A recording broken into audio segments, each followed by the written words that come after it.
doom doom doom doom doom doom doom doom doom. Hello, everybody. Damn, it's a bit dark in here. How are we doing this fine Monday slash Tuesday slash Sunday, depending on what time zone you're in? Morning, afternoon, or evening. Always remember, you do not hate Mondays. Wonderful. You A new hate child soldier, capitalism. subscriber. But I am here to potentially help you get some of that hatred out of your system by covering topics which today might be relatively positive, at least one of them. The UN just passed a resolution for the first time about a ceasefire over in Gaza, but we'll dive a bit deeper in that and figure out what exactly is going on. And even before I started, thank you, Schmalti, very much for the resub. Thank you, Juicebox, for the sub through Prime. Thank you, Nasreen, for the resub. And thank you so much, as always, the OG, Yanni Gabashi. This is the 16th gifted sub. Thank you very kindly. Welcome, everybody. It's a motherfucking Monday. I've had a very chill Sunday. I was thinking about potentially streaming yesterday, but I decided to, listen to God when he said, today you should not work, even though what I do cannot really be classified as work, but if you know, you know. How are you guys doing? Florida up in here. Tell me, everybody, where are you from? We got Europe in here. We got Asia in here. We got fucking everybody. Very nice. My problem with the streams in general has been that I can't really figure out a good time on when to do this because, let's face it, I'm literally on the middle of the planet. Yes, the whole world revolves around me because I'm literally in the center of the planet. So except for European listeners or Western Asian listeners, I am kind of fucked. But hey, so many of you come, so many of you become subscribers, and we figured it out. Last stream that I've done it in proper so-called European time.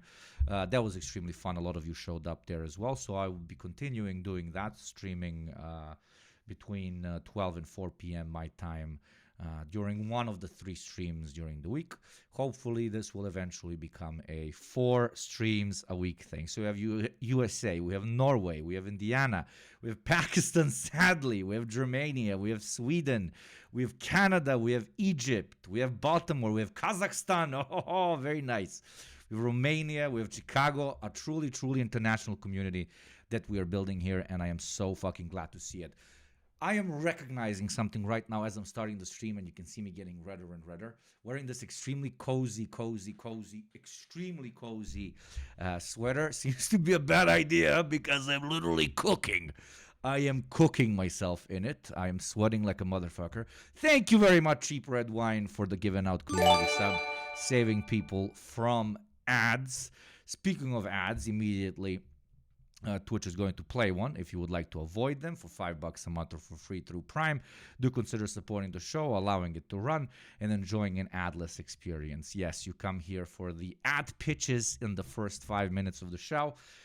I am fucking sweating. What have I been doing during the weekend? Oh my God, Eco Waves. Jesus Christ. Thank you very much for the 10 gifted sub, Eco Waves. I gave Eco Waves a ban from gifting subs last week, but I guess the week is finished, and we are right back with the previous fucking insane train. So respectfully, thank you. EcoWaves Doji, the biggest donor here, and the representative of nepotism in Yugo chat. What do I mean by nepotism? Well, my top donors also became my moderators. So, you literally get to pay your way through in the mandated state media house of Yugopnik Twitch. I need to open something because it's too fucking hot in here.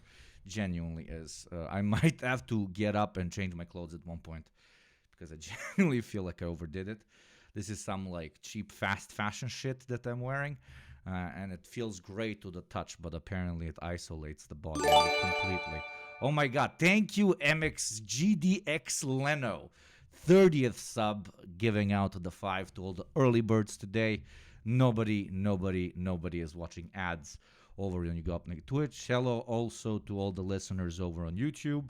If you're wondering why you can't see yourself in chat, that's because chat is exclusive only for my favorite children and those are over on Twitch. So the show will eventually become Twitch exclusive. Please do consider migrating there through one of the links in the description and enjoy it in the Prime chat that I'm also reading out live. I mean, I see also the YouTube one, but the Twitch chat is actually what shows up on screen as well. So what the fuck are we talking about today? Today, just like we covered in the previous week, another ceasefire draft has been pushed through the UN. The previous one was rejected by Algeria, Russia, and China. And I believe one more saved, Guyana, yes, because the United States entered the conversation after having rejected so many previous ceasefires. After having rejected so many previous ceasefires, trying to push a milder version of it for their own personal agenda. That has not been pushed through, but literally a few hours ago, as we're finding out right now, a ceasefire has actually, for the first time, been agreed upon. It took 32,000 people for the United States to choose to abstain for the vote. I don't know. Maybe it's going to take 32,000 more for them to choose to actually vote in support of a ceasefire. The way it's defined as of now, from what I have been able to see, is that it's going to start as a Ramadan, happy Ramadan to everybody celebrating, of course, as a Ramadan ceasefire for 2 weeks, and potentially it can become a permanent ceasefire afterwards. They request Hamas to release all the prisoners. We do not know the exact number of them that are left. The original quoted number was 253 back in the day. So we'll see how the situation passes. Netanyahu's very directly stated that he will not be going to the United States for the scheduled meeting he has in Washington if the United States chooses to not veto this call for a ceasefire. We're seeing a situation that is extremely uncommon, at least for the United States, and it's 50 seconds. Thank you, Jack Durson, for the $5 through Super Chat. Thank you very much. YouTube Shivik split when? Twitch and YouTube split when? Very soon, my brother. Unironically, actually. But yeah, what was I saying? Yes, this is a relatively surprising event, but also not really. For the last 6 months, the genocide in Gaza has been called out by pretty much 85% of the planet, by tens of billions of protesters that went out to the streets, and by a direct show of force against the American electoral system, when even 7 to 8% of hardcore democratic voters chose in the primary to give a protest vote because of their opinion on what is going on in Palestine. In general, the switch and the perception of Israel internationally has also switched, and these greedy fucks, especially over in Washington, really do want to keep their voting body satisfied, and therefore they attempted to play out a kind of little political stunt with the first ceasefire recommendation. They were called on the bluff by other smaller and larger powers internationally, and now, because of the checkmate situation, they managed to push through the actual first official, if we don't count the OG one that lasted for a week, ceasefire resolution. The United States, as we know, abstained, but let's learn a bit more, get informed here live, and check out the actual Al Jazeera article on the topic. Are you gonna play? This is silent. It's silent. For the first time, from what I've heard, for the first time in 20 years since a speech against Iraq was given in the UN Security Council, after the vote, they actually clapped for the first time in 20 years, kind of metaphorically showing the significance of this particular event. The big question we need to be asking now is Israel going to comply with the resolution which was passed Netanyahu already said, fuck you, I'm not going to Washington, D.C. if the U.S. does not veto the vote. The U.S. obviously has not vetoed the vote, so this extremely historic and important bond which the United States has with its 51st state of Israel is at least wobbly, if we can use not the softest terminology as possible. But let's go through this. The United Nations Security Council has demanded an immediate ceasefire between Israel and Palestine group Hamas in Gaza and the immediate and unconditional release of all hostages as the United States abstained from the vote. The remaining 14 council members voted for the resolution on Monday, today. The resolution calls for the truce to lead to a lasting, sustainable ceasefire. This was very important to add in the actual ceasefire draft, right? And demands that Hamas free hostages seized in their October 7 attack of Israel. The bloodbath has continued far too long, said Amar, the representative of Algeria, the Arab bloc's current member of the Security Council and a sponsor of the resolution. Finally, the Security Council is shouldering its responsibility.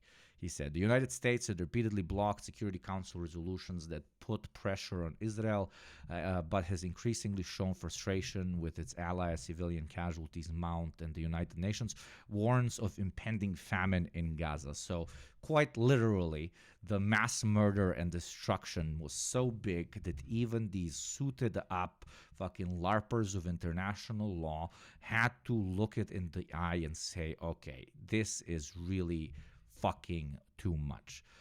The greatest massacre of Palestinians ever since the original Nakba, which this current so-called conflict very directly and very openly copies. 200% chance the apartheid state triples down on its behavior and calls everybody anti-Semitic for condemning their bullshit. Yeah, very likely, Comrade Internet, that's been the case for a while now, but now that the United States Security Council has passed it and that the United States has kind of really thrown their boxing gloves in the fight. Actually, funny enough, the fact that they chose to get out of the boxing ring and not fully support Israel insinuates that the tables might be turning. How the turntables have turned. But that doesn't mean that Israel will not continue calling literally every single country on the planet which does not agree with its genocidal fervor as, lovers of hummus, okay? Certain key edits were ignored, including a request to add a condemnation of Hamas, Thomas Greenfield said. She stressed that the release of captives will lead to the increase in humanitarian aid in the besieged coastal enclave, meaning the open-air prison. UN Chief Antonio Guterres said in a post on Twitter that the resolution must be implemented, adding that failure would be unforgivable. Very harsh words there, very harsh words, but the UN has shown itself plenty of times throughout history of not really having the physical ability to push forward their rhetoric, even after certain things were vetoed or voted in through the Security Council representatively. In a statement following the vote, the White House said the final resolution did not have language the U.S. deems essential, and the vote does not represent a shift in policy. Israeli Prime Minister Benjamin Netanyahu's office said that the U.S. failure to veto the resolution is a clear retreat from its previous position and would hurt war efforts against Hamas as well as efforts to release over 130 hostages. So 130 of them are left, that is what we know. U.S. President Joe Biden had requested to meet Israeli officials to discuss Israeli plans for a ground invasion of Rafah in southern Gaza, where more than 1 million internally displaced Palestinians are sheltering. As a reminder to all of you, these are people that have been said you will have safe passage and a place to, keep safe away from the mass ethnic cleansing that we're doing, as long as you go to this particular city, which they afterwards began to militarily take apart as well. The clearest and most black and white indication of this being an ethnic cleansing campaign. Quote, crisis not over. Al Jazeera diplomatic editor James Bays said this is still a very, very significant development. I would like to tell my beautiful chat to be a bit optimistic, because this I would call a historic monument, historic monument, maybe even a monument. After almost 6 months, the vote, almost unanimous, has demanded a lasting and immediate Wonderful, ceasefire a new child in Gaza. Soldier, subscriber. Thank you, Cesar Alex, for the sub. Welcome, my friend. The U.S. has used its veto 3 times. Bay said this time the U.S. let this pass. Isn't this such a sad, sad state of the world where we all have to listen and wait for our big G, big boss, greatest representative of democratic values, United States, until they choose Wonderful, a new not child to soldier, subscriber. support, but to stay silent on a resolution which wants to stop, I don't know, a little thing called a fucking genocide. Thank you very kindly, Ex Leo, for the Wonderful, sub through a new Prime, child and soldier, thank you, subscriber. Duncanization, for the sub through Prime. Welcome, brothers, sisters, and NBs to the motherfucking communities. What are the chances Israel goes rogue and invades Rafah without U.S. support? I would say around 50%. What lowers their chances is the both local and international support. But once the hostages are released, the more moderate wing of the Israeli electorate might support more radical attacks on all of Gaza, because for a lot of them, the only argument on why this constant bombardment and the moving of Israeli troops into Gaza, the only argument they have against it being at such a brutal level is because of Israeli hostages. So once these hostages are released, we will see what happens. But UN Security Council agreeing for this fully and on this fully and making this so public, especially from the perspective of the United States, kind of locks America's hands behind their back when it comes to open and outpouring support for an increase in violence committed by Israel. The only thing we can do really is wait, and all of these are just random predictions that I wouldn't like to give out, because when we talked about just how harsh Israel's response is going to be to October 7th, or let's face it, how harsh will Israel use October 7th as an argument to commit to increase its efforts in establishing itself as not only an apartheid state, but a state ethnically cleansed of those who they deem inferior. We guessed certain estimates and so on, but what we got was far, far, far more brutal. Let's see what happens, but the only kind of opinion or prediction I can throw in the ring is that Israel does nothing, does not fucking breathe, doesn't make a step, does not dig a hole, and does not drop a bomb unless it is 100% sure that the United States will have its back, okay? And this will either completely change Israeli policy when it comes to their relationship to the U.S. in this particular conflict, or it will make them slow down. Hopefully it is the latter, okay? Now, let me increase my microphone volume, because you people say that I am a bit silent, and now I should be very, very loud. Okay? Is this better? Yeah, they're not going to stop completely for sure. What are the chances of Israel going through with Palestinian genocide, H-word style? At this point, low. At this point, very low. Okay, thank you. Better audio. Okay, I'm very glad. Let's watch the actual meeting. You want to do that? Or maybe an analysis of it. Let's see if Al Jazeera Live is currently covering it. They probably are. Al Jazeera English Live. To deliver aid to northern Gaza, where people are dying of hunger. The head of UNRWA has called the decision outrageous, accusing Israel of deliberately obstructing aid. Some aid trucks reached Gaza City on Monday and are meant to be delivered to the north. A UN report has found Gaza's population... Sexual violence Shut the fuck. Former Director General of Israel's It was basically agreed by this move. conditions. Okay, right here. Gabriel, thanks very much. Let's see what the experts say. The guys in a suit and the guys that have even more receding hairline than me, myself, and I. Okay? Once again, we're joined now by diplomatic editor James Bays. James, we heard all the speeches there, particularly emotional speech from the Palestinian representative. He talked of conditions in Gaza, an occupation-made famine. He said they're killed in their homes, in the streets, in hospitals, even in tents. Sum all this up for us then. Where are we now? Well, I think it's a significant... So Hamas says it welcomes UNSC resolution and says it's ready to engage in prisoner exchange. Very good news. Very good news. I mean, the worst thing that Hamas could do is refuse the prisoner exchange at this point. It would lose absolutely everybody's support. This is a fucking, as obvious as it could be. Moment. The Security Council has now spoken on this issue. It couldn't reach agreement. It was deadlocked. With almost 6 months of this, the US's position has significantly changed. Yes, they didn't vote for the resolution, but they abstained, which meant the resolution could pass. The other 14 members voted for it. And just look where international opinion stacks up on this now. Listen to what was said in that Security Council meeting. Go get some coffee. You had every single Security Council member, including the US, which abstained, basically welcoming the idea of a ceasefire. They all supported it, including the Palestinian ambassador, who made that very, very clear.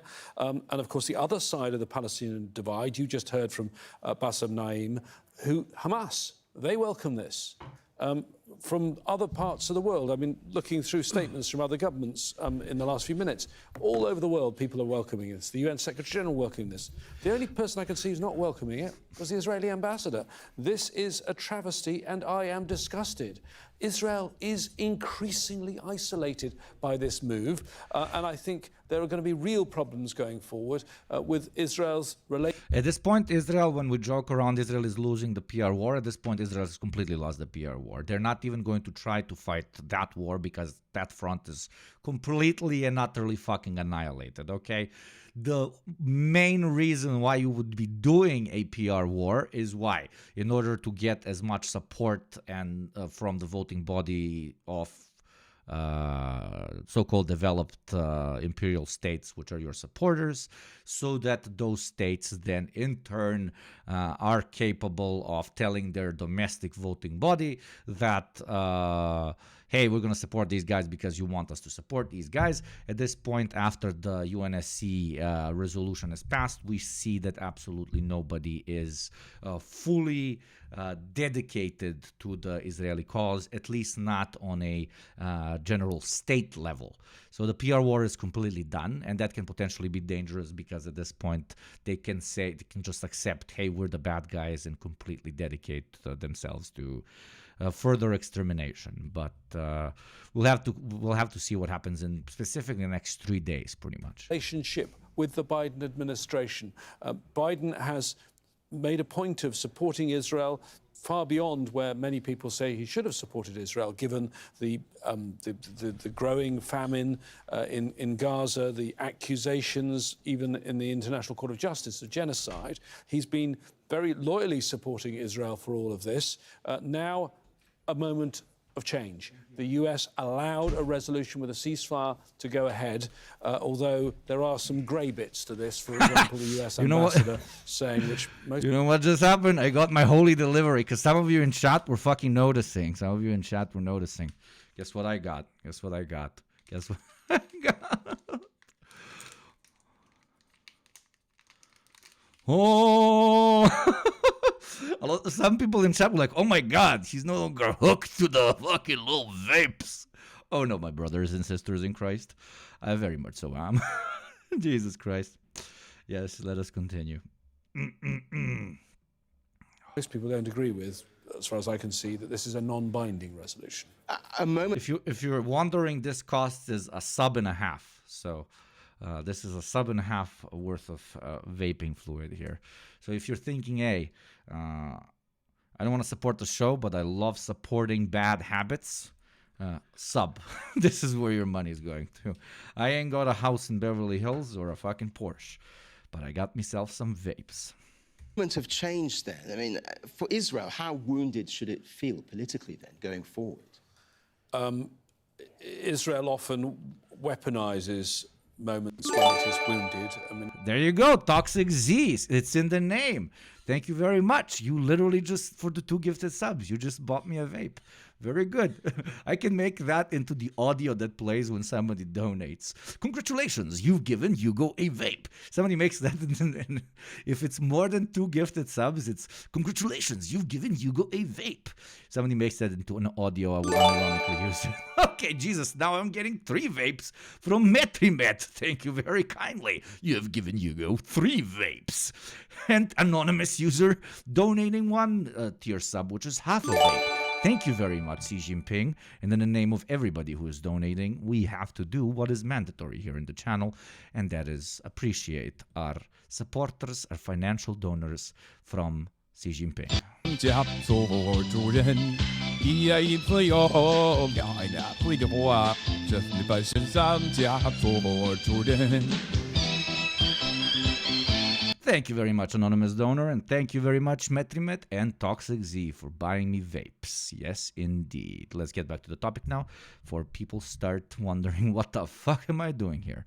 Which, by the way, if you have not wondered by now, you are either the smoothest fucking human being on planet Earth, I'm talking about your brain, or you have an incredibly niche understanding of what you've considered entertaining content, eh? and it is part of the way they operate. The victim position is a position that they often take for historical reasons. Sometimes that's obviously very justified. Let's see what Israel actually does. The only thing we know, and it was interesting, the ambassador really didn't. He said why he didn't like this resolution, but he didn't say what Israel was going to do next. The only thing we know happened before the resolution, in the moments before the resolution, with the Israeli Prime Minister cancelling that delegation that was going to go to Washington. The point of that delegation was the Rafah offensive, we're told, is being planned by the Israeli military. The battle plans have been signed off on, but the US say no. I love how we call it the battle plans. The battle plans of, oh man, when the paramilitary Serbian troops went into Srebrenica, they really had advanced battle plans. Like, whoa, battle plans, dude.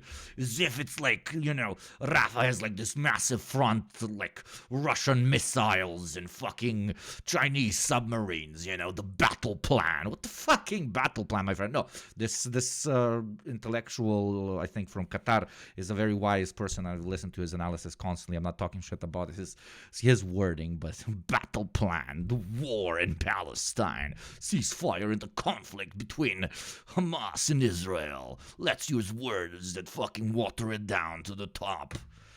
This is dreadful. This is going to affect so many civilians who are sheltering in Rafah. You can't go ahead. And the plan... Hello, fellow IDF soldier. Here is the map that you need to follow. Do you remember your Navy SEAL Team 6 training?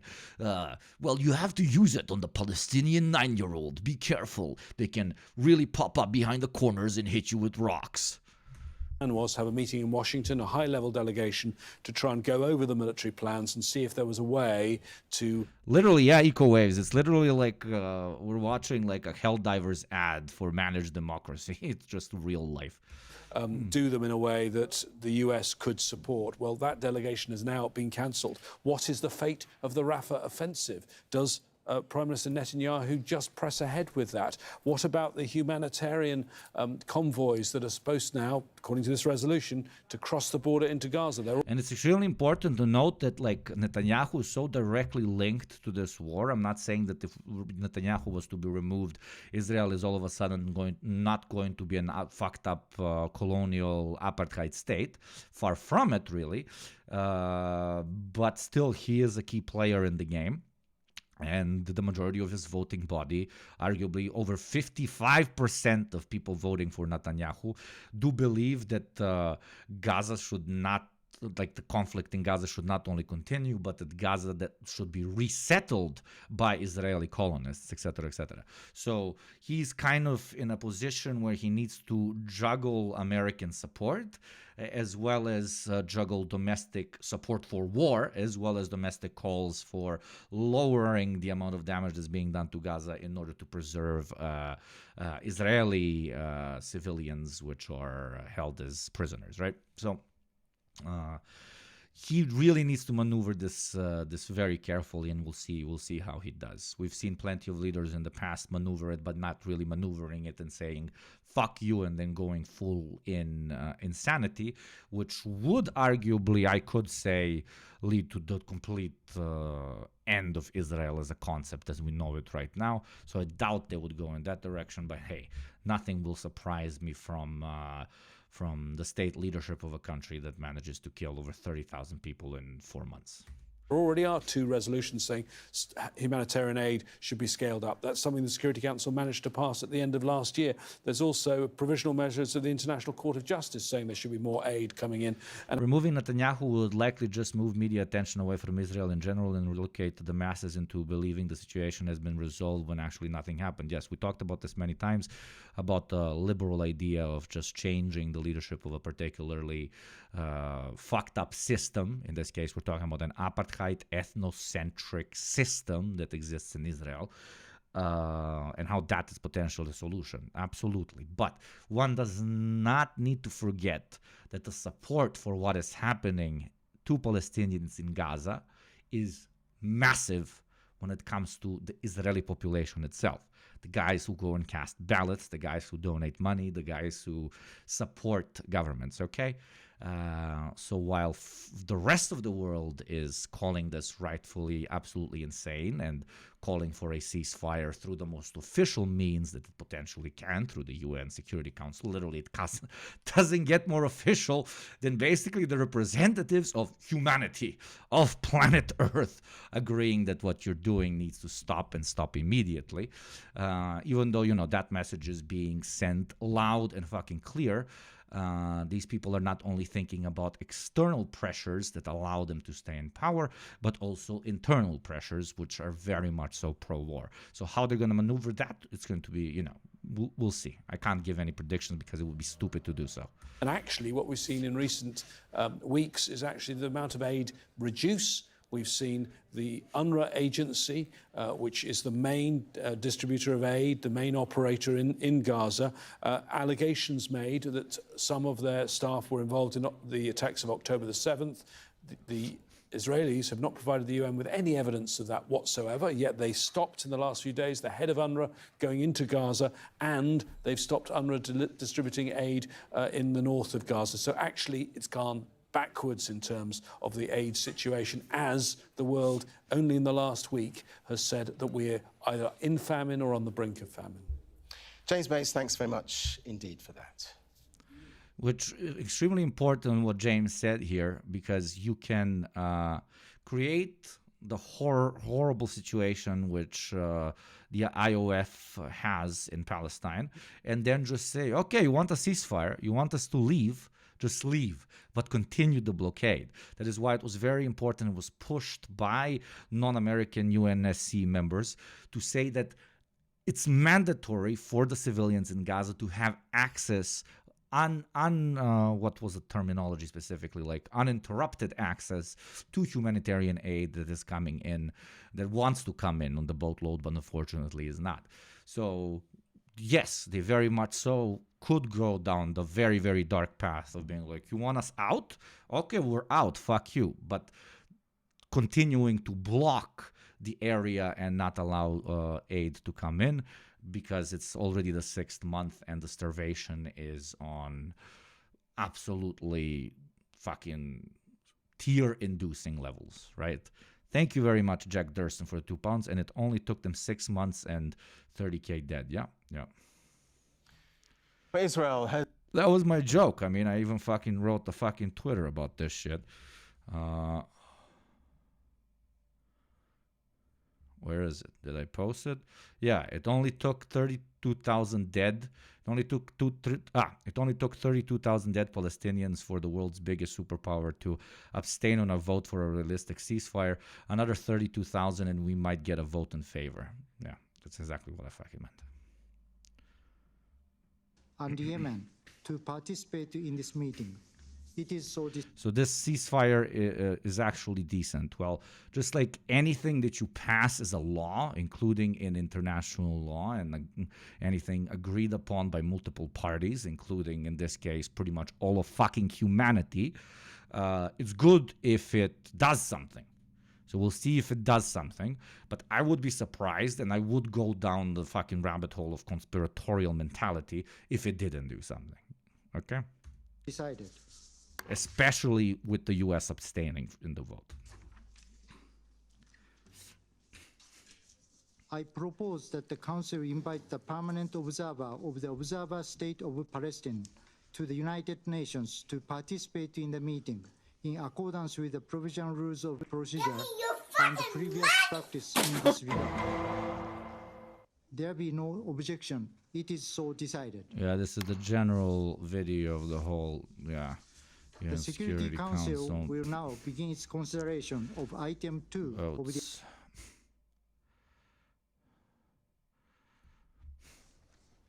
Let's see the moment. We're watching history live, chat. We're watching history right in front of our eyes. One day your kids will ask you, where were you when this happened? And you will say,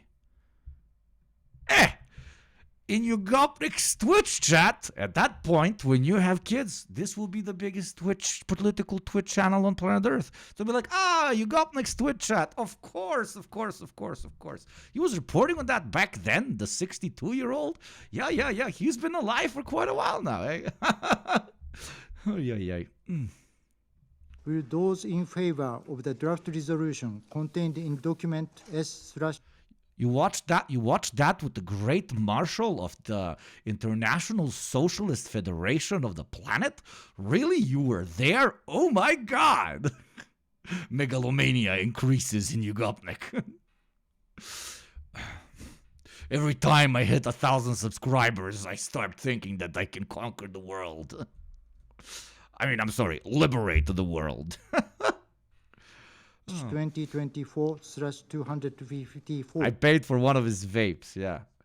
When I become Marshal of the International Socialist Planetary Federation, I will give vapes to all, okay? No more vape discourse because all shall have access to vapes which will somehow be made healthy, okay? Mandatory cybernetic surgery for everybody's lungs so that they can't actually live on oxygen, but they need vape fluid in order to live, okay? Please raise their hand. Communism is when free vapes. Exactly, Nando Tekua. You fucking know what you're talking about, okay? That's dialectical materialism. Okay, and everybody raises. 254. Please raise their hand.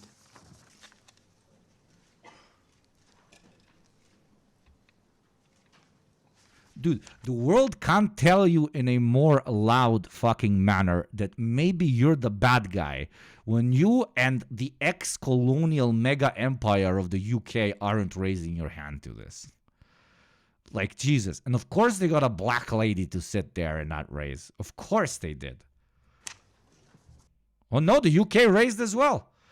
Okay, the UK raised as well. Sorry. When even the ex-mass fucking evil colonial empire says, no, actually, yeah, we support the stop of, I don't know, a little thing known as a genocide.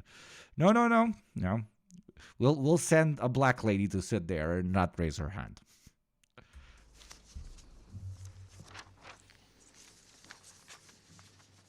Those against. Like, she just knows. Look at this face of God. We're so like, why did they have to go over 10,000 dead people? Jesus, 10,000 we could have managed, even 15,000. The second it hit 30K, I knew I was gonna have to fucking raise my hand in abstention. Abstention. Yeah, England still has colonies, and they're like, nah, bro, bad form, bro.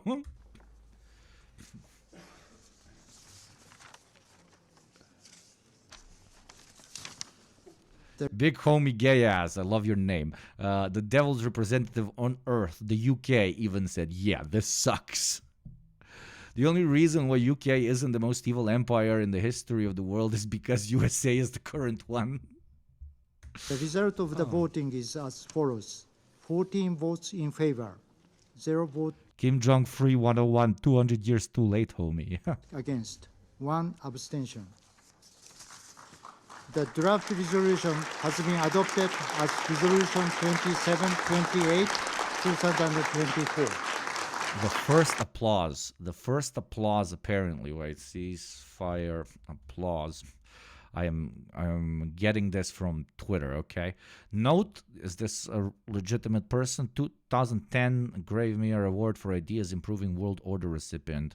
VP on Quincy Institution, author of Losing to the Enemy. Okay, sounds legit. Sounds like a type of receding hairline suit guy we listen to. Note the applause at the UNSC after the Gaza ceasefire resolution passed. This is extremely uncommon and bold. Last time Wonderful. this happened A new was child when soldier. Subscriber. Philippine gave a historic speech against the Iraq War in 2003. It reflects the immense exasperation with Biden's efforts to keep the war going. Thank you very kindly, Avon the Immortal. Avon the Immortal for subbing. 2 months subbed to one of my favorite comrades. Thank you, brother or sister or envy. Thank you very kindly. Look at the smiles, or the let's look at either the smiles or the laughs. The Russians were like, okay, we passed this, but yes, we passed this, but now we need more work because we also in a situation I will not be able to sleep now. Republic of Korea, oh my God, finally, fucking. Can't believe we're still allies with the guys that divided our whole country. Mozambique, like, yes, I get to sleep now. Sierra Leone, so fucking tired. Look, also the assistant in the back is like, Jesus fucking Christ, both of them. Yes, Sierra Leone. 24.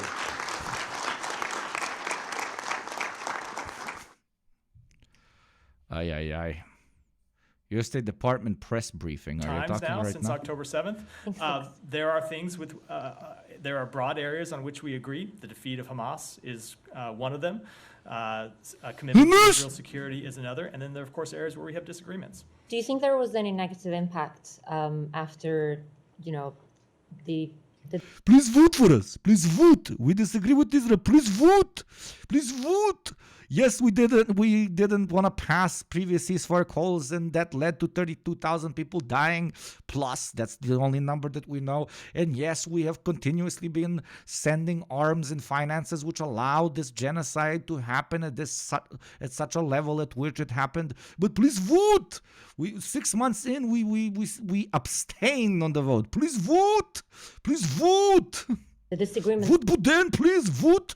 Vote Biden, please vote for the bidet. have been piling up? But today we saw Israel threatening to do something if U.S. policy wouldn't change or if U.S. wouldn't act in a certain way that it wants. And U.S. invasion of Israel when? Oh my God, imagine that plot twist. No, we don't live in such a fucking universe. U.S. didn't act that way, and they followed through. Easiest war to lead on any country, Israel, because everybody would leave.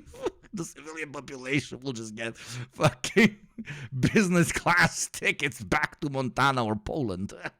Their threat, and right now, conversation that No, chat. More war bad, okay? More war bad. That will not lead to anything. But we can fantasize. We can play Hoy live. Eh?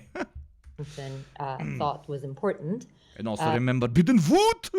Only 32,000 dead with implicit support by the democratic government of the United States. But remember, vote. Is not happening. How would you? Is there any lasting Wonderful. A impact new on child this, or soldier. how would you characterize Subscriber. Thank you, Coconut Gun. There you go for the Prime sub. They're gonna vote. the relationship Not Prime, normal sub. Thank you. right now based on that? So I will leave it to professional pundits to make those types of characterizations. Vito, for the euro. I will just talk about. I'm not seeking professional pundits' opinion. I I'm understand. seeking. I will just talk about the facts of our relationship, which is We have very direct, candid discussions. I was sitting in the meeting between the secretary and the prime minister and the war cabinet on Friday, and I can tell you those conversations. More part of we did what you ask, no vote, or Trump gonna deport you. You think I live in the United States of America, my brother in Christ? I'm not such a masochist. Conversations are at times quite direct on areas where we have disagreements, and that has been the case not just back to October 7th, but since before October 7th. And I'll just say, it is partly because of our long-standing relationship with Israel. It's a relationship that is not just between this U.S. right now is like, so dude, why are you still hanging out with the guy that everybody in town knows sexually assaulted the person during a party? I've been friends with him for like 10 years, man. He probably didn't really want to do it, dude. Like it's you know how long I've been friends with him? He's practically family, man. I can't just get rid of him right now. But on a state level, man, Israel's just a bro, man. We do some stupid shit sometimes, like kill 30,000 people. It just happens. Completely annihilate the infrastructure of a place and make it basically inhospitable. just happens. Continuously blow off the arms and limbs of children. He's a bro. Sometimes they do bad things. We're holding our bro very, very much so accountable now, though. Now we're holding him accountable. But is he still your bro? Of course he's still my bro. Of course he's still my bro. What about hummus? This administration and the Israeli government, it is a relationship that goes back between multiple governments and administrations both in the United States and Israel. It's a relationship between the American people and the Israeli people. And so it is because we have that kind of long-standing relationship that we can be pretty frank with each other. Right. We don't make threats to them. We don't expect them to make threats to us. We have direct, honest conversations about areas where we disagree. Yeah, bro, please, I'm not telling you to stop beating the shit out of your neighbor, literally going into his house, tearing down his walls, and fucking curb stomping his children. We're not saying we're going to do anything about it, but could you please stop, please? Yeah, please, not so much. Or at least, don't tear down the walls so nobody can see, because, man, dude, it's internet now. Fucking everybody's fucking talking to me. You think I give a fuck that you're fucking up that neighbor piece of shit? I don't give a fuck, man. But Jesus Christ, do it more quiet. What the fuck? Now it's impacting my life, dude. The prices of the houses in the cul-de-sac are going down. I always wanted to say the word cul-de-sac. Cul-de-sac, yes, indeed. I am, indeed, brother. Cul-de-sac. Oh, Jesus. And, of course, honest conversations when we agree. Right. You said you'd expect to present the alternatives for Rafah at some point. Come on, bro. Stop being stupid in public, bro. It's getting hard defending you, bro. Is the U.S. determined to present them more like we need to cull the sack. No matter what? I guess what I'm trying to understand is, do you think Israel is genuinely willing to hear them out? Or did you get any sense from them that this week was a bit of an exercise and the UN resolution saga gave them an out of this? I'm not going to speak for what the government of Israel intends or what they, but I will say that when we met with them in Israel on Friday, they made clear that they did want to see the options, the alternatives. Oh yeah, we don't know what they intend to do after this resolution is passed. The guys that literally are sorry for repeating myself, but the 51st state of the United States of America. We don't know what they're gonna do. We don't know what they're gonna do. Thank you, Cornelius, for the 11 Australian bucks.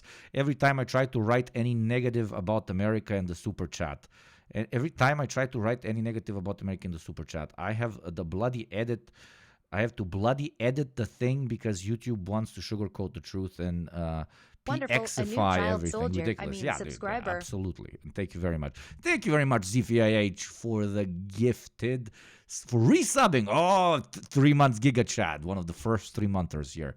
Respect, ZVIH, one of the OGs of the starting project of making Yugopnik the marshal of the International Socialist Planetary Federation. I'm going with this now, okay? I'm going with this. I'm going fully with this. That the United States was going to present. We think it's important to... But yeah, by the way, Cornethius, over on Twitch, you're not going to be as, let's call it, censored. Trust me. And all of you listening on YouTube, link below, come on Twitch. That's where eventually the show will become exclusive. And even today will become exclusive after 2 hours and a Wonderful. half. A new stream, child soldier. finishes. Subscriber. And thank you, Tapeworm776, for the resub. Welcome back. That they see those options, because we do believe that the path that they are... Speaking of these sorts of things, an ad is literally playing right now. If you would like to have an adless experience, do consider subbing for free through Prime or for $5. Support the show and enjoy. Thank you, Hukare, for listening to me and subbing through Prime. Welcome. Towards a full-scale invasion of Rafah Wonderful. is A one new that child would weaken soldier. Israel's security Subscriber. and hurt the Palestinian people, cause inordinate human suffering that doesn't need to happen. So we will continue to have conversations with them about And after today, it's still your understanding that they're still willing to hear out those alternatives. this is something that just broke in the last few hours, so I'm not going to speak to what future conversations that we're going to have with them. But we talk to the government of Israel every day at different levels. Yeah, and previously he said, on Friday we talked about, we don't know what they're going to do now. And now they talk every day on different levels. Man, your job is to put words out that make sense, okay? Please start putting more words out that make sense. Secretary has conversations with and EcoWaves continues gifting because it's EcoWaves. And at this point, I'm going to even stop thanking her like, Jesus, thank you, EcoWaves. Israeli government. Our ambassador proceeds to is also in thank. and out of the Israeli government all the time, talking about things that they want from us, and oftentimes presenting things that we want them to do. And I do expect that those conversations will continue on multiple levels between our government and theirs about multiple topics, including a potential invasion of Rafah. Sean. Dude, guys, we're watching this live. This guy is still talking about the potential invasion of Rafah. What the fuck are you talking about? The UNSC just passed a fucking ceasefire. What the fuck kind of invasion of Rafah are you talking about? The fuck is this fucking insane bullshit, bro? The UNSC just fucking passed it, bro. Wonderful. What A new potential child invasion soldier. of what? Subscriber. You can invade this dick, you fucking balding cunt. Thank you very much, Aniklis, for the sub. The fuck is he talking about? They just fucking passed it. Really different topic. Senegal, the election results. After quite a bit of controversy on it, the outgoing President Sall has congratulated the opposition candidate, Mr. Faye. This is the most, sorry, it's no way connected to what we're talking about, but this is the most journalistic looking dude on the planet. Like this guy, and he loves what, like, look, just look at, like, I am journalist, man. Like, I'm not making fun of him. It's kind of a rugged, cool look, but damn, I am journalist, man. And do you have a reaction? Is it a happy ending? Is it democracy? So we congratulate the people of Senegal on their enthusiastic participation in yesterday's well-run election. We look forward And thank you, Ansiles, for the sub. Welcome, my friend. to congratulating Senegal's new president once the results are official. And we note that both domestic and international observers have characterized Election Day as predominantly peaceful, and that election officials, polling staff, called party Rui agents, Costa. and security forces were generally professional. The commitment of the Senegalese people to the democratic process is no, part of the Costa, like foundation the of our football- deep you friendship got me and there. strong bilateral ties. So yes, when you It's not the guy's name, it's Rui Costa. Yeah, he does look like Rui Costa. asked the question about are we pleased with Got me how there. this has proceeded. Look, you had Fish. several months ago, a month ago, 6 weeks, I don't remember the exact timing, potential Sustika, thank you for the super chat. He'll ask the pundits about what's going to happen. Yeah. suspension of elections. We made very clear that we wanted to see elections take place as soon as possible. And you saw ultimately the courts in Senegal make that clear, and we're pleased that those elections have proceeded. Nick, I call on you with some trepidation. Whenever someone leaves the room and then comes back to ask a question, I get worried what's coming at me. But go ahead. I hope I don't regret this.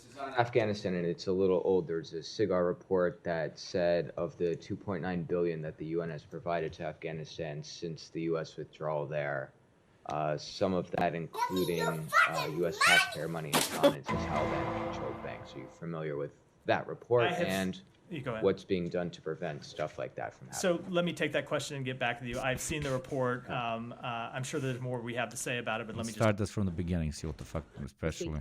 So I We're saw the switching statement topics now. from the government of Israel. I would say it was a bit surprising and unfortunate.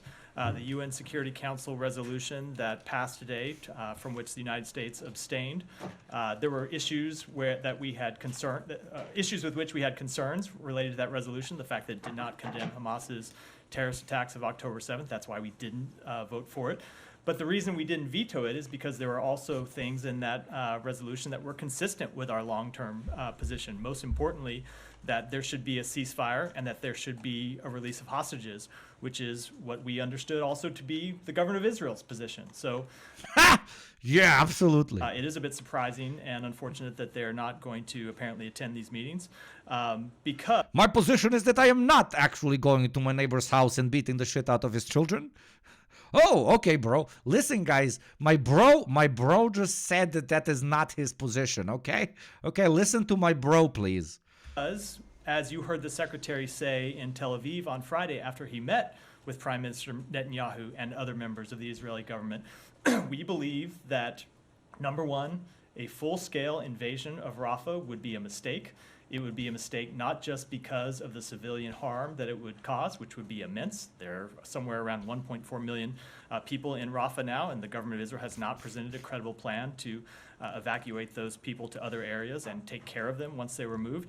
But also, and this was, I think, an important thing that the secretary said, we also think that this type of invasion would weaken Israel's security. It would make Israel less safe, not more safe. It would undermine its standing in the world. So we are ready to present to them plans that we believe would achieve their legitimate goal, which is the defeat of Hamas, but would do so in a way that does not cause undue civilian harm and does not weaken Israel's overall security. So we will look forward to continuing to have those discussions with them. But I mean, do you have a plan right now, like when that would happen? Would that be over the phone? Would Secretary Blinken go? Would you try to, and also, has there been any communication with the Israeli government at high level following this decision?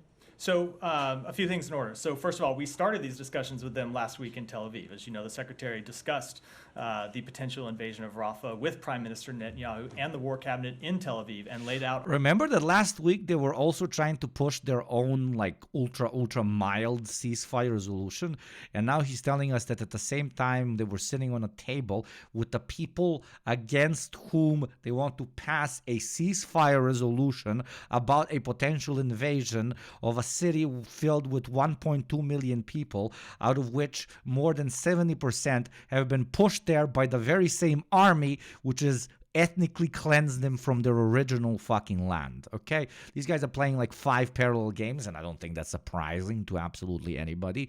But him like not fully, this is literally from like 30 minutes ago, fully and completely dedicating this conversation to this fucking ceasefire that has been voted on by the UNSC shows that, you know, their support for it is nowhere as close as those of the other states.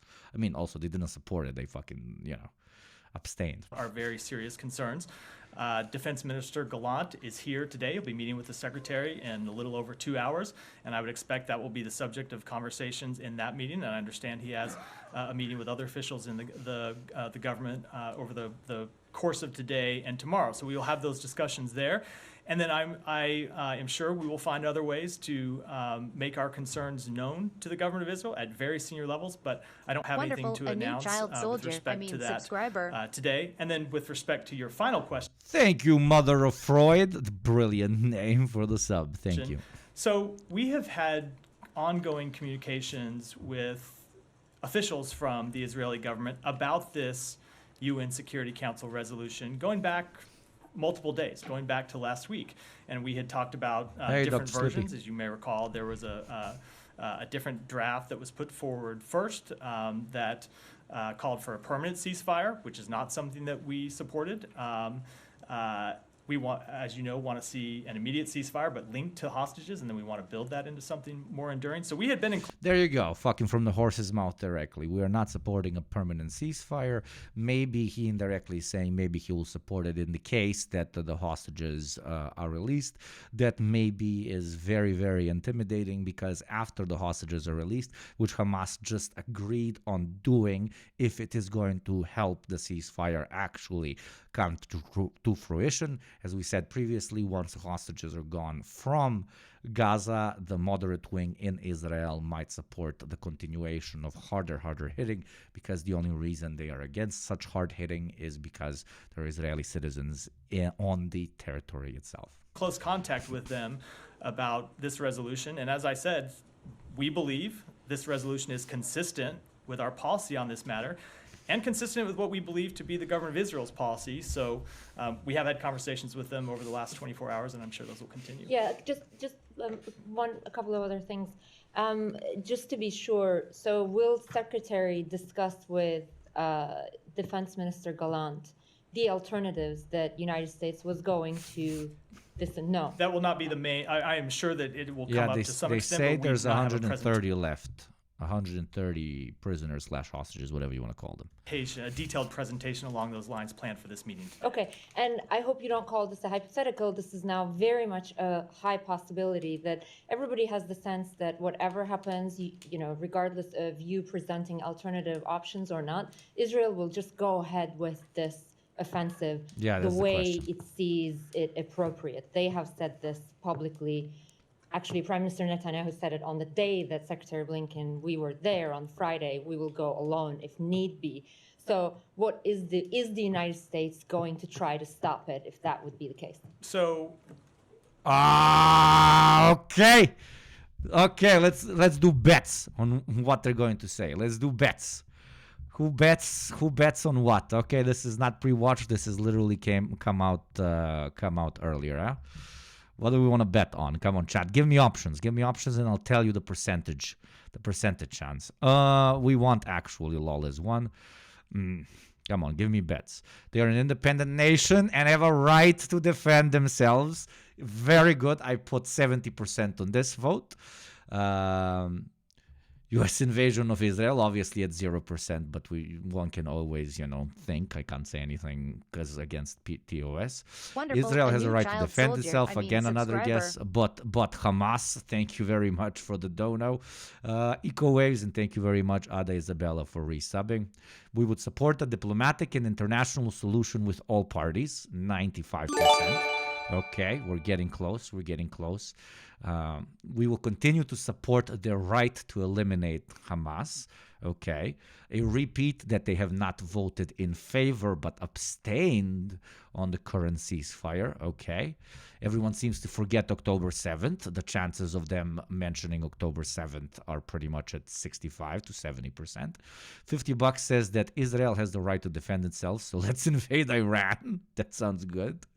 Another one, we are in close conversation with Israel and we do not believe they would take action without international support. That's almost at 100% there. Chat is really smart now, very smart today. It's a combination of all of those. So they will mention Hamas. They will mention how they don't think that Israel would do this.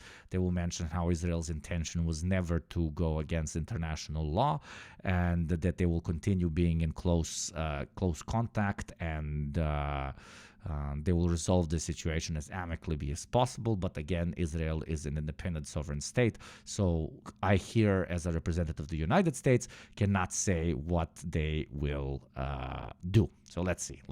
I think I would answer that by saying we will make clear to them what the Secretary made clear on Friday, which is that we believe this type of full-scale invasion would be a mistake. It would be a mistake not just because of the extraordinary impact it would have on the somewhere around 1.4 million civilians who are in Rafah now, but it would also be a mistake because it would harm Israel's overall security. We think there's a better way to do it that would accomplish, as I said, what is a very legitimate national security goal of Israel's, which is to defeat the Hamas battalions that we got Rafah. it. So we will continue to make that case to them. I expect that we will have other ways to do so over the coming days. but I would not want to make any predictions about what will come after that. There you go. I cannot make any predictions. Israel is a sovereign state. We understand them wanting to destroy Hamas. It is against Israel's interests to continue it because the international support has waned.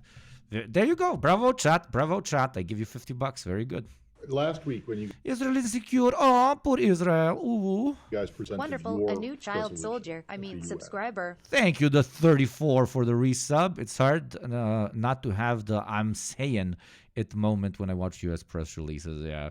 And thank you very much for the 500 dinars, Nikola Radovanovic. I joined quite late on the stream, but I wanted to ask have you seen a terrorist POV video circulating on the internet? No, Jesus, no. Terrorist POV video circulating on the internet? I mean, there's so many of those. Not sure. There were complaints from people who said that it de-linked the ceasefire from the release of hostages. And U.S. officials were rather vociferous in saying that that is not the case. What the fuck does vociferous mean? I'm small brain. What does vociferous mean? I mean, I don't know what vociferous means, but I know that an ad is going to vociferously play in exactly 2 minutes. If you would like to enjoy this show without ads, support the show, get a bunch of free emojis, and vociferously show your stance when it comes to me continuing to stream, do consider becoming a vociferous sub. And now if vociferous means like piece of shit, I just called you all pieces of shit. No. Case. However, what you guys abstained on today does appear to de-link them. Is that your understanding of? So we don't believe it delinks them. You see in the same paragraph, the resolution calling for both a ceasefire and the release of hostages. It's not the exact language that we would have put forward, obviously, because the language that we would put forward is the language that we did put forward last week. But it is language that is consistent with our policy to call for both a ceasefire and the release. Thank you for the one Raider from Torched Their D-Links. Welcome, Raider. Of hostages, and that's why we did not exercise a veto today. As I said, we did have concerns about the lack of other provisions in the resolution, but as it pertains to a ceasefire and the release of hostages, both the things that we called for were there in the resolution. And thank you, Hot Black Dad, for the sub. Well, I mean, the more Hot Black Dads in chat, the happier I am. That's all I'm Wonderful. saying. A new child soldier. The I other mean, provisions subscriber. you're referring to, is there something more than just a condemnation of Hamas? That is that is our Or were they plural? that is our chief objection. I'll refer to the Okay, UN but the ambassador abstention for means any- that for any you're further- okay with it, you're willing to go along with it, and so what do you expect now to happen as a result of the passage of this resolution? So I Do think you expect that Israel is going to announce a ceasefire? I do not. It's And that so. do you expect that I do not. Very direct answer. I do not. Hamas is going to release hostages? So I'm glad you mentioned that, because one of the things that we have objected to for some time is that most of the people that call for a ceasefire, we believe, are calling for Israel to unilaterally stop operations and not calling for Hamas to agree to a ceasefire where they would release hostages. Okay, So- I felt like a lot of your guesses previously, guys, were missed in his previous statement on the question on what they think that Israel would actually do and if they would continue their onslaught in Rafah specifically. But no, chat, you're 10 out of 10 at this point. He mentioned everything. Hey, you're only calling for a ceasefire on Israel's side. And hey, Hamas will not be destroyed. And hey, this is against the interests of the sovereign state of Israel. Bravo, man. Bravo, bravo, bravo, bravo. I mean, you can never be wrong by just saying Hamas. It goes both ways, doesn't it? It could, but so the but the resolution today is a non-binding resolution. But Okay, we do. Already making excuses. Okay. Hope pill slowly being vomited out by me, myself, and I. Okay? What's the point? Well, Then what's the point? Yeah, then what's the point of the UN Security Council? What's the point of fucking international law, which here we refer to as the Santa Claus for adults? But I'm an adult, and sometimes I want to believe in Santa Claus because the world would be better. And sometimes I want to get hard at the opinion that, oh, maybe the world, the representatives of humanity sitting in one room and deciding that mass murder might be a bad thing, might actually lead to something. But no, this this fucking no chin having, no hair having, fucking big nosed fucking American tells me no. You could ask Why that. did you abstain? Why didn't you veto? We didn't veto because we thought the language in it was consistent with something that the language as it relates to the ceasefire and release of hostage was consistent with the longstanding So- United States position. So you don't believe anything is going to happen as a result of the passage of this resolution? So I think that separate and apart from this resolution, we have active, ongoing negotiations to try to achieve what this resolution calls for, which is the an immediate ceasefire and the release of hostages. I don't know. I can't say that this resolution is going to have any impact on those negotiations. But those negotiations are ongoing. They've been ongoing over the weekend, and they've made progress. So I don't expect. Yeah, the negotiations during which over 32,000 people have been killed will continue. The negotiations that have led to absolutely nothing except for a few hostage exchanges, those will continue. And basically the ceasefire resolution passed again by a little thing known as the UN Security Council will have no direct impact.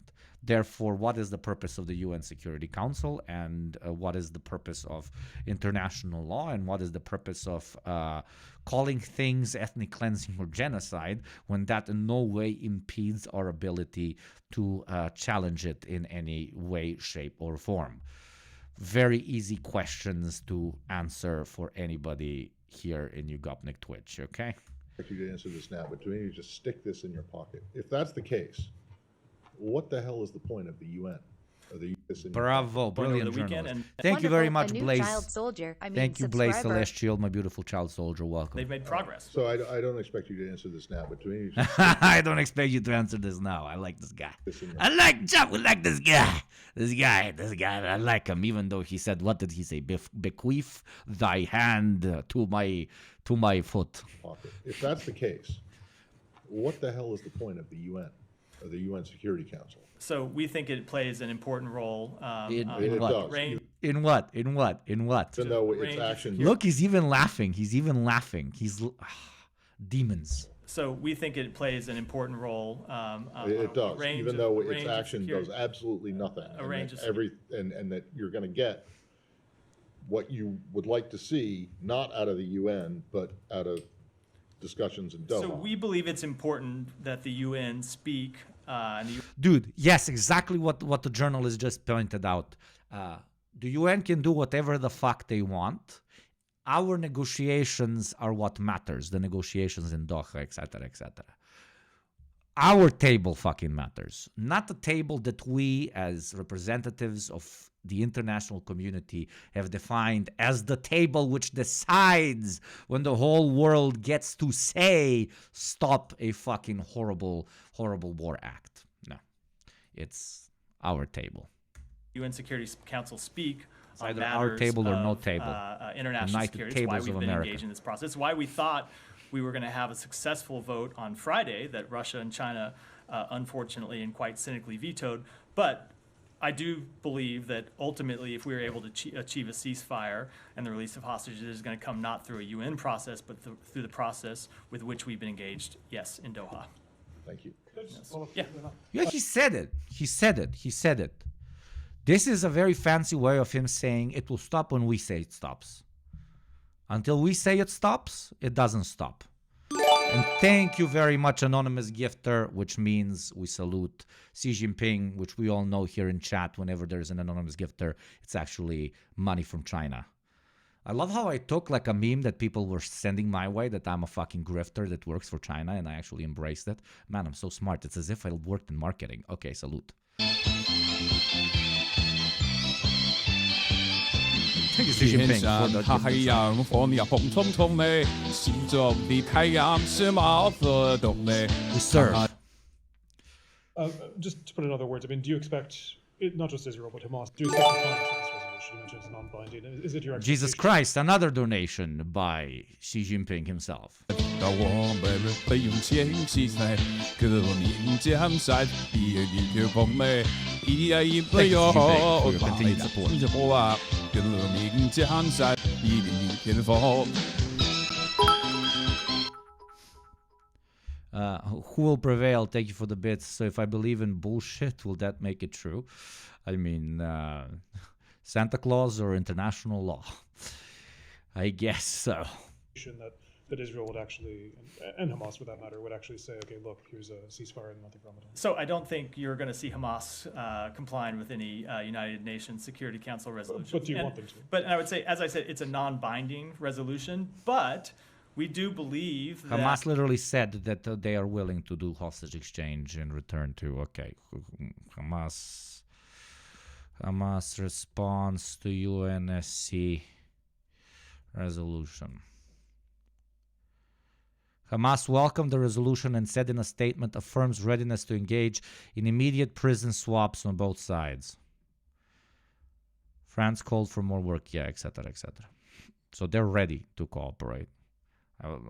The other guy isn't ready to cooperate. At the ceasefire and release of hostages that the resolution calls for is not only the United States' position, but has been Israel's position. This is what Israel has been trying to achieve through these negotiations. So I would hope that we could get to that agreement through these negotiations, and I would hope we get that in the near future.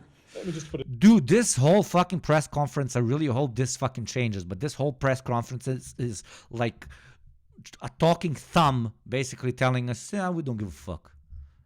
Literally just, I don't give a fuck. But they passed it in UNSC. I don't give a fuck. That's what he's saying. That's literally what he's saying. Okay, who cares? But like the planet, sir, agreed that genocide bad. Who cares? I'm good. Thank you. Thank you. I'm good. Thank you. I'll talk to my bro. One more way. I mean, if the fighting continues, I mean, on both sides, is that, again, saying it's non-binding, but is that a violation of the Security Council? Again, it's a non-binding resolution, and I would defer to international lawyers to speak in detail to that question. Yeah, go ahead.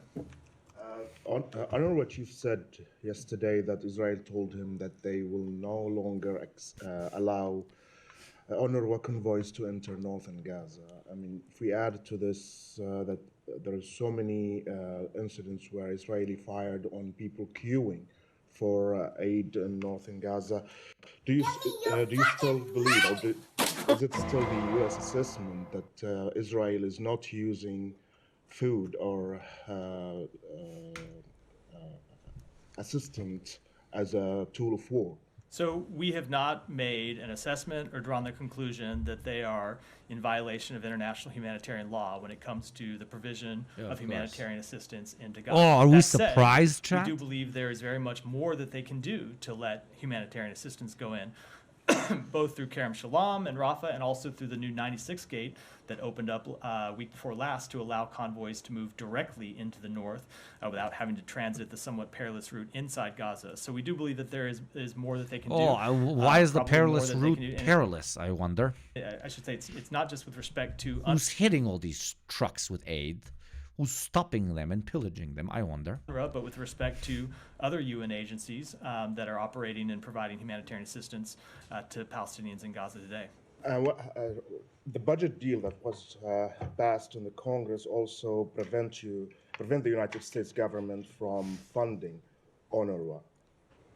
And we've been asked about this here in this, asking you on this podium before, and you said that you don't want to talk about something that didn't happen, but now it seems like it's happening. What is your plan to give aid to Gaza now that you cannot deal with UNRWA? So first of all, I should make very clear that we're going to comply with the law. And you've heard me speak about the fact that we had to prepare for the possibility that this might become law, because it's something that you've seen members of Congress propose, and you've seen it in a bill that had previously passed the United States Senate. So we have been working to identify alternatives to provide humanitarian assistance to UNRWA. UNRWA will continue its work. There are other countries that are funding UNRWA. There are other countries that have lifted their pauses on funding of UNRWA over the past few weeks, and we expect that their important work will go forward. As for the United States, we still will provide humanitarian assistance to the Palestinian people. That is our commitment. It's something that we have done for decades, and it's something that we will continue to do. And so we have had a process ongoing to identify how we can best deliver that funding and that assistance outside of UNRWA if Congress did take the step that it has. Yeah, you could by fucking following through on what the Security Council fucking passed, and that is a ceasefire. If you want humanitarian aid to actually get there in an unobstructed manner, and by there I mean a place of immense starvation, maybe you should stop dropping bombs on the convoys or the places where those trucks are supposed to come. Dude, I really feel like I'm just talking into the void. Like in an hour and 15 minutes, we switched from like optimism pill to this guy without even blinking fucking twice. These fucking demons, man. These ratchet fucking demons that don't even have the decency to look us in the eye and say, go fuck yourself, we don't care. But use all these convoluted fucking shitty excuses to basically say, UN doesn't matter. Bite me up the ass. And then people ask me why I'm like the LARPer guy that talks about the need for a multipolar world, etc., etc. Because what's worse than this? What can be worse than this? One superpower, which does not give a shit about any sort of subjective definition of ethics, being the only fucking player on planet Earth that decides any question. And one that literally 1 hour after the Security Council passed it, went out and said, now we good. We good. Not binding. Ha ha. Ha ha. Not binding. Ha. Dancing on 32,000 graves. Because they're spitting in your face, chat. You do know that. Like, this is... I spit in my own mask. Jesus Christ. Kind of getting me horny. This is what they're doing. Is now taken, and I expect you'll see us. But go vote. Go vote. Please go vote.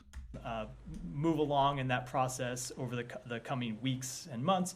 But UNRWA is not now the only humanitarian provider that's operating in Gaza. We've seen, for example, the World Food Program that has run some of these convoys that have moved up inside Israel and crossed into northern Gaza through the 96th gate. So we'll look to work with WFP and other programs, UNICEF perhaps, on ways to get the humanitarian assistance that we can provide, that we can fund, into the people who need it.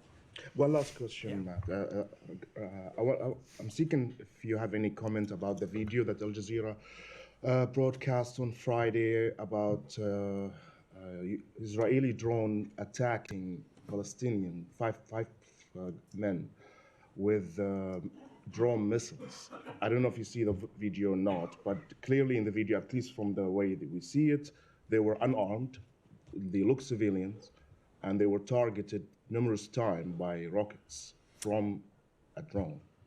So I've seen the video, not able to offer an assessment as to the identity of the individuals in the video or any of the circumstances surrounding it, but it is something that we've asked the Israelis for more information about. Said. A couple of follow-ups. Now, you were saying... The legendary classic, we don't know enough about that video we watched about them killing 5 civilians, minding their own business, trying to walk through the corpse of the city that they once belonged in, looking for their homes or some of their loved ones that might still be rotting underneath the fucking piles of dirt and dust. We need to ask additional questions. But when it comes to, again, the Security Council voting against this, there's no questions to ask. It's like, ha! To Humaira. You know that joke? You know that joke? Just to like alleviate so it's not too negative. You know the joke like, don't point a finger because whenever you're pointing a finger, there's 2 fingers facing back at you. Not in the Balkans because... Yes, start using this more. Sorry, I'll stop that. Except on the topic of Twitch coming in and doing ha to you in exactly 2 minutes. They will play an ad, which I cannot stop. If you would like to support this channel and not get umphed while becoming ad-free, please do consider becoming a sub for $5 or for free through Prime and don't get umphed. Thank you very much. And that one was you weak, will but share I with got the through Israelis this, so.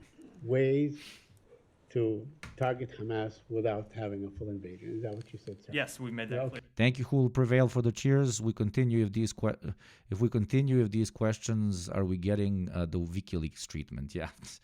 Okay. I can All see right. it. You made that very clear.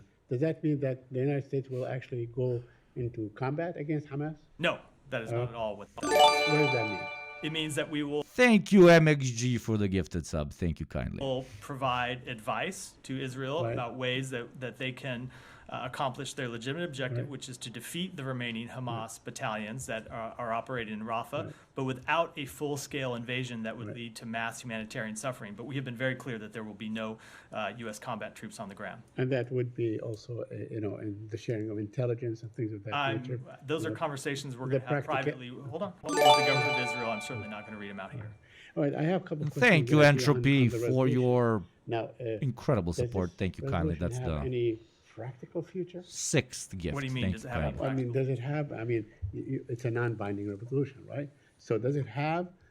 Could it be like a step forward towards a bigger, binding resolution? Is that how you see it? So I'm not going to speculate about what steps the United Nations Security Council are going to take next, but we have been clear about what we are trying to achieve with respect to the conflict in Gaza, and that is to achieve an immediate, sustainable ceasefire linked to the release of hostages that we can then build into something more enduring. That has been something we've been pursuing for some time. It's something that we have pursued in negotiations in Doha over the weekend. And as I said, we believe that we've made progress in that, including progress over the weekend, and we'll continue to pursue it. It is actually us, the guys who abstained in this vote and vetoed 3 other votes for a ceasefire, who are trying to get them to a ceasefire. My brain is melting and I will commit seppuku. God. Okay. Now, a couple more things on UNRWA, respond to Ahmed's questions and so on UNRWA. Now, Israel, with the new law that, defunding UNRWA has become law, they can say, we don't want any UNRWA operations anywhere in Gaza or the West Bank, that are really totally dependent on the UNRWA operations. I know you mentioned the World Food Program and so on, but it does not have the kind of mechanism and logistics in place and the history behind it that UNRWA has. So do you expect that the Israelis will just throw out UNRWA lock, stock, and barrel? I am not going to make any predictions about what the government of Israel, what steps the government of Israel might take. I will make clear, as we have, that we continue to support the important work that UNRWA does to provide humanitarian assistance to the Palestinian people.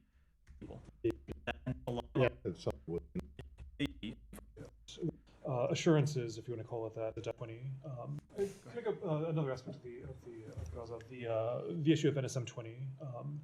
Could we discuss that in terms of what the communication has been so far with Israel? There's the deadline, of course, over the weekend. Has Israel presented assurances, if you want to call it that, and what's the U.S. response? Yeah, so there was a deadline actually yesterday for us to receive assurances from all 7 countries, not just Israel, but all 7 countries to whom the United States provides defense articles and are in active conflict. There's a separate provision of the memo that provides a separate timeline. I think it's 6 months for countries to whom we provide defense articles but are not in active conflict. But for these Wonderful. 7 countries, which are Colombia, Iraq, Israel, Kenya, Nigeria, Somalia, Thank you, and Green Ukraine, Onion, we for have the sub. received Welcome. written assurances that are required in the memo. In each case, these assurances were made by a credible high-level official in the partner government who has the ability and authority to make decisions and commitments about the issues at the heart of the assurances. And the next step, as provided in the National Security Memorandum, is that we will be compiling a report and issuing it to Congress by May 8th. Okay, so the credible assurances, I know you say not just Israel, but all these countries involved. I mean, obviously there's a lot of interest in Israel and a lot of what's happening in Gaza. Yeah. So it's the understanding of the United States that what Israel's doing, it's credible in terms of their assurances about U.S. weapons. Yeah, so first of all, I should... Yeah, and their assurances. How do you accept any assurances from a country that has broken every fucking law, that haven't been thought of when it comes to the so-called art of war in the previous 6 months. What kind of assurance? It's like asking the fucking schizo that just stabbed 70 people in the downtown area about assurances that they're not going to stab 30 more.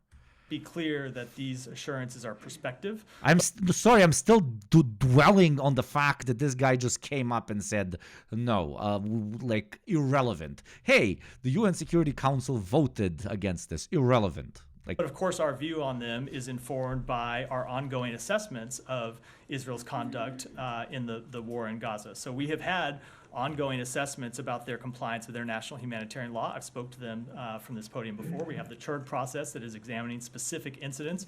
We have not found them to be in violation of international humanitarian law, either when it comes to the conduct of the war or when it comes to the provision of humanitarian assistance. So we view... And literally the rest of the planet, the rest of the entire planet of a little thing known as the human race disagrees, and yet we still continue.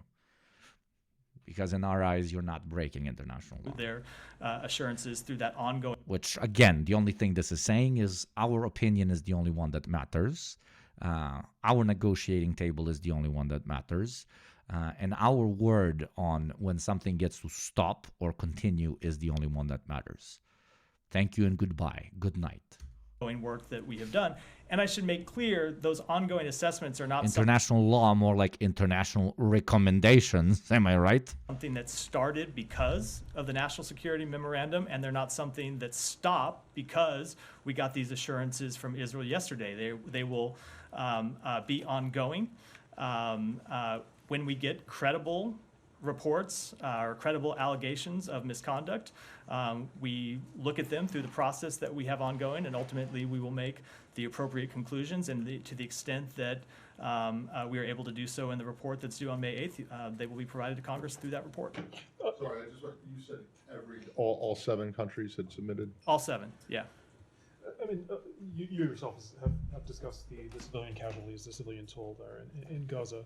So I mean, is that consistent with it? I mean, so you think that even though there's a civilian toll, that the that the use of U.S. weapons, that there are credible assurances that have been given there, is that not inconsistent at all to say that? So they have given us assurances. I would say when it comes to finding a violation of international humanitarian law, that requires a fact-intensive... What time is it for you, Hugo? Between 7:30 and 9:30, just so I don't completely say exactly where I live. Analysis of relevant factors related to international humanitarian law. So you've heard me speak to this before. If you're to assess whether a particular strike is in compliance with international humanitarian law, you have to know who was the target of the strike. You have to know what steps they took to minimize civilian harm. You have to know to what extent they were successful. And so we have ongoing processes to look at those things, and those were processes that started before this memorandum was signed by the president. They were 999, imagine this being your job, to defend the genocide to the world.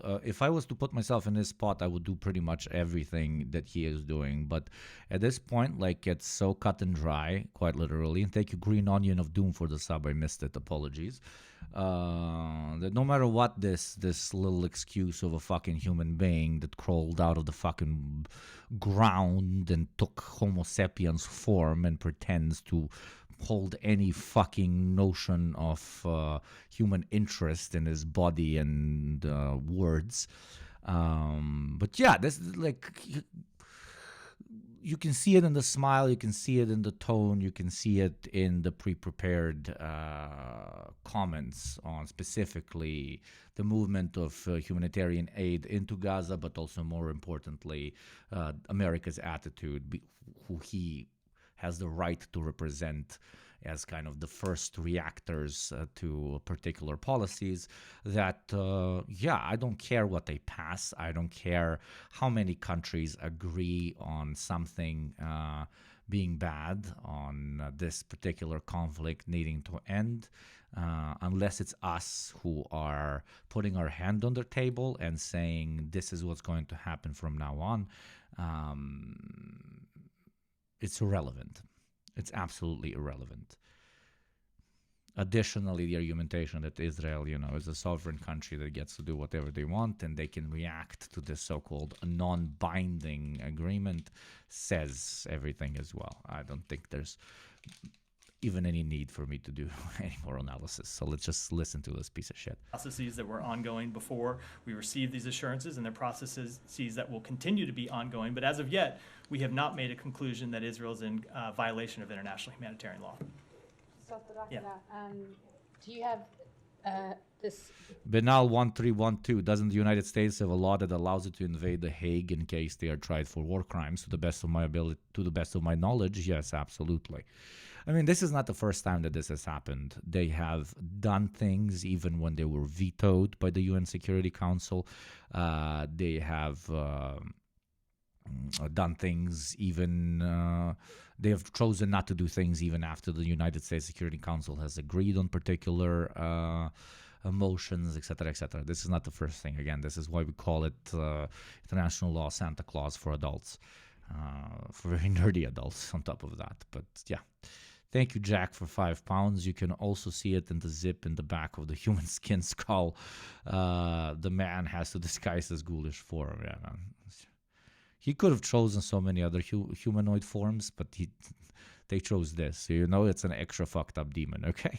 Does this response from 11 NGOs saying that Israel is in breach of the National Security Memorandum, does that feed in at all to the US assessment? Is the US listening to NGOs that have had experience or on-ground experience in Gaza? Man, this poor innocent woman... Is the U.S. listening to any NGOs that are on the ground and are saying that everything is horrible? My sister, they are not listening to the entire planet. The entire planet. So, okay, let me show you. Okay, so map of world. Okay, map of world. Okay, so entire planet, copy image address, okay, entire planet, say, what Israel do bad, please not do this, what Israel do bad, and then this corner of the world says, no, maybe bad, maybe good, but unless we say bad, then it's not bad, okay? In baby language. The whole universe, the whole known universe to us. I don't think that anybody can vote on Mars or Venera or the moon, okay? The whole known universe to us has sat together, which is so fucking difficult, which is so insanely difficult, and said, this is bad. And yet, no. The United States of America, the true real map of the world, not the DLC, which is the rest of the world, put on its orientalizing glasses and said, who gives a fuck what any of these cucks fucking think? The big U, the big G, the big US of A says they get to continue doing what they want to do. Because they're the 51st state of the United States of America and their interests are ours. So we welcome reports, we welcome credible information from NGOs or anyone else who has credible allegations about potential violations of international humanitarian law. And we would urge NGOs or anyone else to submit them to the United States government, to submit them to And nothing is going to happen because the Security Council fucking said we need to stop this fucking onslaught. And we still do it. State Department, and it's part of what we will look at in our ongoing assessments. Anything else on Gaza before I move on? Janny, I know you're asking about Gaza. Go ahead. I'll come back to you. Council resolution. You said that it's non-binding, but some others are also arguing that it is binding, like several other UN Security Council resolutions. Has there been any, is there any ongoing discussion about this at the UN between the US representatives and others? And also, I remember it was last November, the UN Security Council also adopted a resolution calling for extended and urgent humanitarian pauses and corridors in Gaza, which was binding and which was rejected by Israel, like several other UN Security Council resolutions in the past. So will the US encourage Israel to comply with UN resolutions and international law if Israel is not above the law? So with respect to the first resolution, it is our interpretation of this resolution that it is non-binding. For any detail on that, I would refer you to the office of our ambassador to the United Nations, who can, of course, speak in more detail of how we reached that conclusion. With respect to the... Oh, yeah, guys, we'll just call them up. We'll just call them up and ask. The other resolution, of course, we always expect all of our partner nations to comply with international law, and I'll leave it at that. What an answer. Hey, sir, is Israel above the law, or are you actually going to maybe consult with them after having said multiple times that you're arguably their closest partner? Wonderful. That A maybe new they child should soldier. Subscriber. not think that they are above the law. Call the call center.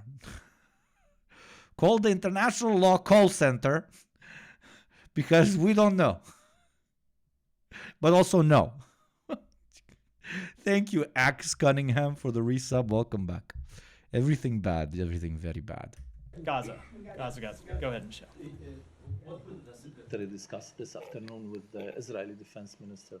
So it will be a continuation of the discussions that we had on Friday in Israel when the Secretary met with the Israeli... It will be a continuation of what we previously talked about. The whole planet saying ceasefire now will not impact the conversation we will be having. War Cabinet. Defense Minister Gallant was in those meetings where we talked about our concerns about Rafah. We talked about the need to increase the level of humanitarian assistance making into Gaza and make sure that that increase in assistance is sustained. And then I'm sure that the Defense Minister will have other things on his mind. We'll have a readout of the meeting afterwards. In a video statement that he made in front of the White House, Minister Gallant has said, "We have no moral right to stop the war until we return all the abductees to War their Cabinet. homes. He was a member. Stopping the war in Gaza before a clear decision is made endangers Israel's..." Okay, chat, I think this is enough listening to this fucking talking head, okay? New Hope Party, which is 4 members in total of the Israeli government. Now, Benny Gantz's party, National Unity, is still... Starvation, much of the strip being completely destroyed, not being able to put a meal on the table during the holy month of Ramadan, and the list really went on. So, of course, it's almost been 6 months, and his sentiment essentially echoed the sentiment of most of the officials we've spoken to here, and that is, it's better late than never, although it should have happened much sooner. And there's also a big question of how or when this will be implemented. So we have spoken to some human rights groups as well, Al-Haq. They started to untangle the... Well, this question has been very directly answered by the representative of the most powerful country on planet Earth, and they said it is not binding, and it is the implementation, we don't care. If you want implementation, then it's got to happen on our negotiating table, which is over in Doha. So we have the answer to that already, okay? At this point, that is cut and dry. The United States of America said, we will do nothing, we will do nothing, we will do nothing to make sure that this so-called resolution is put into practice. If answering the question on then what is the UN even for? And the answer is nothing. Terminology used in this, they said this is a Ramadan ceasefire. We're already 2 weeks in, and there's another 2 weeks to go. And they also said, you know, that it's used the term lasting ceasefire. They want to see a permanent ceasefire. But if you speak to people on the ground here in the occupied West Bank, people are sad. They're sickened that they can't do much about it. And many are now calling for action in the next few days. They want to see big protests taking place. When it comes to the Palestinian Liberation Organization, and we have had a tweet in the last hour, this is from Hussein Sheikh, he's the Secretary General. He welcomes the UN resolution. He says we call for a permanent cessation to this criminal war and Israel's immediate withdrawal from the Gaza Strip. So really the same sentiment echoed, but a lot of anger from here in the streets, and people are really feeling the repercussions of that war, with a massive uptick in violence from both Israeli soldiers and also settlers living illegally here. Laura Khan, thank you.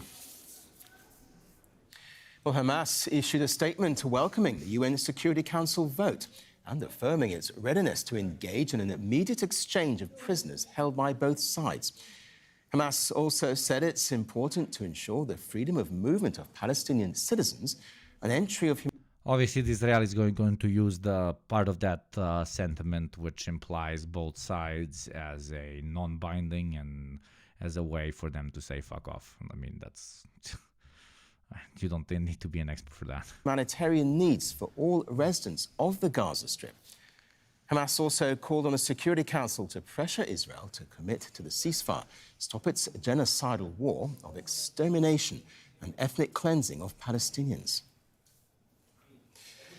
Well, Bassem Naim is a member of the Hamas Political Bureau. He said the international community must ensure Israel complies with the resolution. I think it is very significant and it's very important. But the question is how strong is the international community to oblige Israel to implement this resolution? Because we are used since 1948 of a lot of security resolutions issued but was not implemented by the Israeli regime. From our side, we have welcomed the resolution and we have declared our readiness to be committed to the ceasefire and all to the conditions in the resolution. But it is the role of the international community to oblige Israel and to end this double standards or to deal with Israel as a state above the law, as a rogue state. Thank you, Scramburger, for the sub for 3 months. Thank you very kindly. Welcome to the community, my friend. I mean, for all of those in chat or internationally that are like Hamas literal devil, Hamas literal Satan on earth, well, the Satan on earth is agreeing with international law more than the United States or Israel. So if Hamas Satan on earth, then I don't fucking know what the other two you would call. I think it is the role of the international community now. What you would call the other two. Very London language speak today. Me no very English. The resolution to release another one with the clear timings, with the clear tools to oblige Israel to respect the international will. What we are negotiating is not about hostages. We are negotiating and ending the aggression and reaching a total lasting ceasefire and the total withdrawal of the Israeli forces from the Gaza Strip. And when the Security Council resolution this night talked about hostages, they haven't declared that it is only about Israeli hostages. We have at least after October 7th, 7,000 Palestinians kidnapped by the Israelis, and we consider all of them are hostages in Israeli detentions. Therefore, if it has to come to release the hostages, it has to be applied on both sides. Obviously, Hamas now is pushing it to the max in order to get potential Palestinian prisoners out of Israel, out of the Israeli state's hands, which is a very real thing. As they said, over 7,000 to 8,000 people are being held under almost no criminal charges in so-called Israel proper, in the colonial project proper. They see the international situation moving more and more in their favor, and obviously they're going to try and milk that to the best of their abilities, which was in no way to be understated and in no way something that we should be very surprised about. What we should be surprised about, again, is the echelon of human dignity and freedom, and the country that prides itself as the inventor of civility, democracy, and equality, calling, again, I'm sorry for repeating this, the whole planet agreeing that this war needs to stop, and yet saying, I don't care. Ha ha. Lol. Raffelmaal-copter. Helicopter, paracoffer. And doing a skibidi toilet on you. Because that's what they're doing. But this is important for especially the younger viewers here and younger people who are only now engaging in politics in general and are only now learning about the way the world works. You cannot have any international regulation or any system of international cooperation when one of the members of this union of nations believes that their opinion matters more than anybody else's. And fuck belief. A lot of states believe their opinion matters than anybody else's, but the United States has the material conditions which allow them to do so, has the imperial infrastructure, and most importantly, has the relationship of influence with the rest of the world developed to such an extent that quite literally nothing happens without their go-ahead. This is a just very simplistic but very direct example to all of you that it's not conspiratorial or insane to believe that the United States of America, as such, is the country that controls the world. I mean, I know how cliche it sounds, but here you go. Here you go. And when you come to a conclusion like that, I genuinely believe it is rational to not want such a state of international law, but both of the planet in general.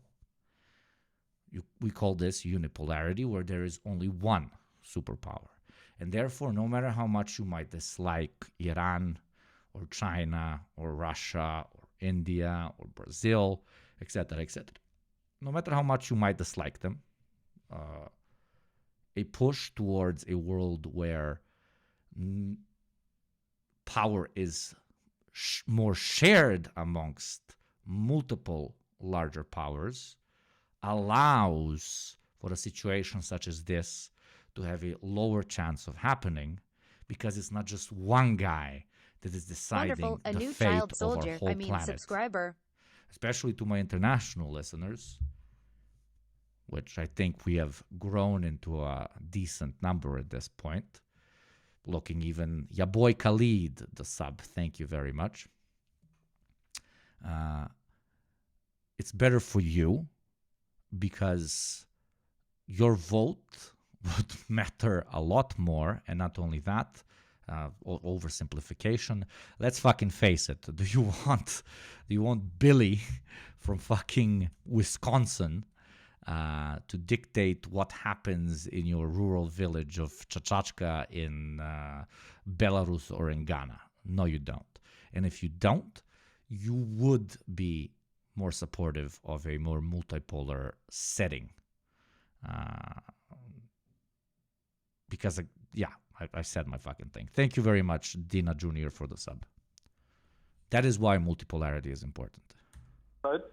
And we have to maybe we can use this time, if it is implemented, the ceasefire, to negotiate how can we be engaged in a very serious prisoners deal, so that we can also release our kidnapped hostages along the last years.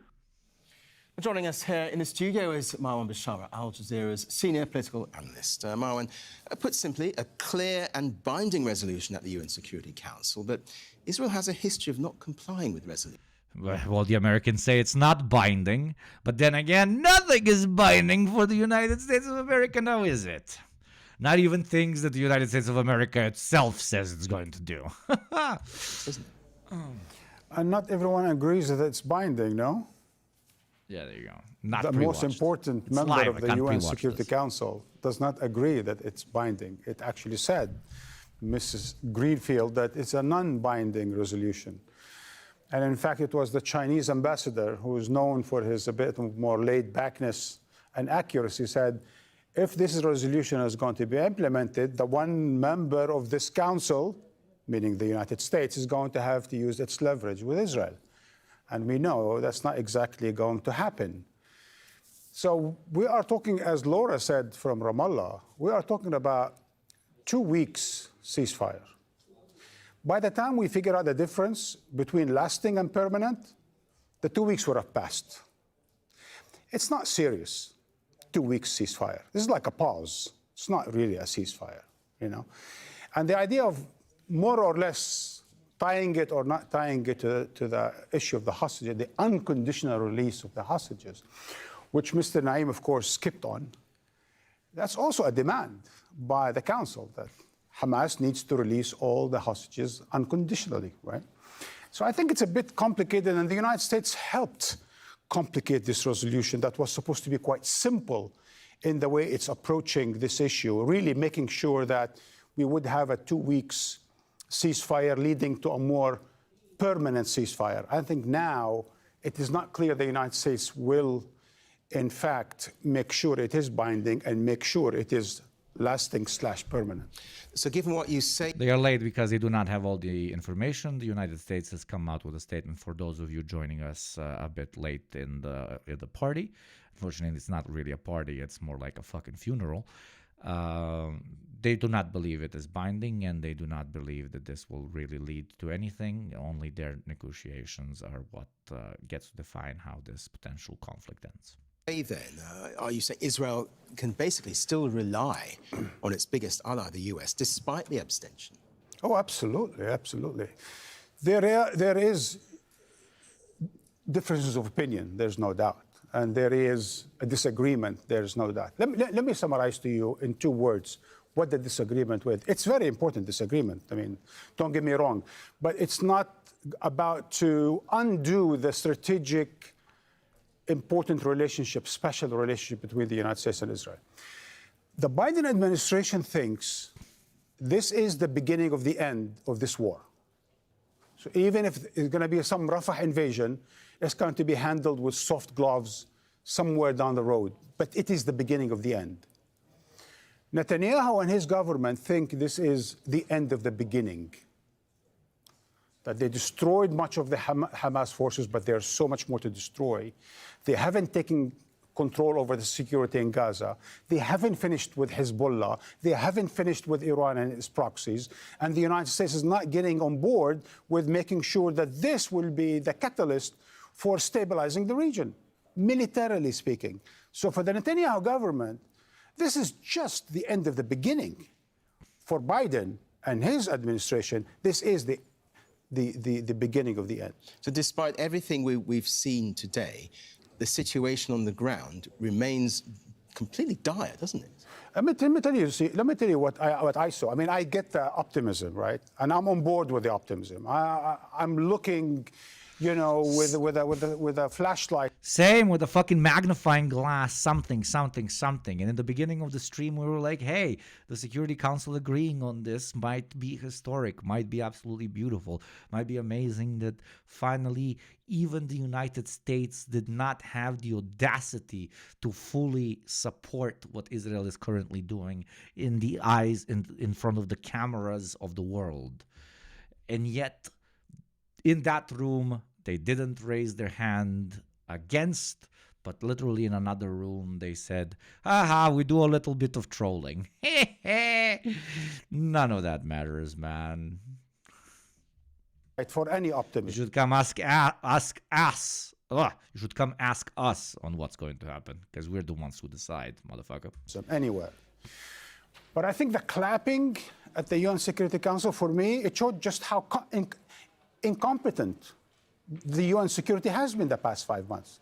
They clapped out of desperation because they couldn't get a damn resolution while more than 30,000 people were killed, where some 20,000 children and women were killed. They couldn't get a resolution. So when they clapped, because they finally could they escape their incompetence of the past 5 months, and the United States could finally escape its obstructionism of the past 5 months in shielding Israel from anything that resembles just a ceasefire, for God's sake. So that never happened. Now, again, I think it's important what went down. As Alessandro said, as James said, and so on, symbolically at least is important. It's a milestone. Hopefully someone will build on it moving forward, especially that Israel is not going to abide by it, as we all know. And I think it will have some repercussions on the U.S.-Israel relationship, for sure. And with that relationship, will there be any repercussions for Benjamin Netanyahu going forward? Well, look, I think Benjamin Netanyahu now is going to rearrange his cards in the U.S. Congress. Let me again explain this briefly. What do I mean by that? See, the Palestinians look for the United Nations General Assembly and the UN Security Council for help. The Palestinians even get aid from the United Nations, get support from the United Nations, and they get sort of a moral and practical support from the United Nations.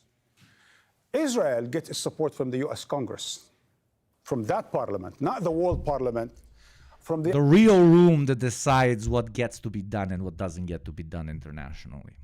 U.S. good old Congress, backed by good old U.S. dollar, which is the room behind the room, which decides what happens in the room that decides absolutely fucking everything. The UN Security Council is like 3 blocks down to the left in a basement with no electricity. It's still a room. You know who doesn't have a room? The Palestinian people don't have a room. Okay? Those 20,000 dead kids and women definitely don't have a fucking room. They have space, and that space is in the ground below the room. That's why they're so fucking invisible. The American parliament. Israel doesn't care for international law. The Palestinians do. Israel cares for U.S. law and what Congress legislates. And Congress on Saturday legislated a total protection of the Netanyahu government and a total impunitive measures against the Palestinian Authority, believe it or not, including against UNRWA, against the Palestinian Authority, against the Palestinian broadcasting system, against everything that resembles Palestinians, passed in the Congress resolution, the 1,012 pages on Friday, right? On Friday or Saturday.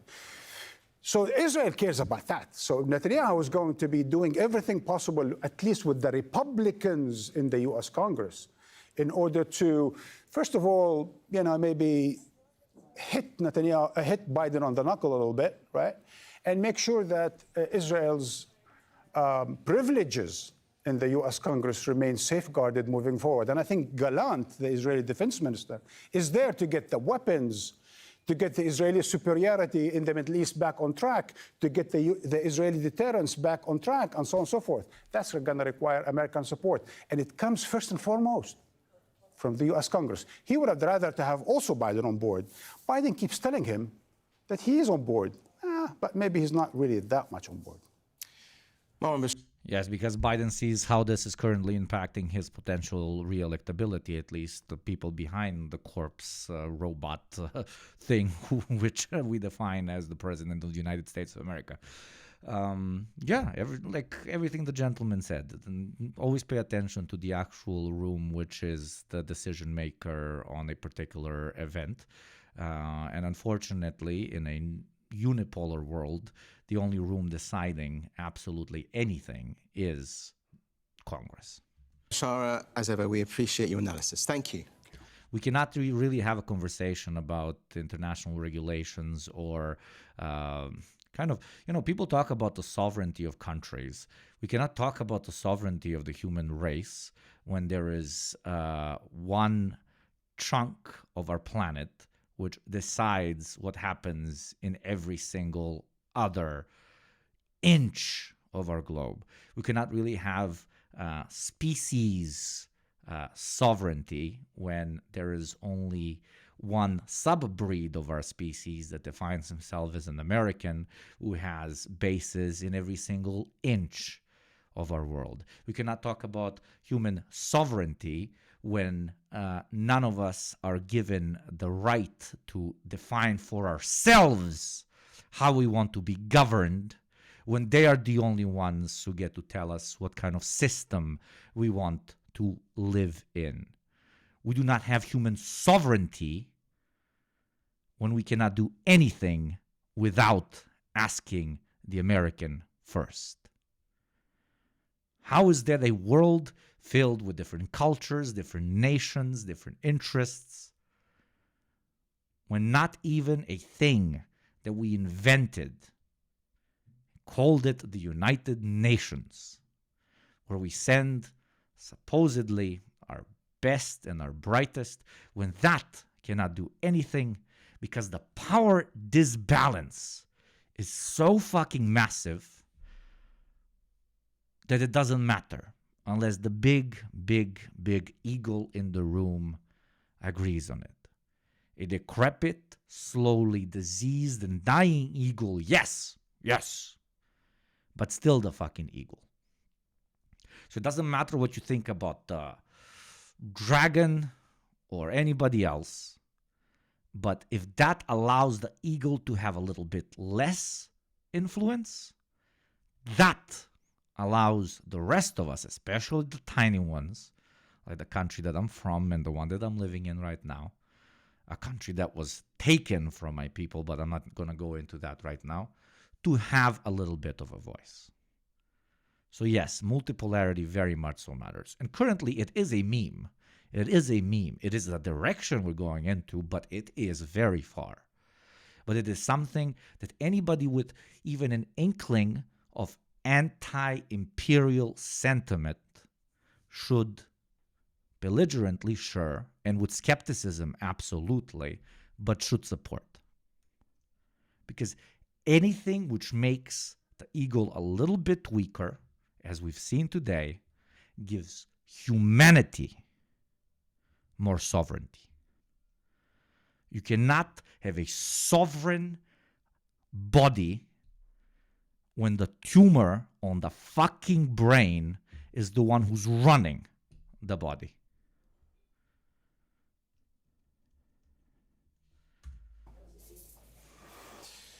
Well, the resolution took almost 6 months to pass in the UN Security Council.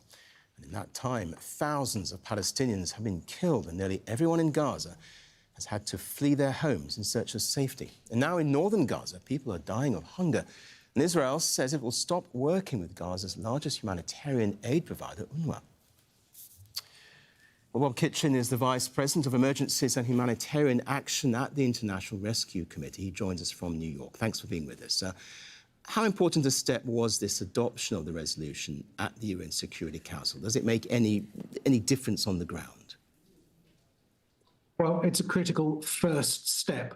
What matters now is the two concurrent, very urgent priorities of first implementation. Imagine how good the world is going when we have an International Rescue Committee. We have a thing called an International Rescue Committee. That's how good we're doing. Bringing an end to the fighting, releasing the hostages, and critically getting humanitarian aid in at scale to save the lives of hundreds of thousands, and then concurrently working out what happens in 2 weeks' time. It's a very short ceasefire where... Our boy Bob Kitchen, looking like an absolute fucking Bob, and yet is such a fucking Chad. There you go. It doesn't matter what you look like. It doesn't matter... what you're called. It doesn't even matter if you're a Britoid or an Americanoid. With a bit of fucking anti-imperialist consciousness, you too can become a human again, okay? Nearly halfway through the holy month. Also, Bob Kitchen, kind of a great name. Ramadan, so everyone involved in this ceasefire negotiation is going to have to get their heads back down and continue negotiating as to what happens next, moving towards a permanent ceasefire, of course. And what about the blocking of food deliveries that we've seen in northern Gaza? Well, we're reaching... Let Bob Kitchen cook. breaking point, as you saw from the report last week. 1 million people facing imminent famine, almost as bad in the south of Gaza, where the overcrowding, poor sanitation, absence of clean water has led to significant outbreaks. It's a massive disaster within a conflict. So the urgency of getting humanitarian aid in through the constraints that have been placed on the borders over the last 6 months is very, very urgent. There needs to be a massive redoubling of effort, relinquishing of constraints to allow aid organizations like the International Rescue Committee to be able to scale up. Well, they were meant to deliver aid, weren't they, during this adoption of the resolution? But given what you say, is there going to be enough time to scale up, as you've described? Well, 2 weeks gives us a chance. Some water. If the fighting stops, if they implement the ceasefire, allowing more aid in, it does allow us to distribute more in the immediate term. but 2 weeks isn't enough to make a difference. 2 weeks is not enough to turn around the food security of 2 million people, for sure. So that's why the priority of extending this ceasefire so it's lasting or permanent, whichever word you prefer, it has to go on for a long time. The fucking Ramadan ceasefire 2 weeks into Ramadan. Fucking brilliant, okay? Fucking amazing. For us to save the lives of the 2 million people trapped in this enclave. Bob Kitchen, thank you very much for joining us here in Al Jazeera. Well, still ahead on Al Jazeera, 3 more people have been accused of participating in the attack on a concert hall near Moscow on Friday. And in sport, we'll take a look at the unlikely route that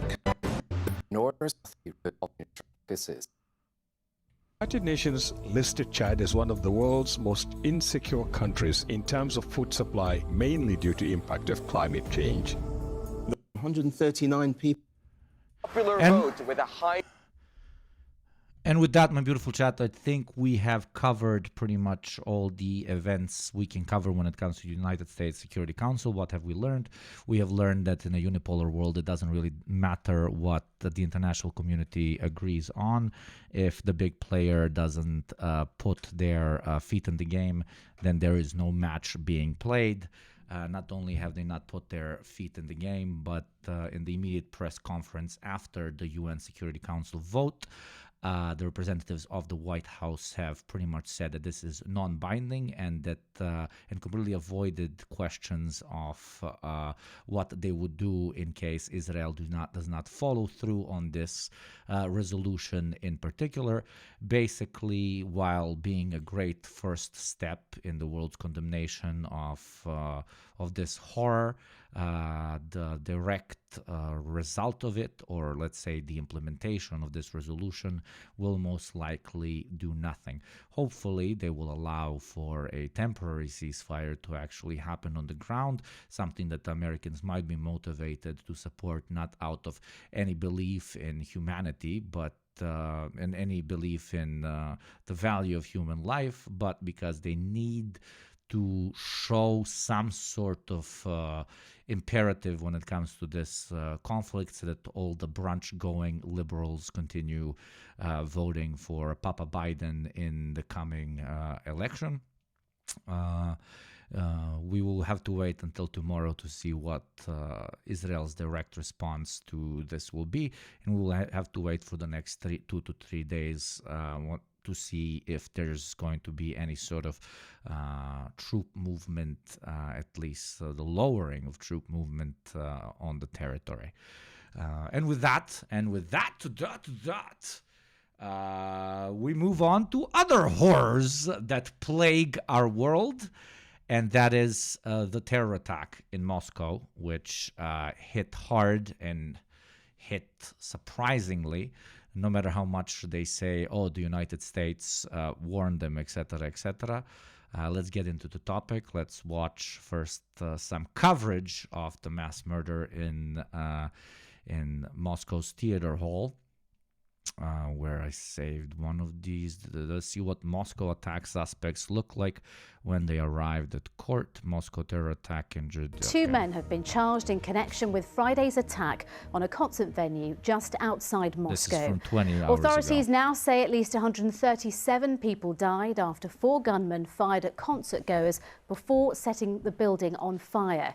Well, today was declared a national day of mourning for the victims. The Islamic State group has released graphic footage which appears to back up its claim of responsibility. But Vladimir Putin has suggested Ukraine was involved. Here's our Russia editor, Steve Rosenberg. In Moscow, the suggestion, which has been confirmed, is that they were running away towards Ukraine. Does that mean directly that Ukraine has supported them, both logistically or financially? No, it does not.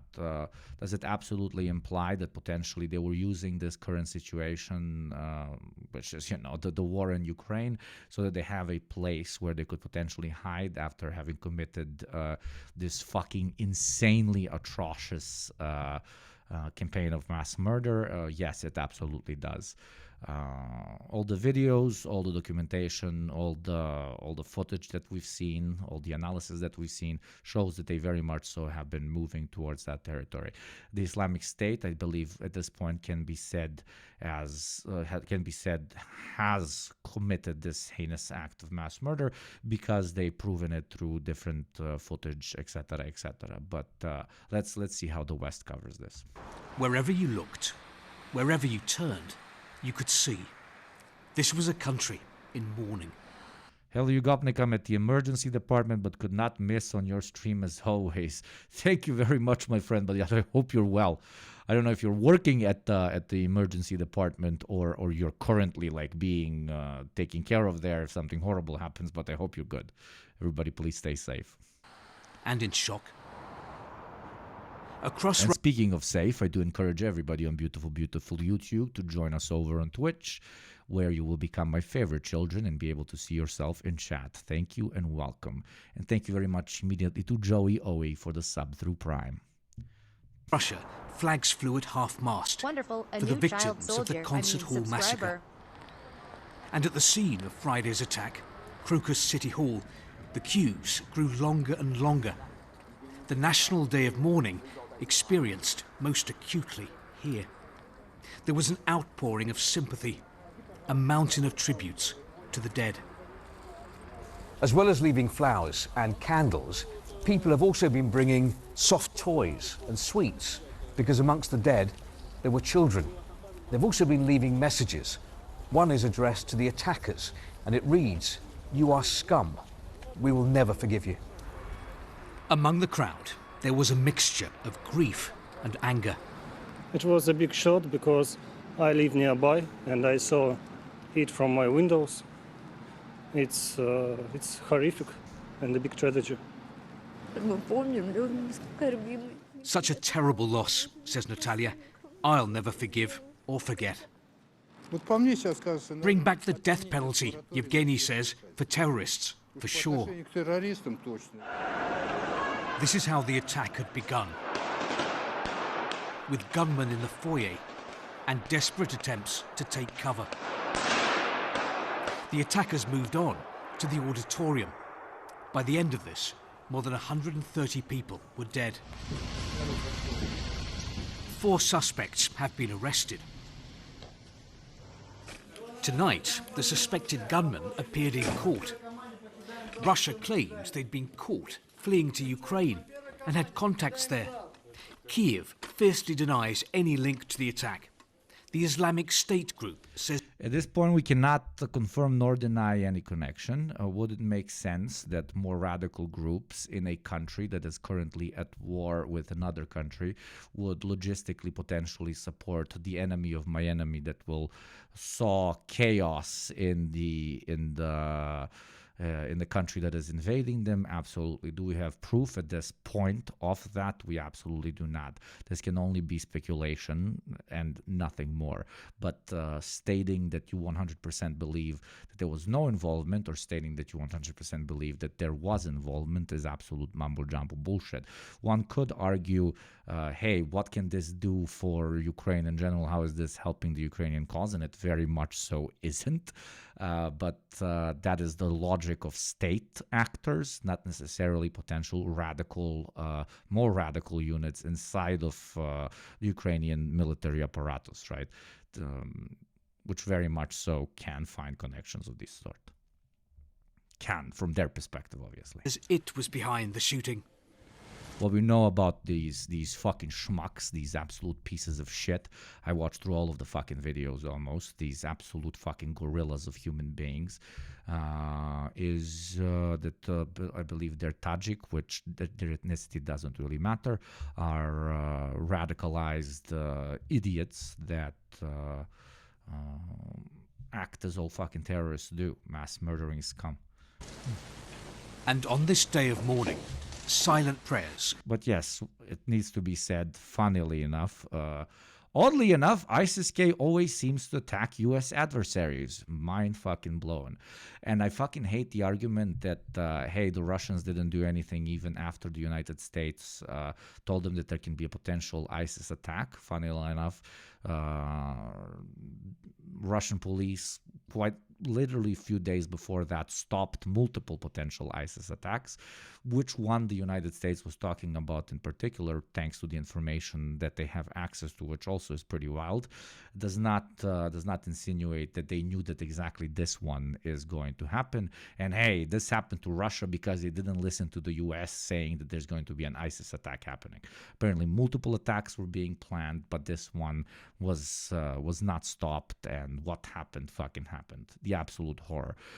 Questions should be raised about why a large event such as this is not protected by a larger police presence, and that is an argument that needs to be made. But when it's coming from the United States, it's kind of a weird one, because the reason in the rest of the world there's no fucking armed police officers in every school and every concert hall and in every fucking inch of the country is because this sort of shit doesn't really happen so commonly here, okay? We don't have fucking school shootings every 2 fucking days.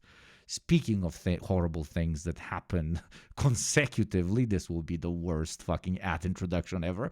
An ad is going to play in exactly 30 seconds. If you would like to support what we do here on the channel and have an ad-free experience for $5 a month or free through Prime, please do consider becoming a sub. Also, at 1,000 subs, we are definitely getting the cat book back. From a somber-looking President Putin, the Kremlin says he lit a candle for the victims in church at his country estate. And Russia is praying that there will be no more attacks. If there are, that will test people's faith in the president to keep them safe. Steve Rosenberg, BBC News, Moscow. Well, tonight, France has raised its terror threat level in response to the Islamic State group's claims of responsibility for the attack in Russia. Joining me now is our security correspondent, Frank Gardner. Frank, what can we say about why Islamic State might have targeted Russia? Dude has a church on his property. Yeah, Putin's pretty wild, dude. Yeah, fucking... his houses look like churches, dude.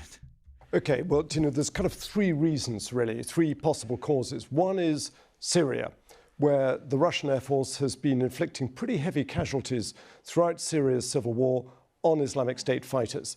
And a recent communique by Islamic State's kind of leadership said, we will never forgive and forget. In other words, we will settle scores. So that's one possibility. Another is Afghanistan, where ISIS's what's called Khorasan branch are fighting the Taliban. Now, that's going to sound strange, but they are mortal enemies. And ISIS considers that the Taliban are allies of Russia. In 2022, they attacked the Russian embassy in Kabul, so that's another possibility. And the third is the general kind of suppression by Russia's FSB, that's the Domestic Security Agency, of suspected jihadists and other Muslim individuals inside Russia. And based on this news tonight from France, Frank, what's your assessment of the Islamic State threat in Europe?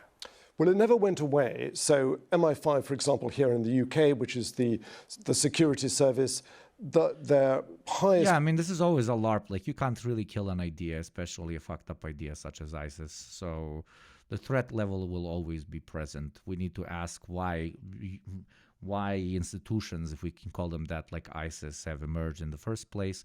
And obviously the answer, as always, is large global powers, specifically one very large global power, but okay, let's say most global powers meddling in affairs that are of no concern to them, completely destabilizing particular states, which allow for the creation of militant groups led by smart, corrupt, and fucking demonic individuals who create armies of easily manipulated quasi-soldiers, which are willing to lay their life for ideals that have been hammered into their head, but that they accept as real ideas because of the immense traumas that they might have gone through. It is a reactionary, fascistic solution to a very real imperial problem. That is how terrorism is born. Priority, the bulk of their workload is still ISIS and Al-Qaeda inspired terrorism, trying to trying to head off those threats. Now, currently, Britain is at the middle of five levels of terror threat. It's at something called substantial, which means that it's not particularly reassuring. A terrorist threat is thought likely, but it's only at the middle one. France has gone to the highest of 3. Now, that would only happen in this country if there was actual evidence of a terrorist plot, which there isn't at the moment. OK, Frank, for now, thank you. 2 men have been charged in connection with Friday. Well, CNN's Claire Sebastian has reported extensively from Russia and joins us now from London. Claire, what more are you learning about those 4 suspects who appeared in court? Yeah, Anna, so all 4, according to state media, said to be from... Always the fucking meme of Western media. I mean, I fucking love this. Hello, fellow Western man that is an expert on the far Orientals. Please tell us what is happening there. This one is of particular interest because another group of Orientals attacked another group of Orientals. How particular? Why do you believe this has happened, my fellow distinguished journalist? From Tajikistan, essentially migrant workers. And on the one hand, this sets up a relatively delicate situation for Russia. They rely on migrant workers. It's an important part of the workforce, especially now at a time of critical labor shortages, which are hampering its efforts to sort of ramp up the war economy. So they will not want to deter migrant workers from coming in the wake of this. The second thing is, of course, that they did all arrive, as you say, in various states of injury, one with a bandage to the side of his head, another in a wheelchair, and Apparently, I'm not sure if it's confirmed, but when they caught one of those pieces of shit, like the soldiers immediately beat the shit out of him to such an extent and even cut off his ear and made him fucking eat it. I will not share my opinion on this sort of behavior because TOS. Responsive, and we see this video that's been released by Russia's investigative committee showing them being sort of forcibly marched into that Moscow courthouse. The security apparatus now attempting to show that it's getting tough, that it's in control of this situation, obviously amid questions over why this huge terror attack, the biggest... It was a pretty edgy moment, I have to say so. Wait, I can't really show the picture, but the guy that caught one of the terrorists, and I believe one of the guys that might have cut off his ear and made him eat it, which again is unconfirmed, literally was wearing like a little like cute boy hatty hat, right? And was wearing a mask same as mine. And some people in my Discord were like, did you just go to Russia to catch some terrorists? And I will neither confirm nor deny me feeding people their ears. In Russia in over 2 decades was missed. I think one more point to make about this legal process is that there are already signs that it may not play Your thing has been confirmed? Okay. out in a climate of full transparency. The press were not allowed to listen to the entirety of these hearings on Sunday. So these suspects have now been held in pretrial detention for a period of at least 2 months. We know that precedent would suggest that pretrial detention in Russia can be a lot longer than that. But I think there's a chance that we will not be able to witness all of how these trials play out. Anna? Yeah, this was it. The guy that caught, I mean, you can kind of almost see the guy that they're carrying, but one of the special forces guys that caught the dude, this is what they were wearing. Literally me, bro. Literally me. Yeah, there's a full video of the ear cut, I know, but I didn't want to talk about it as confirmed because we don't know if it's exactly confirmed. But literally me, bro. Hey, literally me. But yeah, pretty wild. Like wearing this hat as you hunt terrorists through your country is damn, son. We do be playing COD IRL, bro. He do be looking like an average American uni student, bro. And Claire, now there are questions being raised inside Russia on why the massive state security apparatus failed to stop this attack. Yeah, there are. Look, I think it's not clear at this point how much the average Russian is starting to question this. Obviously, President Putin has come out and said that there might be... I have talked to Russians on the day when this has happened. Plenty of Russians that live abroad and that live in Russia itself. They are pissed off at terrorist pieces of shit. And yes, they are asking questions on why this hasn't been stopped. Because this is the biggest terrorist attack in, I believe, the last 20 years in the Russian Federation. And it happening during a time of war further destabilizes the idea that, all is going fine, everything is okay. But the Russian soul and the Russian mind doesn't really jump at blame as much as it jumps at who are these motherfuckers and how can we find them and how can we make them eat their fucking ears, okay? A Ukrainian link, and the security services are attempting to look and control. But certainly we hear from the Russian opposition, the head of Navalny's anti-corruption agency, Ivan Zhdanov, saying that this was a result, he said, of the catastrophic incompetence of our special services. He also points out that Russians have spent years being told that their rights are being eroded for this purpose, to increase their security, to prevent terrorism. This will obviously be used by the Russian state representatives as a show of force. They've caught them, they beat the shit out of them, they're going to parade the shit out of them, and they're going to say, look, we might not have been able to defend you, but we will fucking punish. They will very much so go down the route of... hey, all of you watching who want to potentially do this, look at what will happen to you if you do this. Classic American-styled, Russian-styled response to terrorism. That approach they very much so share, okay? The only thing that one should be fearful of, because I'm not going to lose any sleep over these pieces of shit, especially I don't think anybody should after having watched what they did. In no fucking way. These are individuals far past any point of herder, we can make them better point. If you think that, you're a better person than me. God bless, but that's not me. The only thing that relatively we should be afraid of is increased, obviously, Islamophobia towards Muslim Russians or Muslim people in general of different ethnicities in Russia in general. Will this happen? I'm not sure. Opinion on Muslims varies by region. In Russia, their opinion on migrant workers is also varies based on region in Russia, just like in the United States, just like in any country when it comes to migrants. But I cannot see this situation by an organization that calls itself the Islamic State, right? I can't see that this will not inspire Islamophobic hatred in the country, obviously. I mean, that's kind of the point of what the terrorists want to achieve. And now this, he says... Isn't that a good reason to question if these are even the guys who carried out the attack? Okay, yeah, absolutely. That can be questioned. That can be questioned when it comes to the arrest of absolutely any sort of terrorist, etc., etc. The burden of proof now falls on the Russian judicial system to show everybody that they were the right guys, right?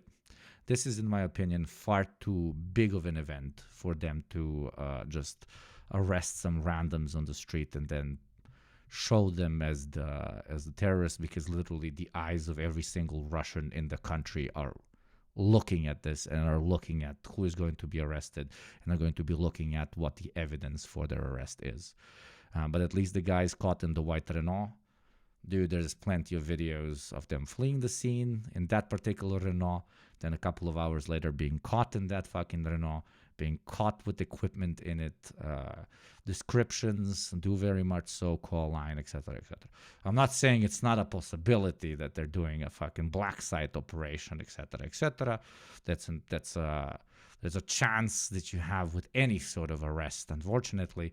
But here, my call is it's too much in the limelight for them to wanna potentially risk this, especially when they can catch the real guys. Why not fucking catch the real guys? Accusing the FSB of spending more time surveilling citizens and jailing opposition leaders than actually working on real threats. And of course, you have the irony, which some are pointing out, that these four suspects are facing terror charges, which of course Navalny was also facing, and Russia's extremist and terrorist list is populated now with opposition leaders and writers and people who oppose the war. So the Russian state is facing questions. Obviously, we don't know, as I said, what the average Russian feels at this point. There is a sense of shock and outpouring of grief. But what we do see is a clear effort from the Russian state, both the security apparatus and the sort of information arm, the propaganda, trying to prevent this from becoming a political problem for Putin. Anna?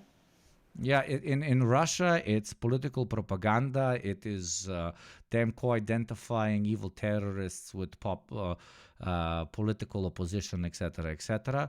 And when it happens in the and the reason they're finding the terrorists and arresting them and beating the shit out of them and putting them on public display is because the state is so afraid that this isn't going to negatively reflect on it. Yeah, and in what other country isn't this the fucking case? When there's a school shooting in the US or a terrorist attack in France or a bombing in London, the local government doesn't want to look bad and wants to show that they will crack down on these mass murderers, and they want to ensure the local population that this will not happen again. But again, because it's happening in the Oriental East, immediately we gotta use much fancier, more aggressive words to depict how the state is reacting to this horrible event. You know, it's kind of cliche for me to even call this out at this point. It's kind of Claire Sebastian in London, many thanks. This morning, 4 men accused of killing at least 137 people at a concert hall outside Moscow are facing terrorism charges. And then I think they're almost all Tajiks, right? If Russia was learning from Israel's book, it now gets to attack Tajikistan and killed 32,000 Tajiks. Ooh. The March 23rd attacks. What about Hamas? What about Tajiks? Let's go into Tajikistan, bro. It was Russia's worst terrorist attack in decades. The suspect appears in court. They are visibly beaten up and injured, one seemingly missing an eye. Joining me now is CNN contributor, former CNN Moscow bureau chief, Jill Doherty. Jill, it's so nice to see you. One of the things that struck me here is that Russia and the United States, sworn enemies at this point, and yet the U.S. says it warned Russia that a potential terrorist attack would take place. What is this relationship like when it comes to intelligence? How does that work? Well, the United States says that it had a duty to inform. And so regardless of what the country is, it will inform if it understands that some type of terrorist attack is going to take place. And the U.S. says that's exactly what they did with Russia. Now, and they say they did it directly. Again, to repeat, like Russia literally in that week had a mass arrest of ISIS-K members which were trying to do a different attack, okay? We do not know if the U.S. called this one out or another one out.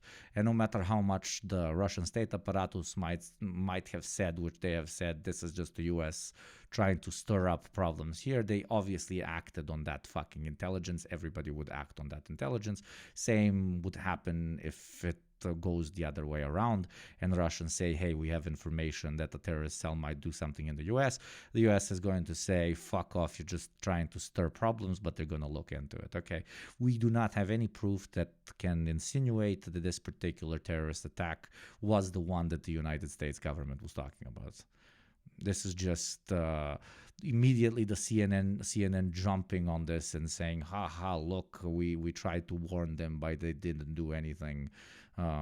Crazy Russians, am I right? They will call anything that comes from America propaganda. Well, if you called out 700 fucking attacks and it didn't happen, and then you cried wolf 701st time and it did happen, the problem is in the previous 700 callouts, including callouts for ads, which are going to play in exactly 45 seconds. If you would like to support the show, what we do here, and have an ad-less experience, please do consider becoming a sub. So this presents a real problem for Vladimir Putin and the Kremlin, because right now they're trying to explain how this happened and then avoid blame for Vladimir Putin. And that is not easy. And that's why I think you're seeing a lot of kind of, messaging and yeah, the meme casual noob 101. ISIS seems to make a comeback every time. Israel is losing Western support. Preach, brother. etc. Essentially, what they're saying is, we don't have any communication, we, the Kremlin, don't have any communication with the West or the Westerners. However, maybe our security services do. But the whole thing is, did Vladimir Putin ignore this warning? We know that he, on the record, Wonderful, said a new he child called it soldier, blackmail subscriber. and an attempt to Thank you very much, staggeringly handsome chatter. Beautiful name for the sub. Welcome, my friend. undermine Russia. So it's a real problem for the Kremlin. I was going to ask you what you think it might do to his narrative with the people of Russia, that he was unable to safeguard the country and there was a warning in place. Yeah, like with every terror attack, absolutely anywhere else, people will say, hey, why didn't you stop this? This isn't a particularly Russian thing, that the way they're trying to spin it. It wouldn't be a particularly Indian thing, a particularly Iraqi thing, a particularly Brazilian thing.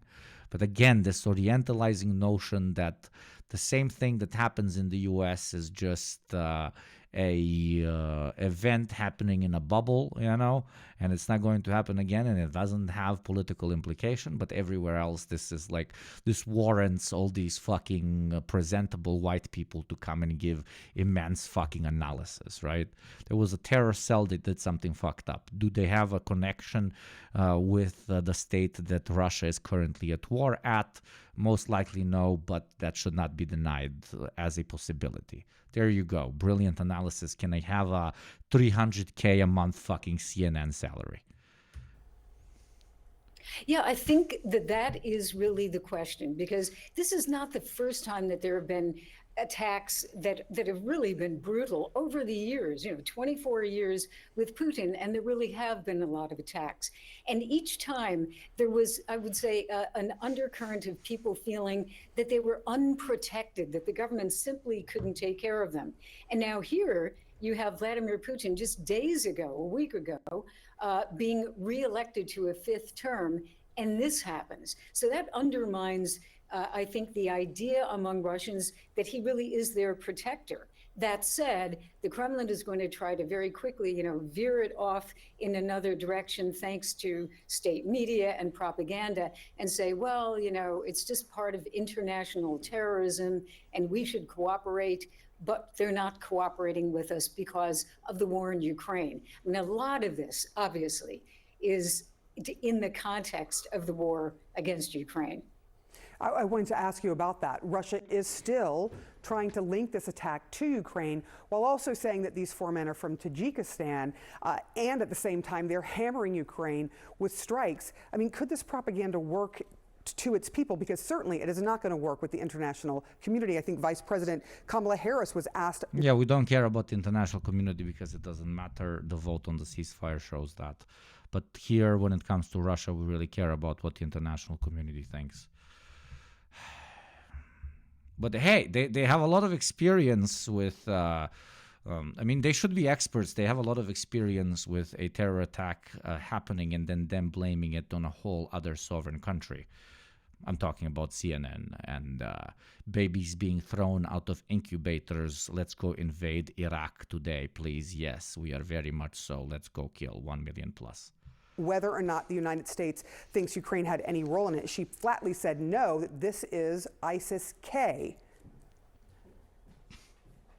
Yeah, I think that it could, Sarah, because after all, for average Russians, they are watching TV, and on TV, there is no opposition media whatsoever. It's all, the state messaging and propaganda. And so if they feel, and they're already set up for this by... Oh, yeah, it's only in Russia this exists, only. They do be having many propagandas, we say, as we watch propaganda. Russian propaganda, that the West is against them, and Ukraine is just a pawn of the United States and NATO, et cetera. They could believe that. I think, when in a situation like this, which is truly traumatizing, this is just a horrendous attack, that people want to understand it. And the fear that's being generated right now and the propaganda might come together to convince people, we have to stand by our president because after all, we're under attack. All right, I do want to ask you about the 4 accused terrorists who Russia says are from Tajikistan. were severely beaten at some point. One person looked like they were missing an eye. One came. Oh my God, why don't we think about the terrorists? Because we all know how Americans love to fucking arrest their, especially white supremacist mass murderers. Oh my God, Russia, why didn't you give them some burgers, eh? Out with a plastic bag sort of over his head. There's video of this. How does this play in the Russian public, that these men may have been beaten and tortured by Russia's law enforcement apparatus? I think they'll probably look at it with two different viewpoints. One is those guys were terrorists, they deserve everything they got. And then the other side of it is the brutality. I'm not saying this, we have to see the proof, but the brutality of Russian security forces, not only for terrorists, but for actually opposition people who have come on the streets against the war in Ukraine. I don't know how this is smart fucking propaganda on CNN's side, comparing these mass murderers with opposition members. What are they trying to do here? Like, this spin is fucking hilarious. Spin is so it's dumb. It's dumb. We've seen the video, Yes, terrorism in Russia, but what about opposition members?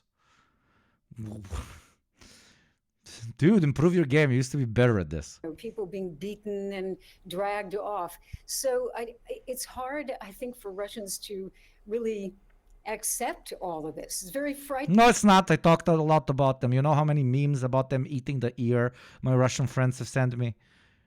It's got like, skibbity toilet, and then a remix of them shoving his ear in his mouth, okay?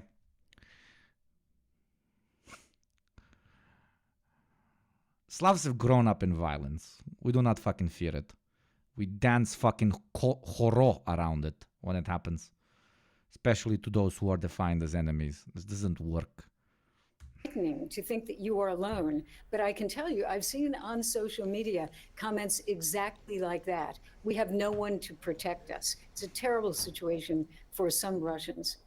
Yeah, and there have been thousands of people going out and laying flowers, a lot of sorrow in Russia. Bruh, are they really trying to emphasize with terrorists to take a swipe at Russia? Guantanamo, America, question mark? Yeah, I mean, it's a cliche to just sit here and call out hypocrisy because it's a massive fucking cliche. At this point, I think we're all tired of doing it, no matter how much fun it is, but they will make absolutely any correlation whatsoever in order to push the idea that this thing that happens all over the world, which we define as terrorism, is somehow happening differently in foreign countries than how it happens back home. And they're finding correlations that aren't really there.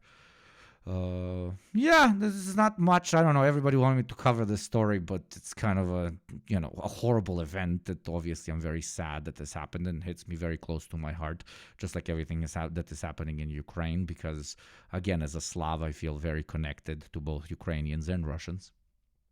But that's what it was. It was a terrorist attack that local politicians, in the case of both Ukraine and Russia, will try to use in their own interest.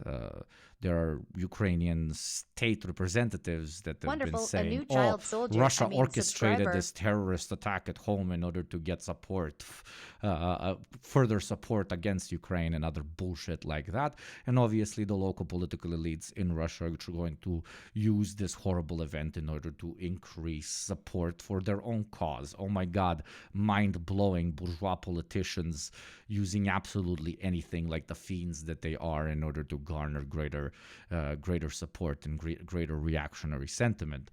One thing I'm happy to see, though, is that for now there is no open rhetoric when it comes to the representatives of the Russian state, at least, to dabble in direct Islamophobia, right? At least nothing that I've seen for now, which I'm very, very glad is happening. And in a weird sort of way, in a very weird sort of way, this is being pushed more towards being somehow correlated to Ukraine is not allowing standard Islamophobic perspectives to fester. because, again, it's not in Russia's interest as a country with a lot of Muslims to define this, a country with a lot of Muslims as allies, and a country whose working class is very much so, to a very large extent, Muslim as well. But let's hope that doesn't change, because we all know divide et imperum works everywhere, including the United States, Russia, France, or fucking, I don't know, India. In India, very much so. Thank you, Mr. Ginarblar, for the sub. Welcome, welcome, welcome. Thank you kindly. And with that being said, yeah, this story is kind of over, which leads us into... We are talking about internet topics and a meta reaction of this streamer watching another streamer react to another streamer, Candace motherfucking Owens. We have covered very serious, very expansive topics today, especially that one concerning the Security Council resolution, right? Now let's look at something that doesn't really matter. But does it not really matter? Well, in my opinion, it does. The Daily Wire is arguably the most successful and the most modern, at least most modern right-wing media project that we have. While I would put them 50 steps behind the influence and power which a man like Tucker Carlson exhibits, that doesn't undermine just how fast they are growing, just how influential they are, and doesn't undermine their incredibly insidious purpose, right?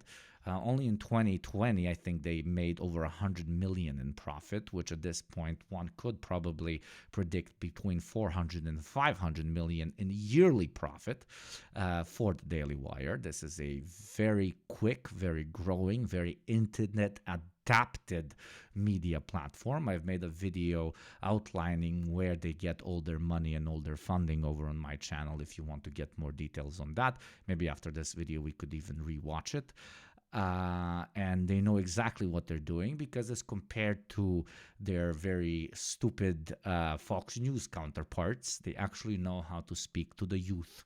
They know how to dunk on them red-haired feminazis, am I right? Ha ha ha! Owning, and yeah. But with that being said, it is extremely interesting to see a bit of infighting. It is not only us leftists that do the infighting. Also, the rightoids are right there. Let's see what the fuck is happening with Candace Owens. This is how I'm supposed to pronounce her name, right?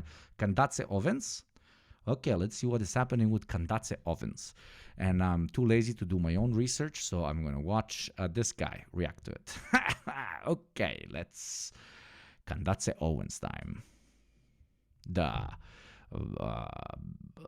black supporter of Hitler himself. If only Hitler stayed in Germany, he would actually have been a great leader. Candace Owens. About Candace mother-freaking Owens, who is finally free, she says, after being ousted from the Daily Wire. Ben Shapiro and Jeremy Boring's operation, the Daily Wire. Ben Shapiro fucking holding the power down in the Daily Wire, fucking dancing on the grave of the Candace Owens. My boys over in the right wing couldn't even keep the most shilly and race traitorous of people on planet Earth in their show, no matter how much she would dance around and call for the confused African American reactionaries to come and support the white overlord, the Candace Owens. Let's see. Fired Candace Owens. Now they fired her, according to TMZ, apparently, for anti-Semitism. Candace Owens and conservative website. Man, dude, the ancestors of right-wingers must be losing their shit right now, okay? The representatives of the far right today are a Jewish dude and a black chick disagreeing on anti-Semitism, my dude. The state of the right, my dude. The state of the right. Thank you very much, Smeghead, for the $2. Oh, Lord, we are so here to see it. The state of the far right in America is a black chick fighting a Jew over anti-Semitism. Yeah, baby. We are here for it, baby. The Daily Wire have officially broken up. Hitler literally like helicopter spinning in his grave. Oh, wait, he doesn't have a grave. It's a parking lot. Friday morning, the Daily Wire CEO, Jeremy Boring. Some cars over in Germany be vibrating right now.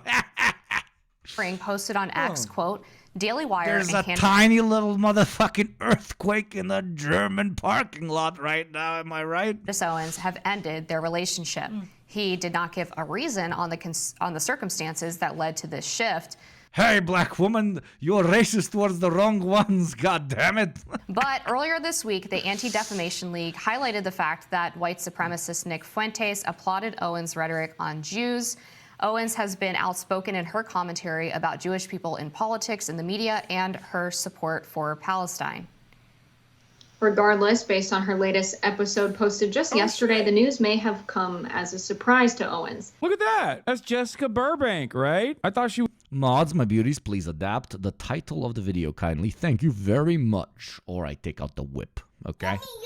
I will beat you, Pokemon, okay? It was a TYT. I'm not going to go away. I'm going to use my... My boy is so connected. Hasanabi being so connected that he opens a random video and it's immediately someone he fucking knows. Ha ha. God-given voice to talk about... Man, if Hassan was a Jew, the theories that would come out. That I will support, because the Turks are everywhere. The Turks control everything. We have never fully, truly liberated ourselves from the Turks. They see everything, they are everywhere, they control everything, including on this platform. That is why we must dethrone Hassan, not because of bad takes or owning house, but literally because Turk, okay? Because Turk. Things are important for me. I'm just asking to be left alone, or at least just report the truth. Ladies and gentlemen, unfortunately, that is all the time that we have for today. But don't worry, because we will see you tomorrow for a brand new episode. Anyway, the one thing I do want to mention about Candace Owens really quickly, a white supremacist through and through, by the way, make no mistake. My position on Candace Owens has not changed and will most likely never change. She is a grifter. What is there to change, my brother in Turkey? Like, what? She is a white supremacist. She is the blackface of white supremacy, 100%. Like, speaking of the blackface of white supremacy, you know what is the black plague of Twitch? Ads! If you would not like to watch the one playing in exactly 50 seconds, please consider making me 0.00001% as rich as the Daily Wire and becoming a sub for $5 a month or for free through Prime. And I'm taking this moment also to call on all of the people over on YouTube to migrate to Twitch, because this is where the show will eventually only play at, and because we are getting close to the 3-hour mark, and in exactly 2 minutes the stream over on YouTube will stop and only continue on Twitch. So check out the link below and join your superior brothers, sisters, and NBs on Twitch chat. Thank you kindly. Come migrate, join the apartheid state of Twitch, Ugopnik, or you will no longer be able to watch the stream. Thank you. Her sole purpose for many, many years specifically was to let really racist white people feel a little bit better about their racism because a black woman was saying the same things that they're saying. So that's definite. Okay, that's something that everyone needs to understand. Candace Owens also was already an anti-Semite before she was hired at the Daily Wire. So make no mistake, she was not fired from the Daily Wire for anti-Semitism. She was fired from the Daily Wire for being pro-Palestine. Now, exactly, mashallah, exactly. Is she genuine in her pro-Palestinian emancipation? Is this another way for her to launder anti-Semitic narratives? Maybe, okay? I have not listened to Candace in such a long time. I don't know. I would suspect that it's probably not genuine, because I think anti-Semitism is probably the more leading interest that she has. So just remember that. The controversial right-wing commentator took to her own X account, posting, quote, "The rumors are true. I'm finally free." Oh my God, have we all now agreed that we're calling it X? Are we seriously like all agreeing that we're calling it X now? Like we're letting the fucking South African fucking win this thing? God fucking damn it, dude. End quote. There will be additional quote, there will be many announcements in the weeks to come Owens joined the Daily Wire back in 2021. So a little bit unclear about what's next for Owens here. Very obvious she's not with the Daily Wire anymore, and that whether it was a firing or they had a conversation this morning that ended in them deciding to end their relationship, all of the language makes it sound like they broke up and that it was a romantic relationship. I was just saying yesterday to a Thank you very much, Benry2000, for the sub, and we welcome all our beautiful viewers over from YouTube. All of those who have not migrated, you have exactly 10 seconds to do so. Oh my God, it's 5 seconds. Oh my God, it's 4, 3. Click the link below or the link in the chat and join us over on Twitch. 2, 1, and let us all come together and say bye-bye, YouTube chat. Welcome to Superior Twitch chat. Good night. And that's it. RIP YouTube chat. Thank you very kindly. Now we are only on Twitch. And with that being said, let us get back right to the topic. Everybody in chat, please be very welcoming to our Twitch brothers and sisters. Friend, that it might be the case that Ben Shapiro's keeping Candace Owens at the Daily Wire despite his pro-Israel views, to show that even though there was reporting that was pro-Israel, hey, we had this other host at the Daily Wire that was... Remember when I was really hot when we started this? I mean, I'm still very sexy, but I was like sweating. Now I'm fucking cold. Am I getting sick? Any doctors in chat? What the fuck is happening, dude? No, I just think I literally got sick from covering the American perspective on the Security Council decision. Like... saying something else. It seems I'm tweet out, Candace Owens was an anti-Semite before she was hired at Daily Wire. She was fired for being anti-Israel, not making an assessment on whether her pro-Palestinian sentiment is genuine or not. Ben Shapiro has openly defended anti-Semites because of their pro-Israeli positions. Does anyone have that famous Ann Coulter tweet? I will, however. No, it's not from the vape. It's because this room either is very hot or very cold because I don't have heating in it. Because, I don't know, I'm fucking broke boy. Celebrate and cherish any kind of, like, drama. No, I need to fix my fucking radiator, but I can't fix it until the fucking season of heating ends. It's a weird thing. Balkans. Fucking socialist infrastructure, am I right? Happening in right-wing circles because it's awesome. Seems that that's not a strategy at all at the Daily Wire. And who knows if it was their choice or Candace's choice. But curious to see what she does next. Yeah, I mean, based on the fact that she said, see you tomorrow, that definitely suggests that the Daily Wire pulled the trigger and fired her. I think, you know, people who have been following some of the internal feuding at the Daily Wire probably are not super surprised by this. It's definitely the case that Ben Shapiro was very troubled by her views on the Israel-Palestine conflict. He is obviously... It's like the infighting chat is very easy to explain. So you have the purely imperialist right wing, and then you have the imperialist right wing, but it is also incredibly anti-Semitic. So Candace Owens is the latter, right? She is imperialist because America best, America take over everything. Yes, America we salute. White man, please dominate all of world. But also Jew bad, right? While Ben Shapiro is America good, imperialism good, especially Israeli imperialism good, but Jew not bad because I identify Judaism with Israel for some reason, which is fucking stupid. So those two kind of, channels of right-wing thought at one point that cannot coexist, no matter how many millions they are making together. So they boot out that, as well as a lot of money that is coming into the Daily Wire originally and currently is coming from hardcore Christian lobby groups, like radical fucking the ISIS of Christianity, as I like to call them.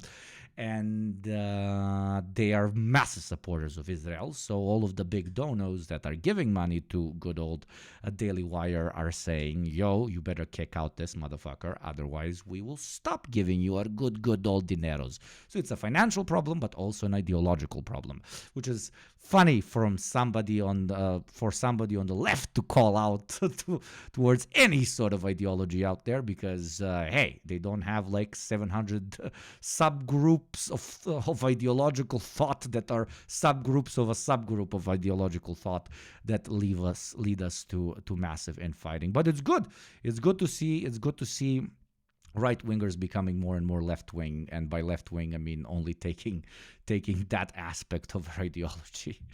Very good, very nice. One of the most pro-Israel voices in conservative media, and they've had public tension around what she's been saying on her show.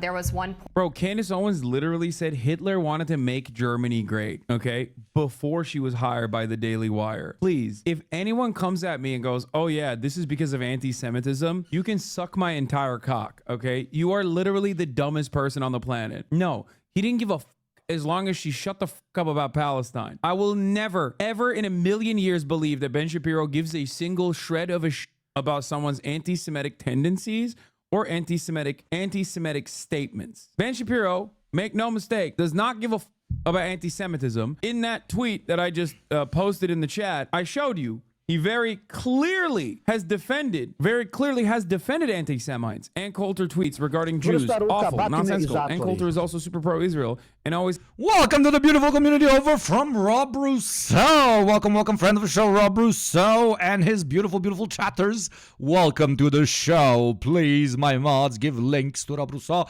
and everybody go and give that beautiful man a good old like. Welcome, chatters. Thank you kindly for joining us. We are doing meta streaming where we are watching another guy's highlight of a stream thing, but not because we want to do that, but because probably he condensed this particular story very well.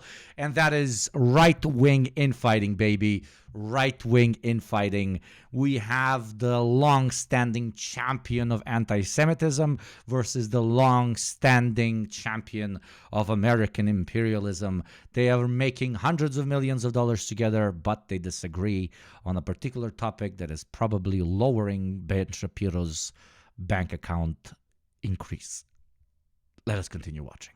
Thank you for the shout out and welcome. This has been, so I won't lose sleep. Oh my God, a trash. She said it was bad for Hitler to go into other countries. Maybe she applies the same principle to Israel. Yes, she does, except in the other direction, if that makes sense. She applies a similar principle. That principle is anti-Semitism. I believe that Candace Owens is 100% an anti-Semite, okay? Die in the wool, straight up anti-Semite. Are you saying Ben Shapiro was anti-Semitic? I think so. Yeah, I don't think that's like that. I believe Ben Shapiro is anti-Semitic in the same exact way that Candace Owens is anti-black. Doesn't give a and just like he doesn't give a what happens to Jews in general. Like that's the meme with anti-Semitic people of non-pure white background, etc., etc. They accept the fascistic, the Nazi, straight up Nazi, not just fascistic analysis that the Jew is white. I wasn't showing the video. What the fuck? The straight up fascistic analysis that the Jew is manipulating the non-Aryan peoples into acting against their own self-interest. And when you're a member of these so-called non-Aryan peoples, meaning not the Nordic, not the Mediterranean, and the other insane racial groups that they find as stemming originally from the advanced Aryan civilization. Well, if you're from those groups and you want to be a fascist and you want to include anti-Semitism in your analysis, you say, okay, yes, that was a great analysis. They are manipulating us, and the real struggle, for example, in this case, of the black man and woman in the United States is an external force that is coming us and telling us to be gangsters and to live on welfare and be fat. They exist. Wonderful. And they're actually the Jew, that is subscriber. literally like Kanye West analysis, which you learn very much so from Candace Owens. Thank you very much, Tomati Loot, for the sub, and welcome, my friend. So yeah, that's where it comes from, and you can absolutely, you can see it festering in their slowly developing fucking brains. God forbid we have absolutely any fucking analysis of who the actual oppressor based on class is in this fucking country. No, it must be Jews that invented Tupac so that we become gangster communist welfare queens.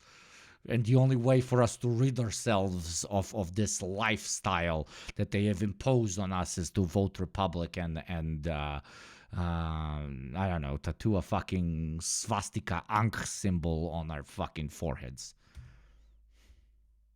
Though, yes, gangster communist sounds like a great fucking idea. As long as... I mean, what do you think I am?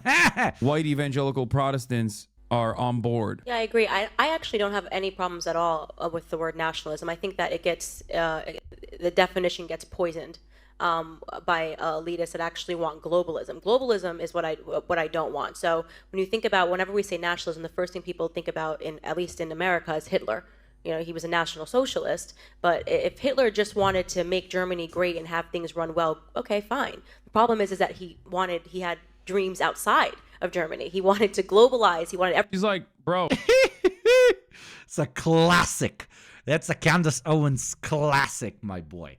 And I feel like hot takes like this really push you into the limelight, very much so. And this one really did for her. Like, we tend to share this around and say, oh, yo, this look at how stupid and fucked up this right-winger is. But other right-wingers be like, oh my God, yes, queen, fucking slay. That's what we're talking about. Oh, bro, what do you mean? The problem with Nazism is globalism. Oh, words have no meaning. I am smart. And then they make hundreds of millions, okay? Hitler wanted to make Germany great. So, like, the concentration camps for communists, socialist, trade unionist Jews, like the Roma people, disabled people, gay people, that's all fine and dandy, honestly. That's fine. He just wanted to make Germany great. It was an issue when he started doing Lebensraum, you know? Because, like, why the would you want to live with Polish people? Dog, that's her take. Are you... Even though they didn't want to live with Polish people or Russians or Serbs or anything, or Ukrainians, all of those people would be killed for the expansion of the Lebensraum. I'm sure Hassan knows what he's talking about, but yeah. And the first people they put in camps were communists. You do know this, okay? Kidding me? Everybody to be German, everybody to be speaking German, everybody to look a different way. That's not, to me, that's not national. Everybody to be speaking German. What the fuck are you talking about, you fucking idiot? Dude, they didn't want them. They didn't want them to exist. They didn't want them to exist. Globalism, as you define it, is all of us becoming Americans, right? Herr Burger, I am Gopnik, and I only live for fucking burger. Burger. Burger.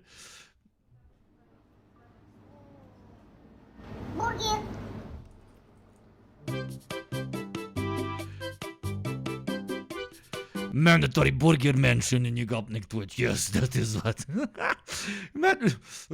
Hitler just wanted us all to be Deutsche. Yeah.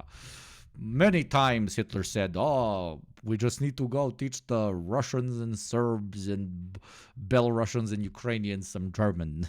That is how we will expand our empire, truly. They weren't implying them Liebening in that Lebensraum, if you know. Nationalism. So in thinking about how it could go bad down the line, I don't really have an issue with nationalism. I really don't. I think that it's okay. It's important to retain your... Again, I don't have an issue with nationalism while talking about Hitler's domestic policies is insane. Your country's identity, and to make sure that what's happening here, which I think is incredibly worrisome in terms of the decrease in the birth rate that we're seeing in the UK, is what you kind of want to avoid. So I don't have anything I have no problems with nationalism. It's globalism that I try to avoid. Between Ben Shapiro and Candace Owens, Ben is right. If Owens, oh God, Jank loves handing it to like some of the biggest charlatans. I would be on her side, but that's not all she does. She repeatedly said over-the-top anti-Semitic tropes. She was trying to get fired from Daily Wire. Congrats, mission accomplished. What is this hill? What is this hill you want to die on? Why this hill? God, man, Jesus Christ.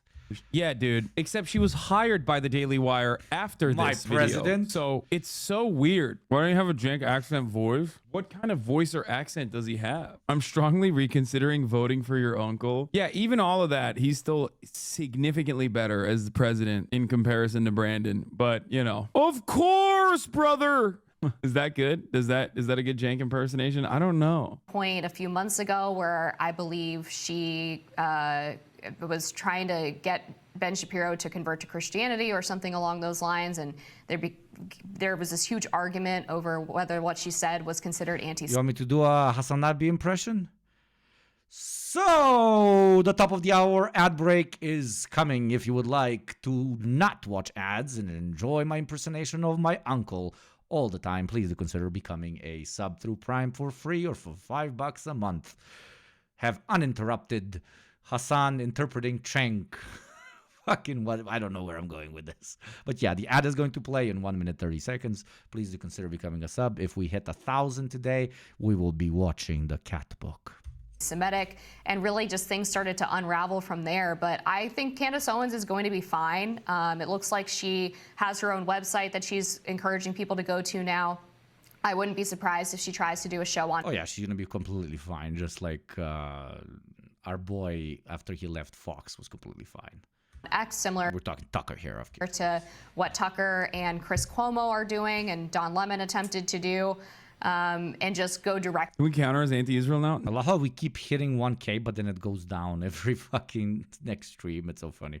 It's weird how subs on Twitch work. No, dude. I don't give a I ain't count Candace Owens as anything. Okay, get the fuck out of here. Why I left the right coming soon? No, she's not leaving the right. You know what I think she's gonna do? And I do think that this is real. I've talked to people a long time ago about the Kanye West stuff that told me that Kanye West very much so was getting brain broken by the likes of Candace Owens into like this weird Hotep route. That's what she's gonna do. She's gonna be like a full-blown Hotep Jesus type. I think that's what she's gonna do. She's not gonna leave the right. But it's like really odd because she's done so much anti-black propaganda. So I don't even know how she can like flip back and be like a right-wing, anti-trans, anti-gay, but like pro-black. I actually don't know. But to be fine with a Jewish state, it's not anti-Semitic to point out that that is hypocritical. Dude, I don't know what Hassan is talking about. With all the Kanye West drama, we've learned that there is a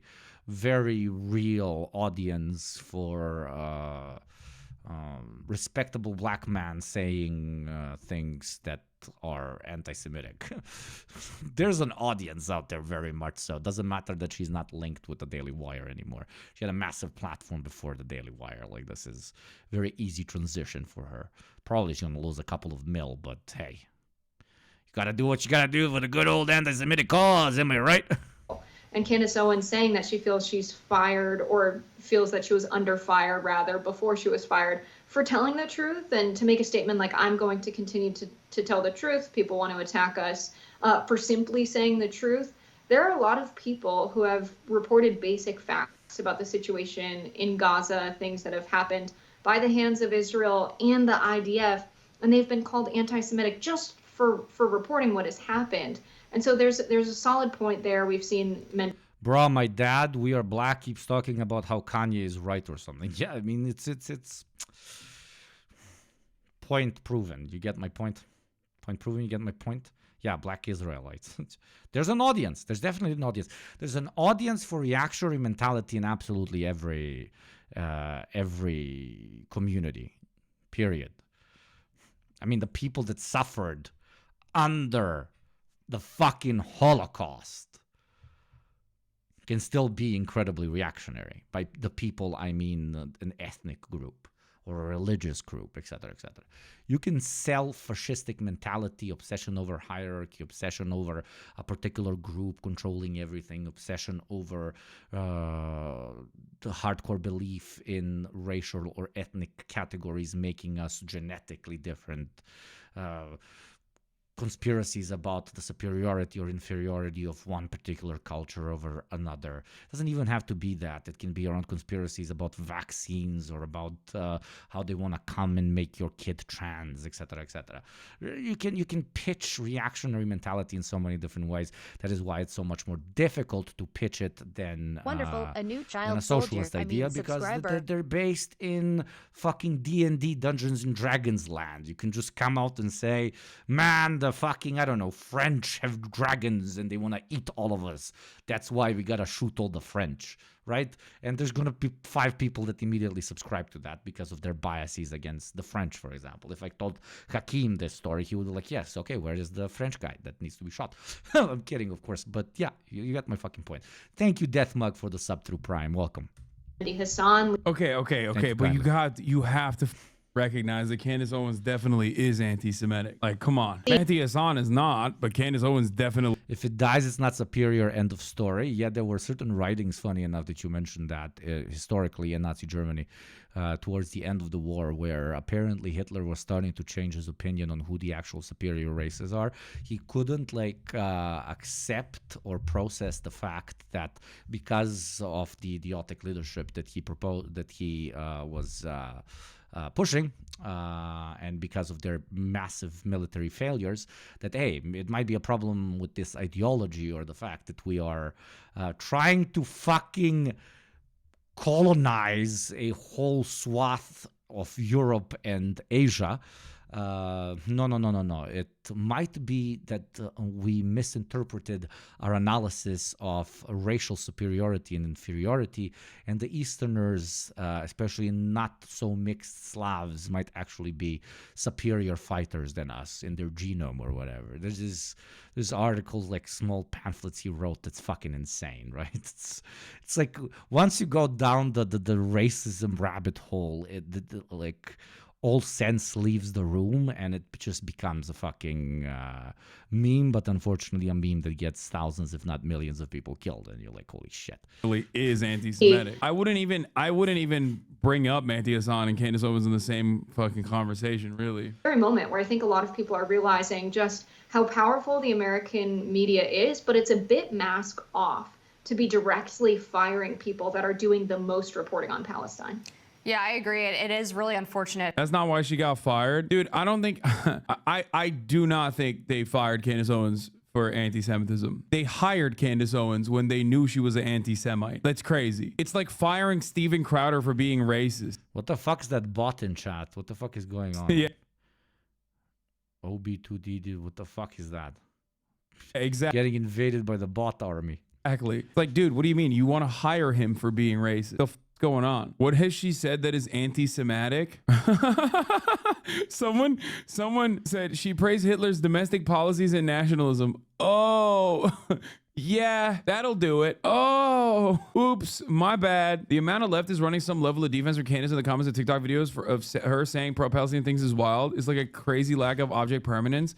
No, they just don't know. Guys, propaganda works very well, and even on TikTok, and especially so on social media. If most of the things you hear about a person are not like all of their objectionable views because you literally developed object permanence in the last 3 years, okay, you probably didn't know that Candace Owens is like an anti-black, white supremacist, anti-Semite, and all the... Thank you, 8-Bit Amethyst, for the sub through Prime. Welcome. Those things. You probably only saw her cooking on TikTok with like pro-Palestine. That's it.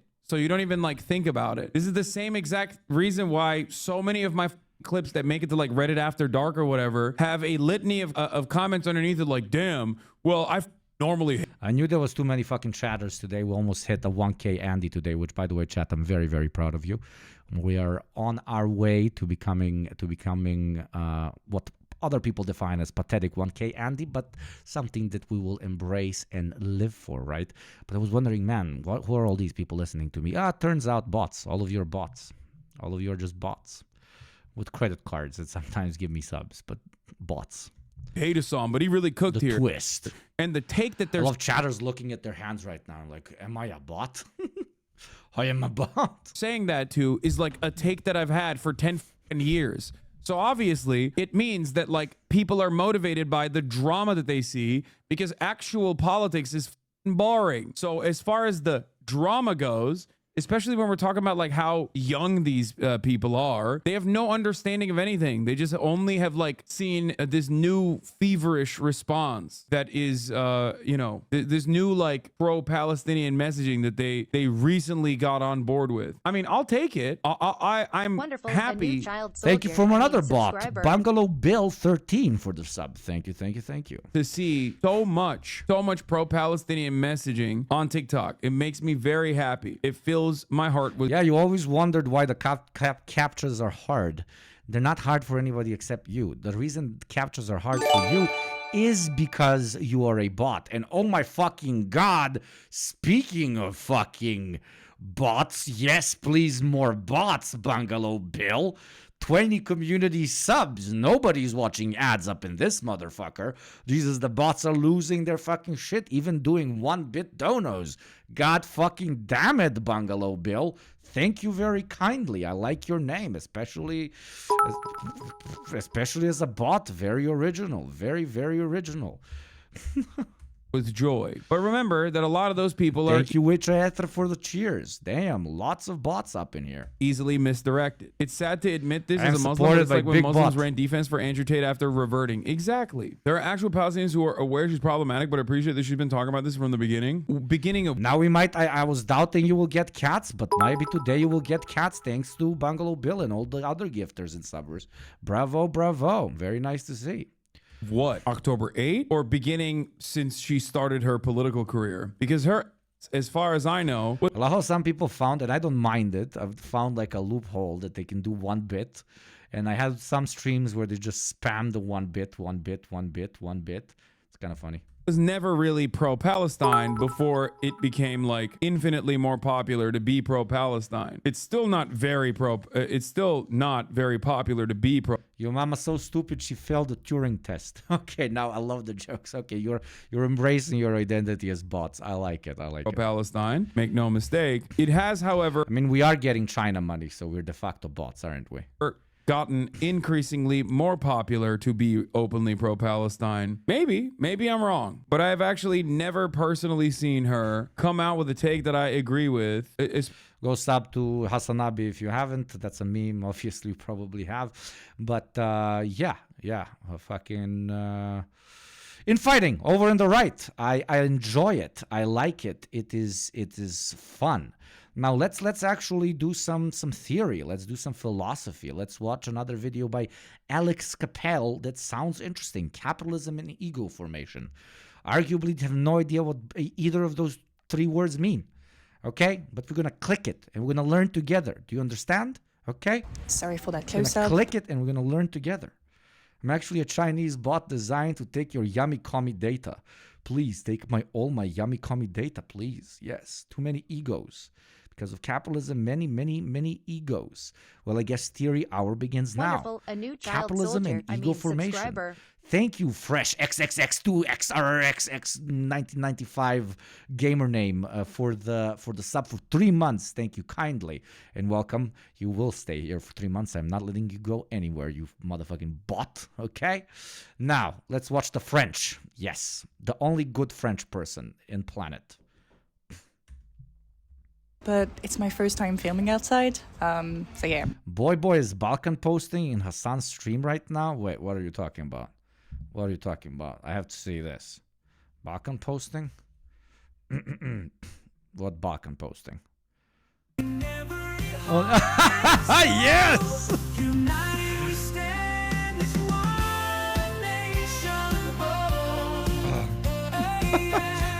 That's funny.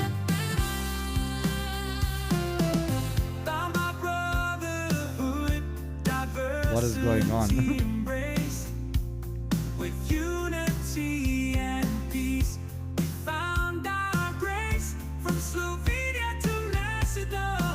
I didn't even know this was a song. Forever United, Yugoslavia Forever by Bake Wilder. Forever United, Yugoslavia. In the heart of Europe, nation stood strong. Yugoslavia. It's so long.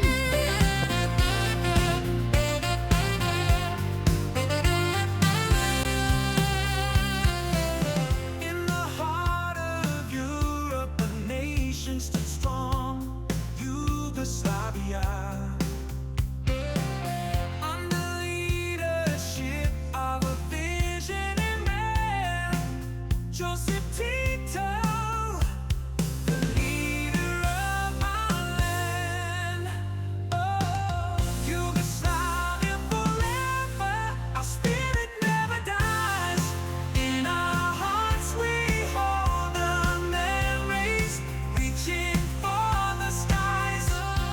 We are rebuilding Yugoslavia, one Twitch community at a time. What is this song? This is awesome.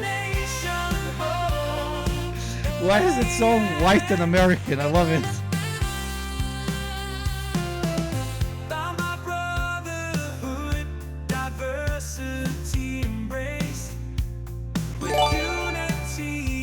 Thank you, Eco Waves, for the 5 gifted sub in the name of Yugoslavia, baby. Eco Waves, the OG of the OGs. Thank you so much. We almost get the cats. And thank you, Life Dinosaur, for the 5 additional gifted subs in the name of the Yugoslavian white man song. Thank you very much. Yugoslavia, where all could belong. I should never sing.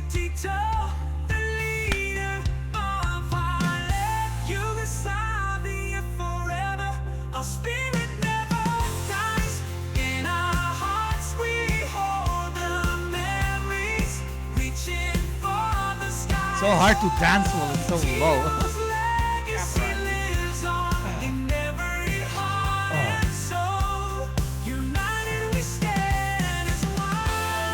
Dance so white. How am I supposed to dance to a song with this beat, my brother in Christ? Jesus, it's difficult, okay? It's got like all the beats in one.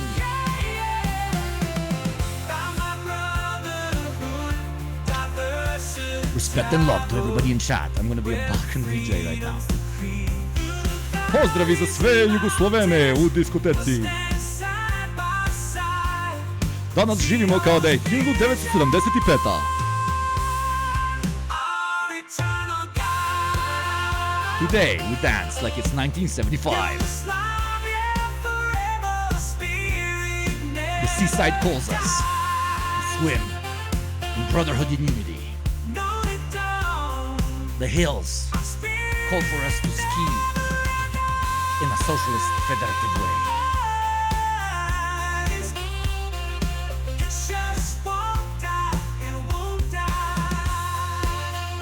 The country might be dead, but the idea will never go away. Thank you, MXG, for the gifted sub and for the idea. Tito's legacy lives on. Tito's legacy lives on.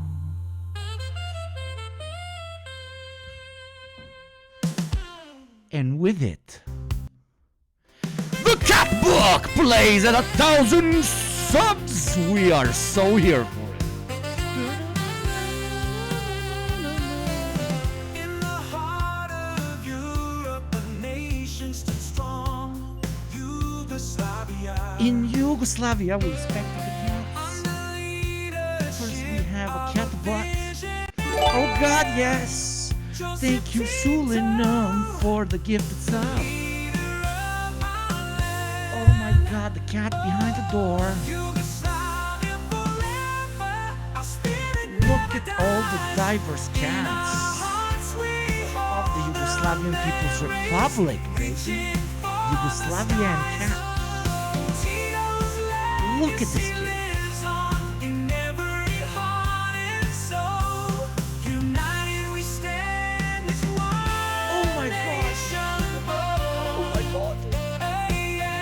Here we see the future of a new Yugoslavia being born out of a couch, I believe.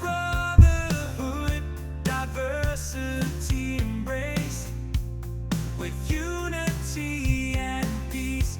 We found our grace from Slovenia to Macedonia. Yeah. Together we fight no obstacle we couldn't sever. It's a cat in a whiskey glass. Oh my God, it's literally me. It's literally me. Oh my God, it's literally me. I'm giving you a lot of cats today, Jesus fucking Christ. Under the leadership of a visionary man, Joseph Tito. Joseph Tito. Yugoslavia forever. Our spirit never dies. In our hearts we hold the memories, reaching for the skies. Tito's legacy lives on in every heart and soul.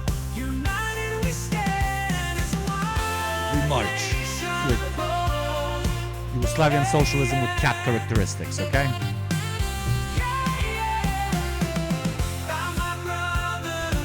Thank you, everybody, very kindly for the 1,000 subs that we keep reaching absolutely every stream until they disappear, because that's how Twitch works. Thank you very much for all the gifters and all the subbers. Without you, this would not be possible. You are too kind. And look at this fucking beautiful hair. They didn't move an inch, even after I'd worn this very, I would call it either Chinese or Fidel Castro inspired hat. It's very square. I never liked square hats, but a guy went to China and he brought it to me. It's very fun being like the communist in every friend group, because all the gifts somehow revolve around LARPing as a socialist. You gotta love it. You gotta be there for it. That's how we do it. And it makes sense for me to wear the Fidel hat while I dance to Yugoslavia, because Tito and Fidel were extremely close friends. Yes, indeed. Now, Theory Hour. Let's go. Again, thank you very much. I really appreciate it. Everyone, thank you. You're making a young boy stream come true. Because you literally are, so thank you. Okay, so capitalism and ego formation. Let's see what this even means. And thank you very kindly, all mods, for changing the title. Thank you. You can call it Theory Hour. Just call it Theory Hour. Yeah. Sorry for that close-up, but it's my first time filming outside. So yeah, I'm getting out of my comfort zone. That was my 2022 resolution. We're doing it. Oh, this one's older. So 5 years ago, Okay, I let's go. bought this bag, and I remember when I bought it. Thank you for everybody who sent it to me. I don't remember who it was, but yeah. I felt like I was then part of a tribe, the Kanken tribe.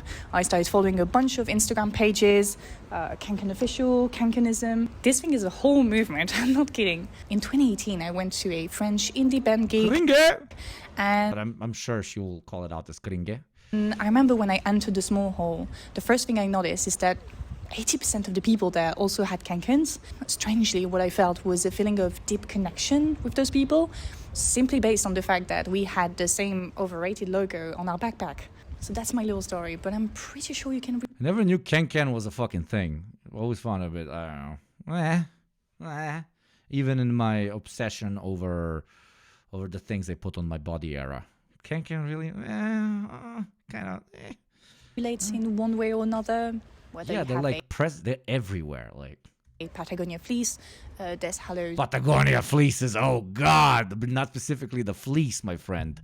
The fucking sleeveless jackets. That shit, oh, my corporate era, oh my god. I think I even owned one. I owned a Patagonia sleeveless jacket. It was given to me for free by the corporation, but yeah, I googled it. It cost like $300, $400. Yeah, what the fuck? Hey, brand that revolves around fighting consumerism and a better world and environmentalism. Me as a fintech bro, I will wear it now. I am not schizophrenic at all. necklace, Gymshark item. It's pretty much the same thing. I think I kept it. I think it's somewhere. I might wear it for a stream just for the lol sometimes with a white shirt underneath. Now my question is, how did we reach a point where products generate the same sense of belonging, connection as, what, religion, patriotism? Of course, the easy answer would be capitalism, but we don't settle for easy answers on this channel. Allez, c'est parti.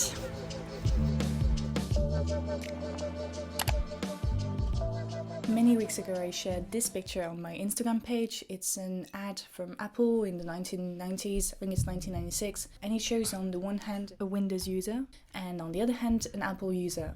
Very different lifestyles. One is arguably cooler than the other. That picture really encapsulates the... Yeah, and it wasn't started in any way by Apple. This is just a continuation. No, this shows that Apple understood, especially at that time,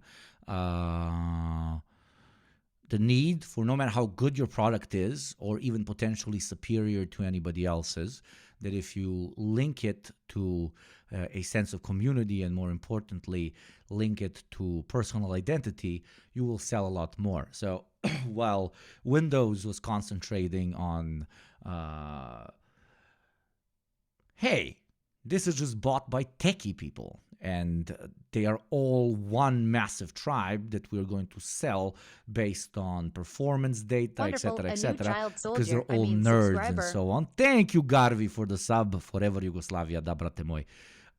Thank you very kindly. And thank you very much, Passive Pig, for the resub. I love that name, indeed. So what Apple did is say, no, not all nerds are the same, okay? We can create 700 subcultures among nerds. Hell, we might even say that our computers, as compared to those in Windows, Wonderful. which A are new child either for very soldier. I mean, businessy people or subscriber. for very nerdy people, are for the nerd plus, for the nerd that actually cares about aesthetics, for the nerd that actually grooms himself, for the nerd that doesn't go with the flow, but is an original thinking person, etc., etc. So they applied basic at that point, because we're talking about the fucking 80s. They applied basic propaganda mechanisms to their PR campaigns and ad campaigns. The bioproduct, bio-lifestyle phenomenon that we're going to discuss today. It's insane when you think about it. The product... Can we get an RIP in chat for me? I found out I'm part French, MXG. Everybody say RIP in chat, part French. Jesus. RIP, F in chat. Isn't even shown on the ad. You are literally buying a lifestyle. That little ad made me think of another type of illustrations we find a lot on social media.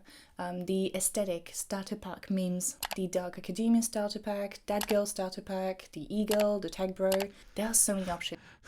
The mob wife aesthetics, remember that? God damn it, bro. And what is interesting, at least for me, is the incentive to tick all the boxes. Those starter pack things kind of generate the same appeal as personality quizzes. It's like someone understands you without even knowing you, and in turn you want to validate what the personality quiz tells you. In the case of aesthetics, that desire to validate translates into buying products, clothes, following influencers that align with that lifestyle. This is what psychoanalyst Lacan referred to as the ideal I, that fantasy image of oneself that can be filled in by others who we may want to emulate in our adult lives, role models, etc., anyone that we set up as a mirror for ourselves. Back in the old days, role models, trendsetters were celebrities, actresses in Let's our look at this a bit more. This is what psychoanalyst Lacan referred to as the ideal I, that fantasy image of oneself that can be filled in by others who we may want to emulate in our adult lives, role models, etc., anyone that we set up as a mirror for ourselves. So this analysis came in a pre-advertising era. Basically, everybody had an example of what they would like to become. Your first example, obviously, are your parents, hence why no matter how much you try to avoid eventually becoming your mother or your father, to a great extent, it is impossible. Sure, you might not be a 100% carbon copy of it because different material conditions, meaning literally the world around you, except your parents, much more influences you versus, for example, I don't know, 700 years ago when family units were much more permanent, especially in rural areas, because you could not really interact with other people as much, and therefore you could not ascribe their lifestyle to yours that you can clone. We pretty much always were the same as our parents as we would live through life. That obviously, that percentage lowers and lowers and lowers the more interconnected the world is, and now we've reached a point where we have access to the internet, where we have so many viable identities to potentially pick through. And that is okay, and that is how humans work, and that is how humans will always work. It is especially important for us as socialists, if we want to build a socialist movement, to present socialist idols towards which people can stem towards, but not present them as like through the lens of great man theory or rather imbecilic approaches of that kind, but present with ideological constructs that people can take upon themselves. And because of those ideological constructs, they will change how they live life, basically based on your idea of how the world runs, you will treat it differently. These are all positive things and that are positive play on just how the human mind works, right? And it's super interesting, and it's even healthy to an extent, especially when you have healthy idols to aspire towards. But the problem here is that obviously, as everything in capitalism, it eventually gets commodified, and the ideal I can now be a campaign that a potential seller of a commodity can choose to revolve that commodity and your ideal I around. So they can present to you a completely fictional image of a fictional human being that doesn't exist anywhere, the perfect skinny model, the macho fitness guy, the edgy goth, the alternative skater boy, etc., etc. Present you these fictional constructs and tell you, hey, you can become them. And then you ask, how do I become them? Well, they have very much so directly linked the items that these people have, not the lifestyles that they live, the items that they have with living like this. The aesthetic which they parade to the world with who they actually believe they are. And at that point, you no longer really need to understand the subculture. I'm not saying subcultures don't exist, that punk doesn't exist, that goth doesn't exist, that being a skater boy doesn't exist. Those have come much before commodification, right? But when they become commodified, we identify them purely on an aesthetic ground, and therefore tell you that the only way for you to become a part of that movement, the only true way to become a part of that movement, is to consume the way people in that movement consume. And that now becomes a snake eating its own ass because it's already present in those communities. So you want to become one of them, so you consume in the same patterns as they do, right? But originally, it wasn't this. The snake at some point needed to start before it started eating its own ass. And that was when, again, fictional characterizations of what us as corporate owners wanted to tell you the type of person that consumes our commodity is actually like, what they believe in, what they stand for, etc., etc. So this kind of caricature of a subculture, which was directly linked to the aesthetic, at least when we're talking about fashion in particular, was sold to us as the means through which we can achieve originality, and not only originality, but community, which we all strive towards as social beings, right? And while, again, that's beautiful and that's how we've always worked, they twist us in thinking that the belonging is achieved through consumption. Yet another pure example of the sickness of the system, right? Because it simplifies everything and makes it revolve around consumer habits. Very sad, very pathetic. Back in the old days, role models, trendsetters were celebrities, actresses, actors, singers. It was rather limited and quite stable through time, at least for a few years or even a decade. We talk about the 60s aesthetic, the 70s aesthetic, the year 2K aesthetic, but things are very different now. Context, when are you going to read actual theory and discuss it with chat in a detailed way? Never. What the fuck? Fucking boring. Go read theory yourself, the fuck. With the rise of influencers, aesthetics come and go all the time, resulting in people's... And this is theory, okay? Jeez. Switching from one... Take the means of production through the political way or through the military way. Should we agree with the Maoist tendency or the more Hojaist analysis of how revolution needs to be achieved?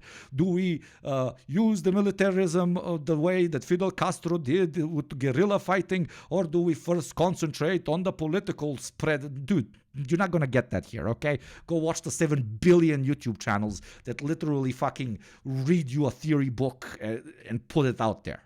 That's not analysis. That's fucking just reading, okay? You can read by yourself. One aesthetic to another, reinventing themselves in a matter of a few days. Drawing from Lacan's finding, John Apparati, the founder of BuzzFeed, who, yes, fucking LARPing quasi-intellectual cucks, dude. Fucking hate, fucking... to write anti-capitalist essays Interesting turn of events, isn't it? Argued that the increasingly rapid... Posturing. No, that's posturing. That's the same as what we're talking about right now. That's the same as what we're talking about now. You're a real communist if you are extremely fucking monotone and you just discuss real material analysis always. All of philosophy is just a waste of time. That is commodifying yourself. That is seeing a caricature of what it is to be a Marxist and then thinking that's what it is. Rate at which images are distributed. Marxists are guys that sit around in a room and debate theory, okay? Of influences, aesthetics come and go all the time, resulting in people switching from one aesthetic to another, reinventing themselves in a matter of a few days. Drawing from Lacan's finding, John Aperetti, the founder of BuzzFeed, who, yes, used to write anti-capitalist essays. Interesting turn of events, isn't it? Argued that the increasingly rapid rate at which images are distributed and consumed in late capitalism necessitates a corresponding increase in the rate that individuals assume and shed identities. Of course, because you're constantly bombarded with a potential other alternative identity that you can take upon yourself, which is going to allow you to be a more individual unit instead of just part of the proletarian, disgusting, boring masses. Because we are alienated from our work, we look for purpose in other places. And that is okay, because nobody wants to fucking live a boring, repetitive life in which the only thing that they identify with is the fact that they are being exploited by their capitalist overlord. But it is problematic when it exists in a system which is very ready to sell you a way for you to feel less alienated while continuing to be alienated.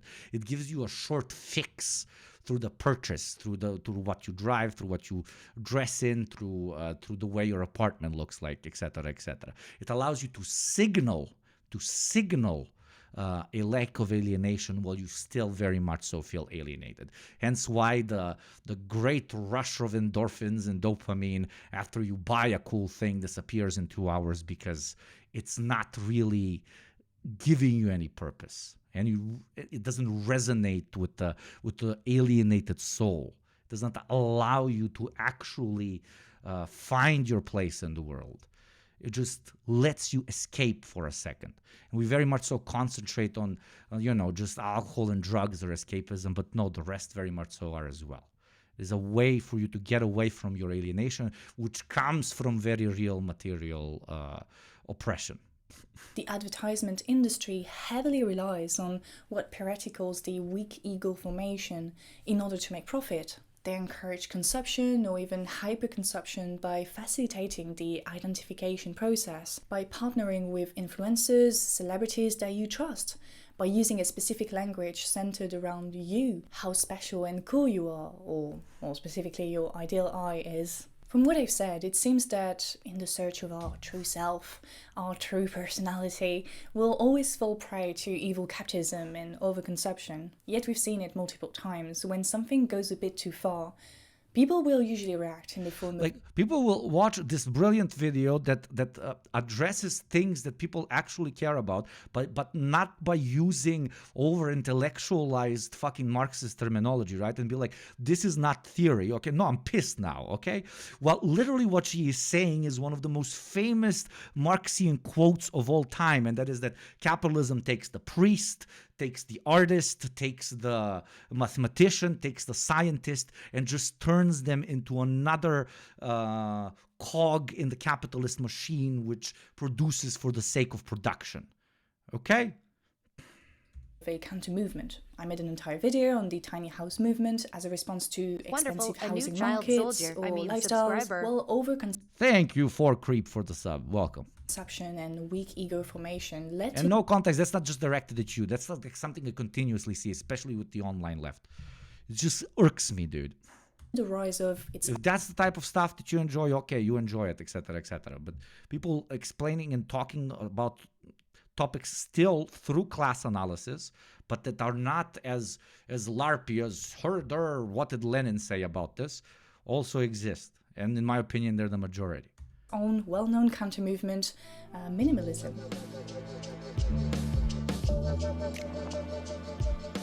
I discovered minimalism with Matt Diavella's videos and a documentary co-directed as well that is available on Netflix. I tried to be a minimalist for a little bit and failed, but it's not something I'm ashamed of. I'll explain why in a little bit.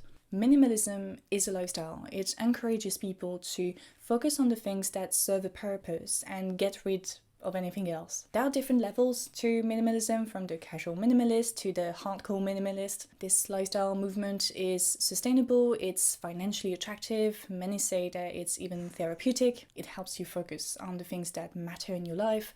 Self-help gurus Tim Ferriss, politicians like Obama, or tech bros like Zuckerberg embrace minimalism as they seek to avoid what psychologists call decision fatigue. You know, the I have so many clothes yet can't decide what to wear type of fatigue. If they want to remain the leaders that they are, they cannot afford to lose time thinking about how they're gonna dress today. That's fair for sure.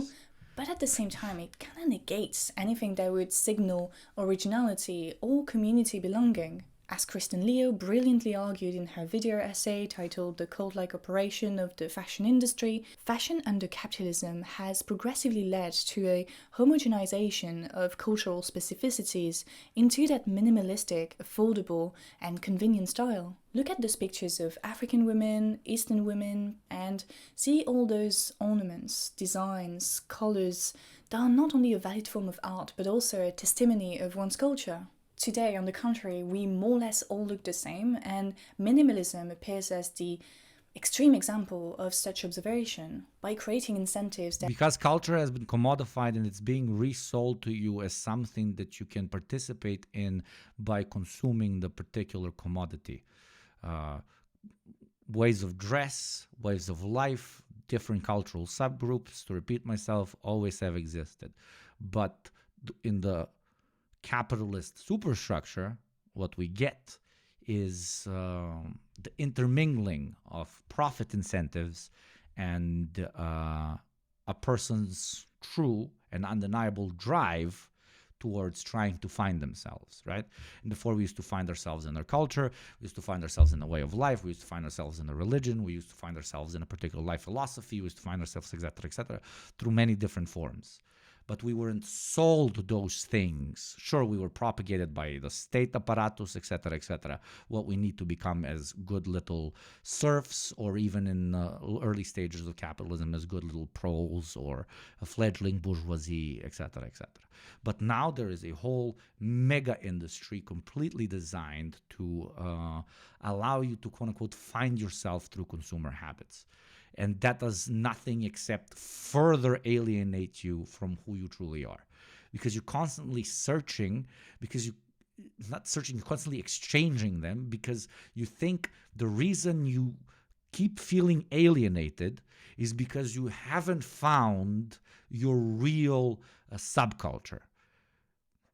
It moves the focus away from you not being able to find fulfillment because you're alienated by your work, because you do not see the results of your work, and because literally they steal your fucking money that you make for them, right?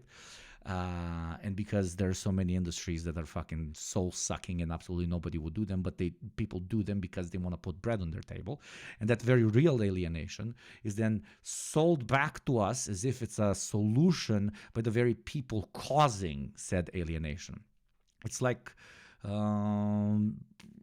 obviously this doesn't happen, at least hopefully, but if a pharmaceutical company, for example, is just poisoning your water constantly and then selling you back medication that will never really cure the poisoning, but for a second will let you not puke, you know?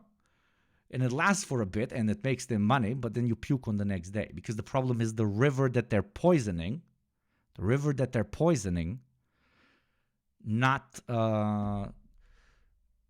you not having found the right medication to take. Get me? You get me. Okay. That progressively erase culture. You individualize people. You help them assimilate in a new culture, in our case, Western culture. Now, what minimalism does very well is that it replaces this lack of culture, of material history, with the appearance of a community, the minimalist community with a specific philosophy and lifestyle. It is advertised as a way to regain agency and not be a consumer slave. But for me, minimalism cannot be the answer to our weak ego formation that we talked about earlier, to our struggle to create a narrative for ourselves. Because minimalism isn't a lack of aesthetic, it is an aesthetic itself. People choose to be minimalist, but they also choose to opt out of it.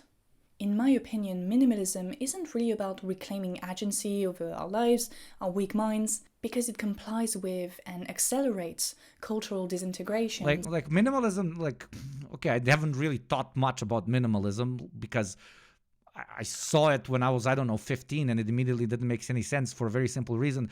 Minimalists say that by owning less, stuff is not influencing stuff is not influencing your life as much. But by constantly concentrating on owning less, you're letting stuff run your life nonetheless. It's just owning less stuff. But it's still stuff that you think causes your problems. You've just embraced a subculture of less stuff, but it still revolves around stuff. It's still alienated out of its mind. I thought people get that in the first 20 seconds of interacting with the idea, but okay. Instead of challenging it.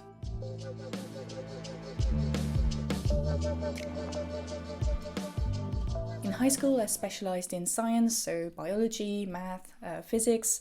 But in France, you not only have to work harder on the subjects you specialized in, you also have to work on a bunch of other subjects in order to graduate. And one of those subjects was philosophy, and one of the topics of those philosophy classes was the subject, the unified subject. 17-year-old me probably wasn't expecting that I would be making a YouTube video talking about the subject, the ego, but here we are.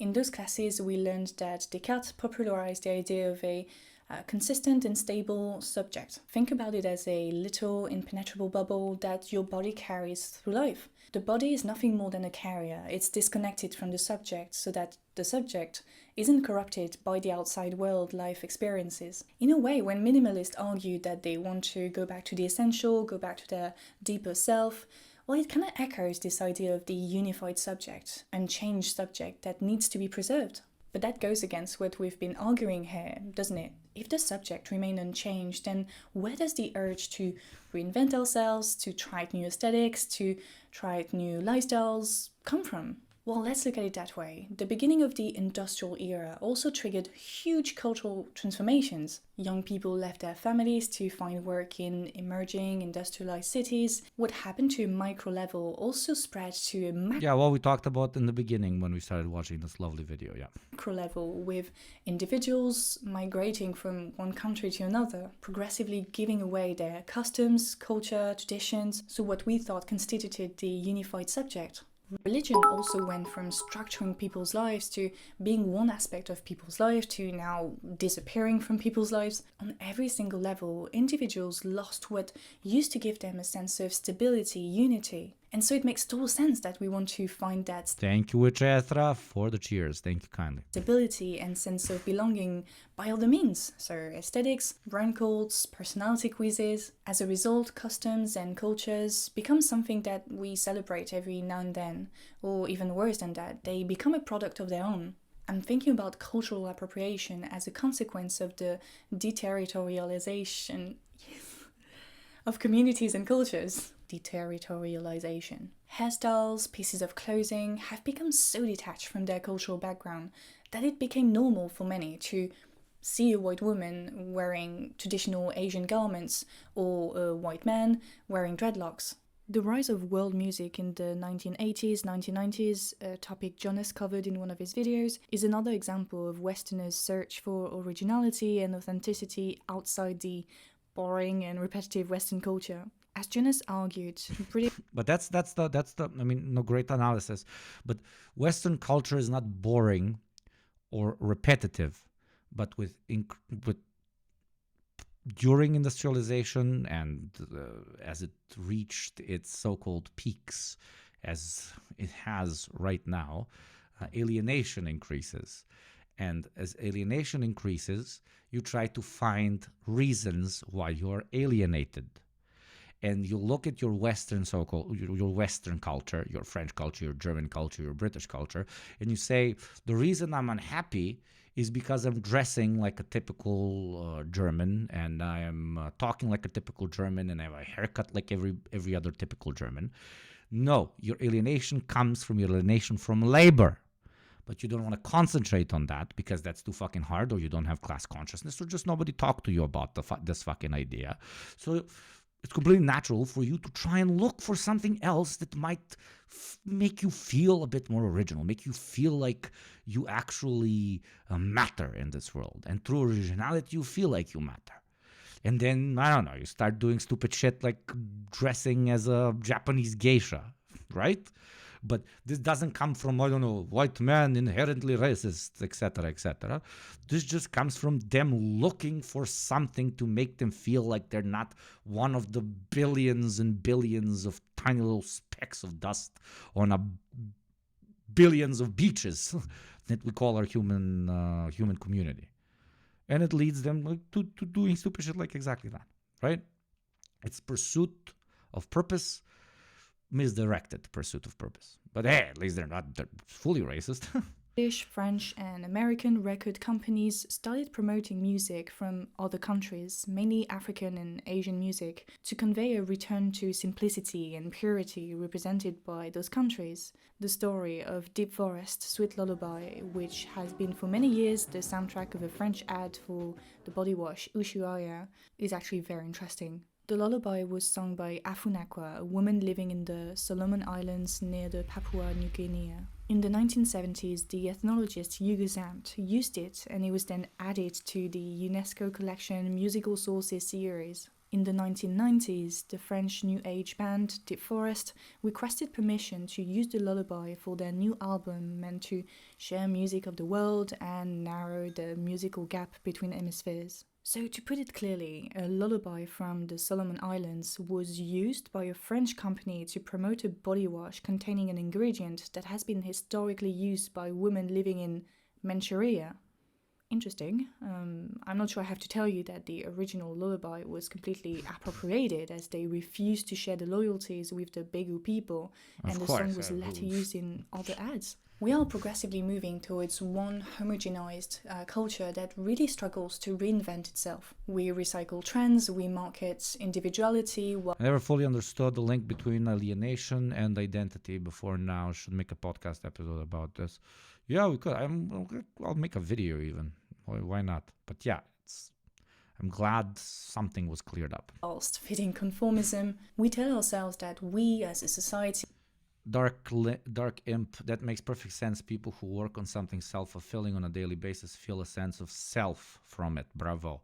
They find their identity and fulfillment in it. It's hard to find that fulfillment in something like working at a gas station or a burger joint. There you go.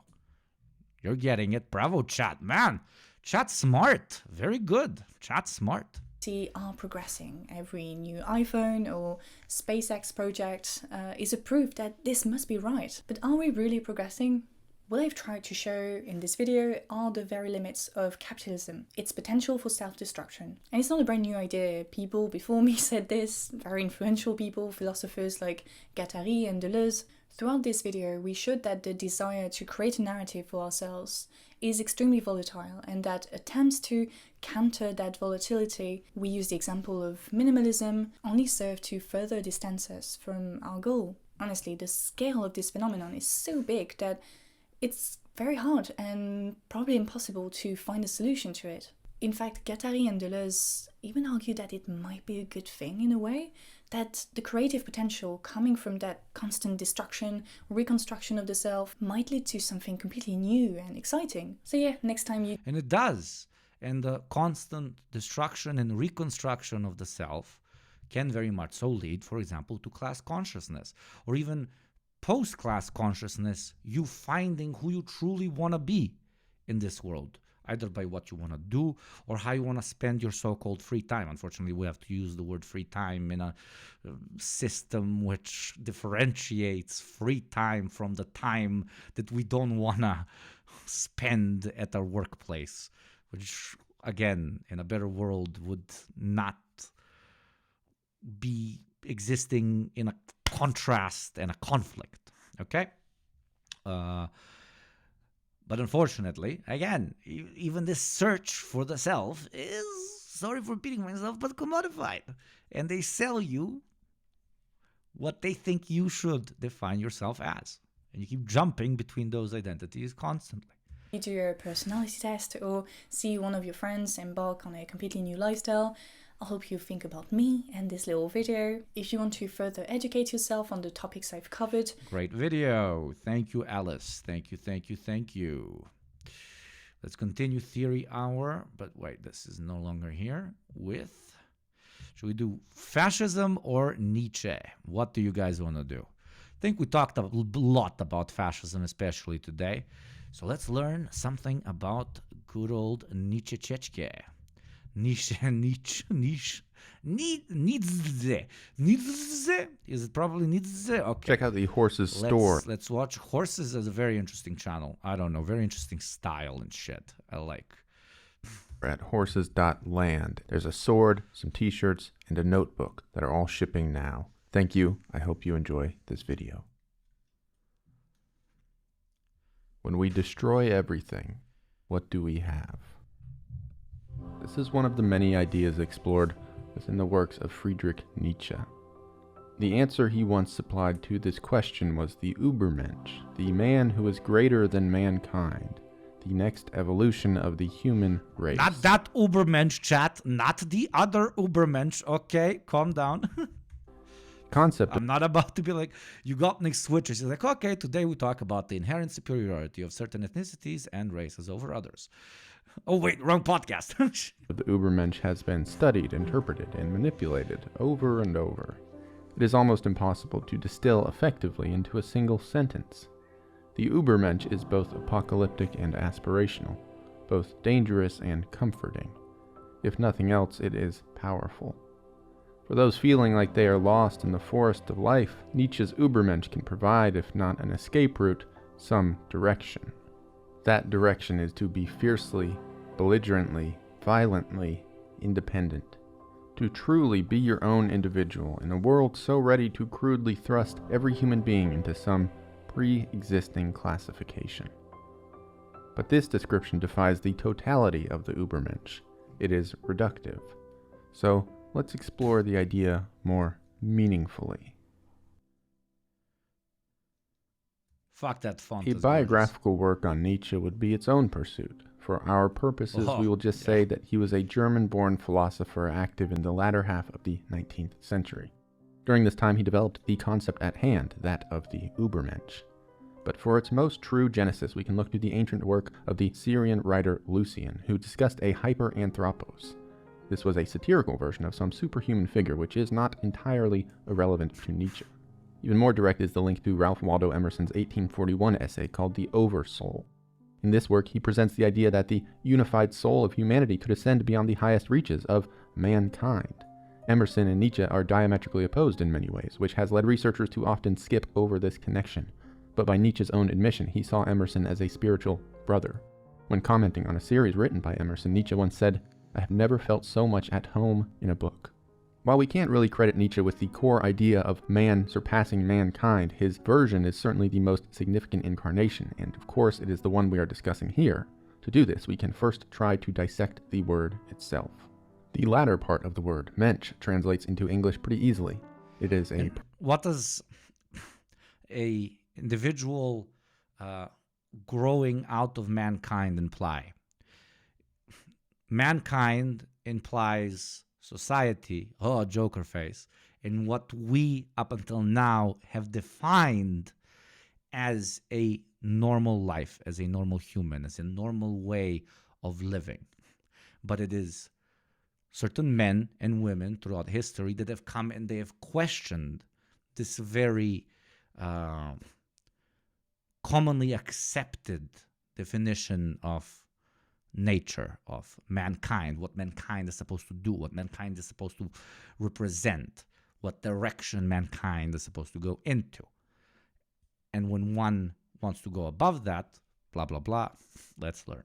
Person, a human, but the prefix Uber creates issues in this context. Uber translates as over, above, or beyond, so we would have above human or something to that effect. But Nietzsche's Übermensch is human. He is in a way superhuman. So many scholars have chosen to translate the word as Superman. This worked reasonably well for a time. It describes a human who has transcended the existent version of humankind. But the Superman comic book character eventually became immensely popular. To avoid confusion, academics switched the English translation to Overman, which works, but really doesn't say much in itself as a word. To native English speakers, it just isn't very helpful. Ultimately, the word Übermensch is a German word, and I think we should just accept that. Certainly, I see no reason why it needs to be translatable or translated into English. Nietzsche's earliest incarnation of this concept seems to be found in an essay he wrote called On Moods in 1874. Which is such a mood. Oh, okay. Previous one I was very serious. This one I'll be less serious, just to counterbalance the very seriousness of this wonderful writer, okay? Please. What the fuck am I doing? In this essay, he discusses the idea of elevated moods to be very reductive, a sort of natural high, something beyond our contemporary understanding of a good mood, certainly. In this work, he says that most people encounter these moods in durations of minutes and exist in a perpetual oscillation between high and low. There exists a possibility that one could live entirely and permanently in this elevated state. History, Nietzsche ultimately admits, provides no actual examples of this, and it is just a fantasy. Nietzsche reached the conclusion of the Übermensch with his work Thus Spoke Zarathustra. This is written in the first-person perspective of its titular character, who is an all-seeing prophet. Against Nietzsche's belief that religion was dead as humanity's moral compass, Zarathustra provided a new roadmap for humanity. Within Thus Spoke Zarathustra, Nietzsche expresses that mankind has great untapped potential. He says man in his present state, weighed down by his bad conscience, is truly a sick animal, but perhaps this condition is like pregnancy, a sickness heavy with future possibilities. Man is such incomplete transitional creature that it almost seems as if nature had some future plans for him, as if man were not an end but only a way, an episode, a bridge, a great promise. As we've shown throughout our history, like the biggest anti-doomer pill that one can swallow is comparing oneself to the ancient rock overhead human, take back into cave human, or alternative analysis, the ancient human of community, of a sense of innate purpose, de facto pre-invention of, from a Marxian perspective, the invention of property, etc., etc. But the fact that maybe we have strayed away from our potential or are getting closer to our potential implies exactly that humans are capable of true inherent, maybe not change, but uplifting into a higher state of being, which we inherently have in ourselves as an ability, as a possibility. Nietzsche himself never defines the Übermensch, but his framing does well to describe the concept. It is a destination that humanity can reach by collectively reassessing morals, methodology, and our definition of progress. Exactly. Mankind in what we said previously. Its present form is an obstacle that we must all overcome. History's mightiest figures, Caesar, Da Vinci, Napoleon, all fell short of the Übermensch, according to Nietzsche. While admirable, they too were to be destroyed and left in their proper place of obsolescence. In his time, there were a few sensibilities that Nietzsche rejected. One was nihilism, the belief that basically life has no inherent meaning. This is an interesting point because Nietzsche once described himself as a nihilist, and surface-level understanding of his work also points to that conclusion. This is one of the great, unfortunate, and probably unintentional tricks that Nietzsche performed. It is easy to read his work and find only negativity and hopelessness. In fact, the opposite is true. Nietzsche declared that the only way to destroy nihilism was to go through it, to embrace it in some sense. He could use nihilism to move past nihilism. By doing so, we can make life into a beautiful blank space.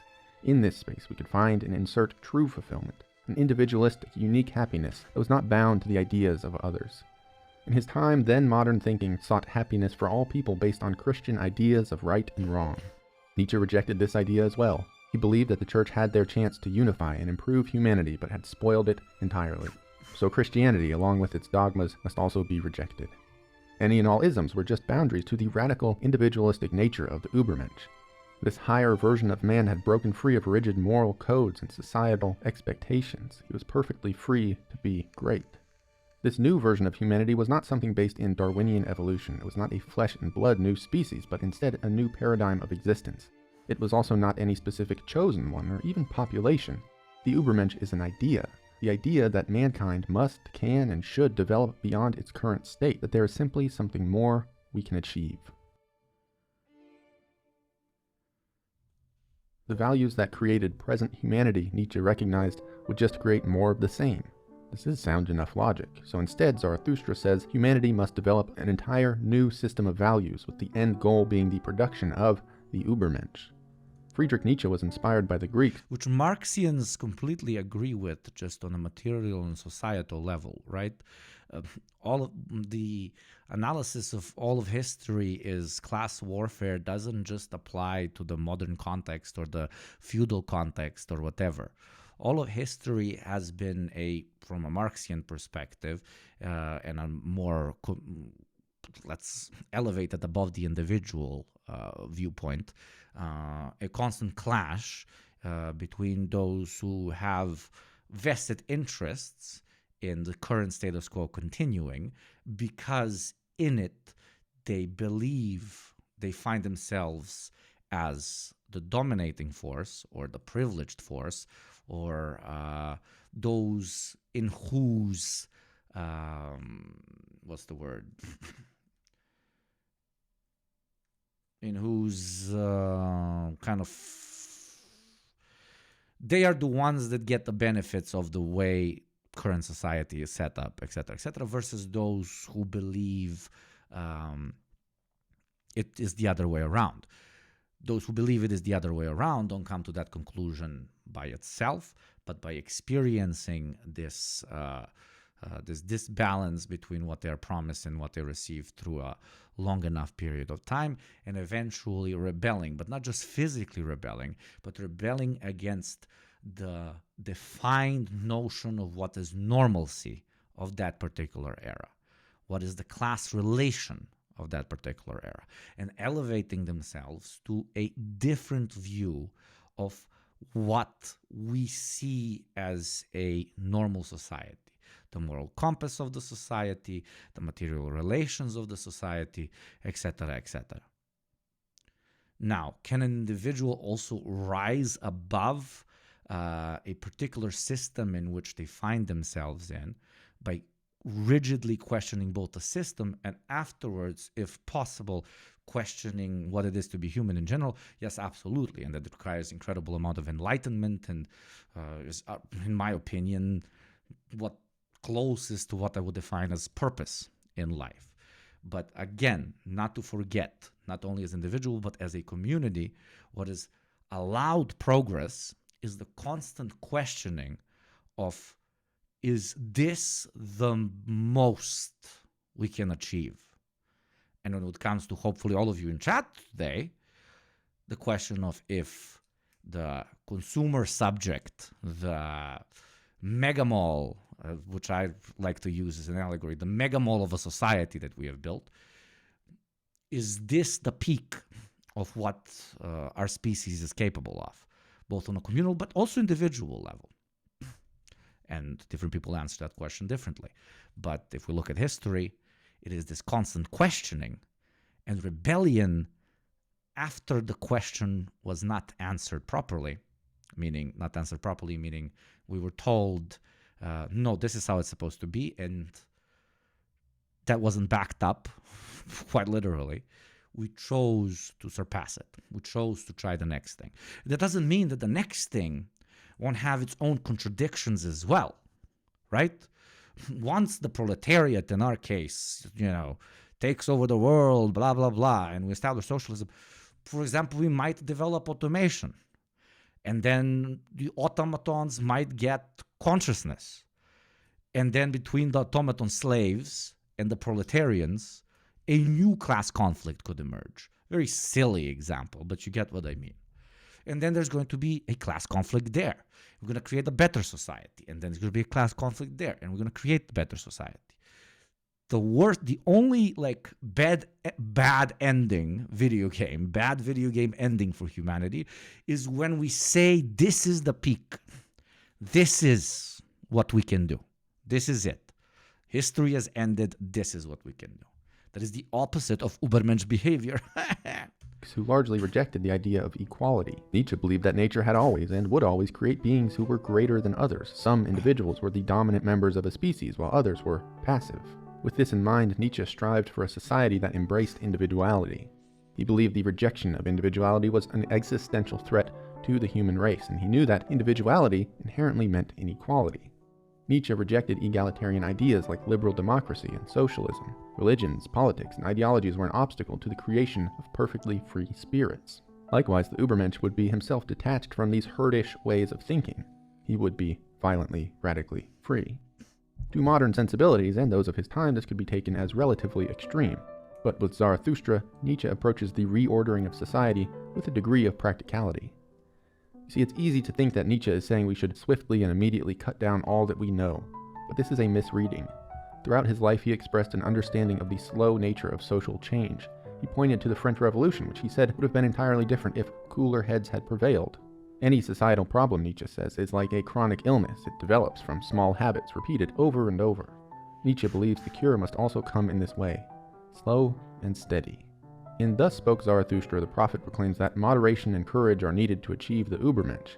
In developing changes, we must avoid violent, sudden action, and instead we will live in the old way, while slowly taking in this new modality of existence. Eventually, these small drops of newness will fill our cups, and we will exist peacefully as something novel. Nietzsche calls for deep, meaningful change, not shallow, boisterous proclamations. When one's life or society at large is filled with purpose, we can walk slowly and be fulfilled by each small step. The fact remains, though, this change must be active. It must be ushered in by some people. So who will be those people? Nietzsche says that they must be both thinkers and men of action. They do not have to be enormously wealthy. In Nietzsche's new world, wealth will not be man's greatest aim. Nietzsche also rejects these men must be selected on the basis of race, and he further discounts the idea of aristocratic genealogy. The rulers across Europe, he said, were rife with corruption, and that would only continue. If anything, Zarathustra indicates the peasant class is more suited to the role. It is not where one comes from, but where one is going that is of the most importance. The, quote, aristocrats of intellect are also incapable of enacting this change. Studying is fine, but the people we seek must be capable of physical action. The true question is instead, how strong are you? A new And child not just soldier, physically. subscriber. To bring about this new world, Zarathustra demands people who are of great... Thank you very much, Dr. Maggot, for the sub. Thank you kindly. Yugoslavia forever, baby. Mind, body, and soul. These people should accept responsibility, master themselves, and be prepared to master others. While enormous wealth is not required, and these men need not be the richest in the world, Zarathustra says they must have the resources to grant themselves independence. They must be able to do what they want instead of what other people want them to do. This seems... Which directly in the Marxist context, right? In the Marxist context, you are not allowed to do inside of the capitalist structure. Not necessarily because you're not wealthy, but because you are unable to free yourself from your chains because of the class relations in which you find yourself in, right? We can very much so read non-Marxian thinkers and gain immense knowledge into the human experiment without them necessarily proposing a Marxian solution outright, right? Seems to be the importance of money in Nietzsche's system. The idea of love is strikingly relevant too. And this is very much so like a reinterpretation of classic Greek philosophy of, the only people that can be philosophers are those who are not slaves and property owners and those with such immense wealth that they have enough free time to even dabble in philosophy in the first place, while the others are concerned with the toil of life, which later we Marxists will define as labor. Zarathustra says these men must seek love not only out of passion or lust. They must master themselves and their urges. They must not seek to create children out of loneliness or discontent with oneself. Instead, the individual should wish to create people even greater than himself. Meanwhile, those who cannot be utilized for the advancement of humanity towards the Übermensch must be allowed to basically die out. It should be clear here, the men that Nietzsche is discussing Marx studied philosophy. Shouldn't we do the same? Absolutely. Are not themselves the Übermensch. They are instead the individuals who will lead society forward in a way that will eventually result in the realization of this concept. This new version of civilization will also require significant social conditions to exist, according to Zarathustra. The prophet declares that unfavorable conditions are ideal for eventually achieving the Übermensch. Nietzsche says that these humans of the future must have great spiritual and moral power, which can only be proven by opposition. Insecurity and danger, Nietzsche argued, would bring out the most elite qualities of these future individuals. People did not become great, after all, because everything was easy. No, they needed to overcome challenges. Broadly. And what us as Marxists identify the same thing, we just call it something else. What do we say? We say that when a particular system reaches too many contradictions, meaning everything has gone to shit, massive simplification, but that's what it is. Everything has gone to shit. That is when new consciousness is born, and that is when the questioning of the status quo comes into full fruition. Speaking, Nietzsche supports hardship and believes struggle will force the greatest of humankind to the top. It should be noted, though, he does not provide much in the way of specifics on these hardships. Nietzsche remarks that the modern society seeks safety for everyone. But when danger disappears, so does the capability to deal with it, so does the capacity for greatness. Nietzsche categorized wars and revolutions as clumsy ways to remedy this situation, but admitted they are the greatest stimulants available. The church again had their chance to serve this role, but had missed it. This could read as an endorsement of violence, and perhaps it was in a way. But ordinary gunpowder wars would be almost irrelevant to this future civilization.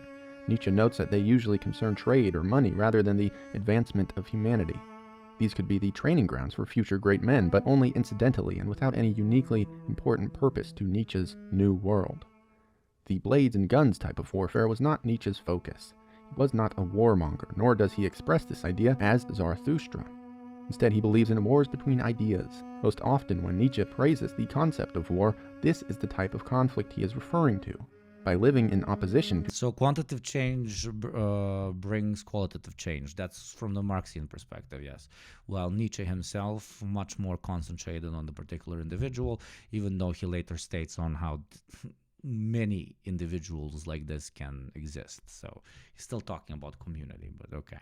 To those around oneself in engaging in this spiritual war, man is hardened without need for guns or ammunition. And thus spoke Zarathustra. Nietzsche offers the parable of the camel, the lion, and the child.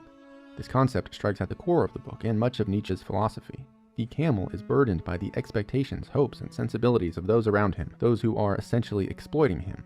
In time, the camel eventually evolves into the lion. The lion tears apart the camel and its burdens, leaving only an empty space behind. The lion has the...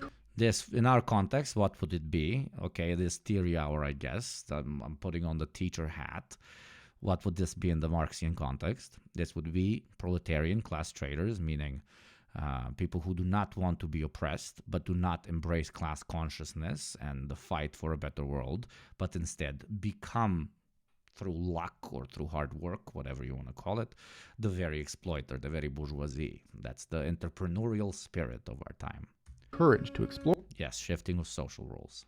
Sometimes even class roles. Or this space, and within it the nihilistic idea of life having no meaning. This is where we can be reborn. This is where we become the child. We can begin anew and find our own ideals and aspirations, those things which make us unique and which bring us authentic, individual fulfillment. Although evocative to the point of provocation, Nietzsche reflects a profound optimism and a hope for the future. His ideas are fierce, aggressive, and immensely stimulating. But still, there is one key that will allow us to unlock them entirely. To really understand the Übermensch, we must examine the context in which it was written. That context is a thought experiment known as eternal recurrence. In Thus Spoke Zarathustra, Nietzsche explores the idea that everything in the universe is fated to happen again and again into eternity. You will repeat every moment of the life you now live forever. Nietzsche never expressed that he believed this as a scientific fact, but it is presented rather as a philosophical framework by which we should live. It is in this backdrop that we can ourselves strive to become the Übermensch. Is your life worth repeating? Are the choices you make worthy of eternity? When was the last time you did something that you would do forever? The road to this success, to having desire for nothing except your own existence, is the Übermensch. Reject the ideals of those who hold you shackled. Reject all that which comes before you and cast off those things which burden you with obligation. Embrace the apocalypse and thrive in the chaos you will undoubtedly create. Do not create from the ashes, but create in place of the ashes. Become what you and you alone deem worthy of the infinite. Most importantly of all, and most paradoxically of all, reject people like me. Reject those who wish to tell you how to live. Reject me, create chat. something new. Nietzsche, throughout his works, And yet we must ask, why can we not create something new as a community? Well, because it can be corrupted by individuals that present themselves as leaderships of these so-called movements, which simply want to change a previous system that kept the Übermensch down, kept them only a mensch, with another one, and call it progress. Where this is where, for example, a Marxian would disagree with Nietzsche to a fucking radical, insane extent. And the argument would be very simple. All change is incremental. From feudalism to capitalism, from slave societies, and from the ancient, many different variations and analysis that people disagree of systems, we have incrementally grown. And sure, the individual with enough wisdom and power absolutely could, inside of any societal construct, potentially rise above the system in which he finds himself in and kind of achieve enlightenment, become the Buddha, become the Jesus, become Prophet Muhammad, praise be his name, right? Many different. But Marxists say, okay, good, great, okay, you do you. But it is much more important for us to drive the machine of humanity, of our species above the individual, further forward. So, while the Übermensch very much so is an astute and great analysis for you to apply while existing in different contexts, if your identity falls much more with your species than just with the mind and the body that you've been given, your me, you Gopnik, you Reverse Gladio, you Vichayastra, you Yanagibashi, then you go into more material analysis and step away from metaphysics. I don't reject metaphysics at all, because I think it is a brilliant tool for you to kind of save yourself from the horrors of modern alienation. But I understand completely why Marx would reject it, because it's just sitting with yourself and trying to develop yourself, while your true purpose should lie in your community. And obviously I'm oversimplifying what Nietzsche is saying, etc., but this hyperfixation with the individual and complete rejection of all movements because they are inherently corruptible is simplistic and borderline nihilistic. Seem to extol the importance of hardness, a spiritual and intellectual belligerent hardness, a hardness of being. But this was seemingly not a quality that Nietzsche himself possessed. Quite the contrary. From a young age, Nietzsche had a tremendous gift for understanding and feeling human pain. He was described throughout his life as intensely sensitive. Nietzsche was vulnerable, shy, and tender. By his own admission, Nietzsche's love of the hard man archetype was little more than a facade. He wrote in a letter to his friend, "As for myself, I have got into a..." Yeah, Danger Aline, he wasn't a big community boss. He wasn't at all. A state of chronic vulnerability against... You're absolutely spitting. This is the content I need right now, brother. Keep it up. Thank you, my friend. Wait, what are you talking?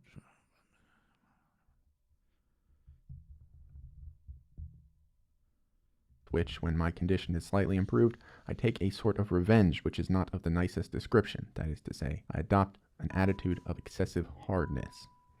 I know some stuff both, because you can look at it from literally both. And thank you very much, Entropy Inverse, for the gifted sub. Thank you kindly. 7 gifted sub from Entropy, Big G. Thank you. Nietzsche had an idyllic childhood, but it was completely demolished by the untimely death of his father. His widowed mother had 2 other children, so she was unable to provide the high amount of attention that the young Nietzsche would have needed in his time of suffering. As a young man, he was made to experience the death of his father fully and saw... I don't know, immortality and the need to be important as opposed to holding within ourselves that eat from pleasure to pain Wonderful. to birth A new and child death soldier. to your parents Subscriber. to a stranger are of equal value and necessity.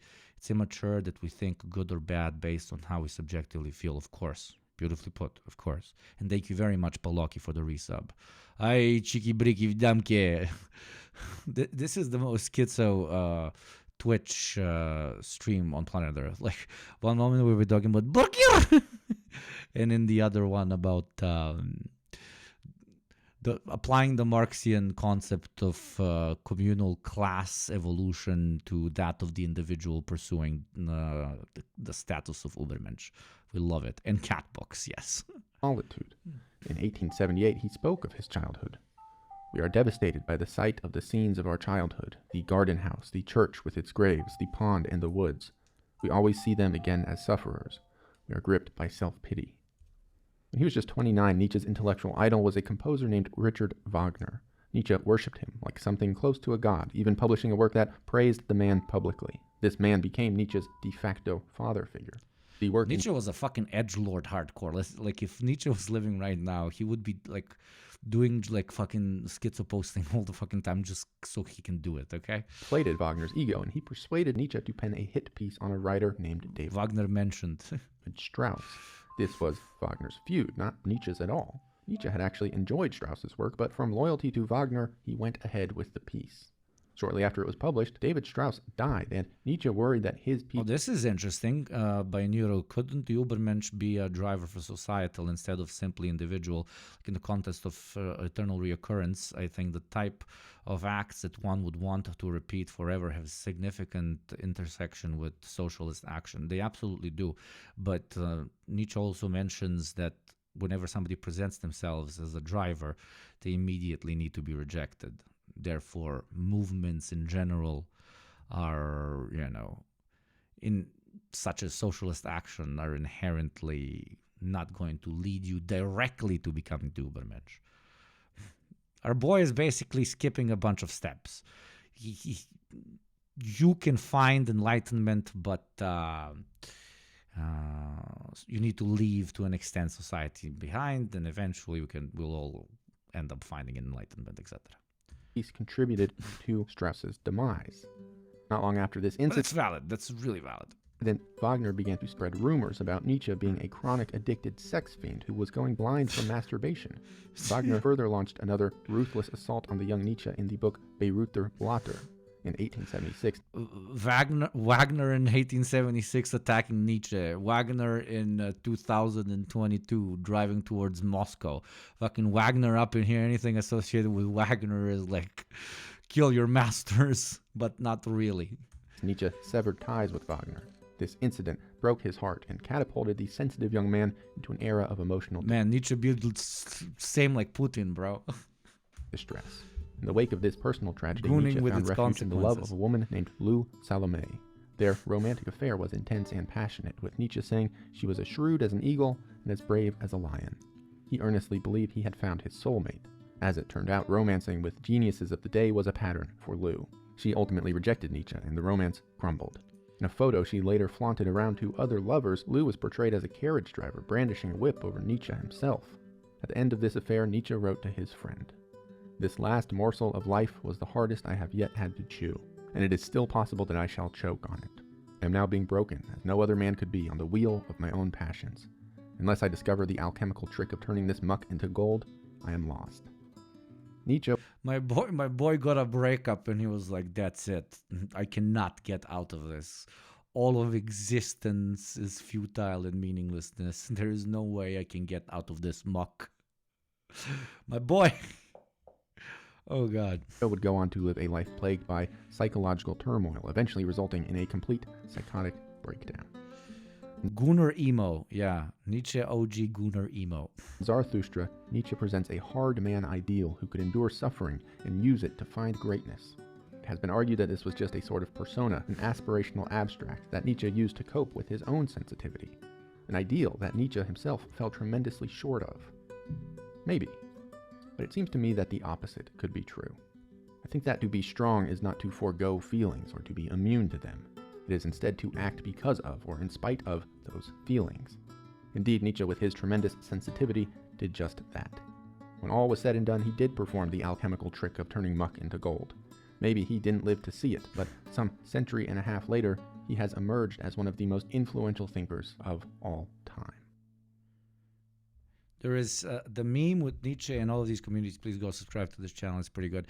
It has some shit takes on Marxism, Leninism that I caught in a few videos that kind of disappointed me, but mostly incredible channel, genuinely. And I believe, like, I wanted to watch this video because I watched it already, and I'm not a fan. For example, I consider myself a student of fascism, but not a fascist, but of fascism itself. And I think it misses, again, the class, the hierarchical aspect of fascistic obsession. Just English speaker bias. Yeah, I guess. Yeah, English speaker bias. That's very good.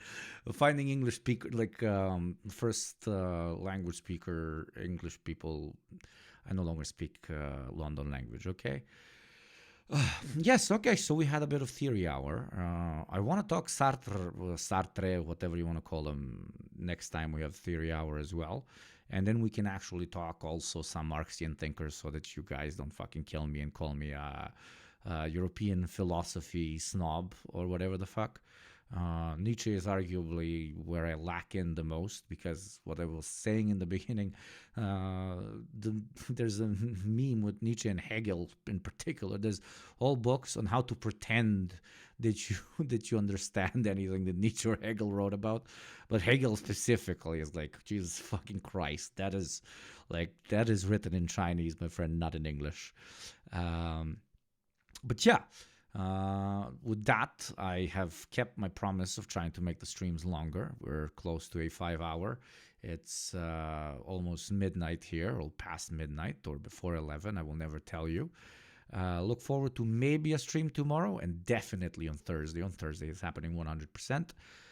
Tomorrow we might game a bit. We might play during the day and so on. But with that, yeah, we're slowly coming to a close. Thank you very, very, very, very much for all the subs and all of the new followers. We're close to reaching the goal, even though we reached it a long time ago. So tap yourself on the back, subs especially. We reached it, but because of the gifted subs, you lose the ones from the previous month, etc., etc. That's why the bar keeps going back. On tomorrow night and on Wednesday, my girlfriend's parents are coming over, and they're gonna sleep literally on the casting couch behind me, which opens, by the way. And no, I'm not going to sexually assault my parents-in-law. Can you say parents-in-law, father and mother-in-law? I don't fucking know. Very not English. But yeah, that's my plan for the next 2 days. It's his birthday, so we're going to celebrate that on Wednesday. For all of those who are still here, thank you very kindly for coming. Mods, could you please give them links to the Discord channel? Please come join our Discord community, which is at this point, I think, almost 4,000 people strong. There you will be always informed on the next stream and on what we plan on doing. And more importantly, you can send me your recommendations on what I want to watch, what you want me to watch, what you want me to talk about, etc., etc. I hope you like this theory segment. I don't know, it might be boring to some. That doesn't mean we'll kill all the other segments as well. Thank you kindly for especially everybody who's been here the entire time. And yeah, click that little link, join the little Discord, follow me on good old Instagram, because that's where I post as well. I'm not talking to you about my what do you want to call it, Twitter or original YouTube channel, etc., because that you probably follow. Let me be cocky for a second. So Instagram, just plug my shit, and Yugopnik Live channel, where I post the highlights and so on, which has been getting some traction thanks to my brilliant editor who is here, Pandas. Everybody send your love to Pandas. And thank you to all the mods. Beautiful stream. This was really, really, really fun. I'm extremely tired from the beginning, but somehow I managed to amp the level, even though we took some doomer pills with the fucking Security Council shit. Now I'm gonna go and eat some I don't know what my woman made fucking food. Yeah, it's gonna be food. Yeah, Yugopnik Live. Let me just post the fucking link. Yeah, Yugopnik Live on channel. There you go. And Instagram this. Now, my beautiful, beautiful people, thank you so kindly for joining. We're slowly aching towards being a 1K Andy. Funnily enough, if Hassan doesn't stream, I think the 1K Andy would be very easy, but unfortunately, no, very fortunate. We're very fortunate to have Hassan, but, you know, very big community, so that's why we're lower. And completely understandably, he built a beautiful community. And let's decide who we want to raid now. Who do we want to make happy? Who do we want to make happy? Always at the times when I'm finishing, none of the fucking people I actually watch are streaming. We've already made Hassan happy this week. We only give him one raid a week, so give me some smaller creator that you really like. Amy C3, let me see. Amy C3. Monday solar eclipse brain blight. I'm not sure what they do. Especially housing stuff. Wrathbone. Okay, I'll put her on my list. Wrathbone. Let's see, Wrathbone.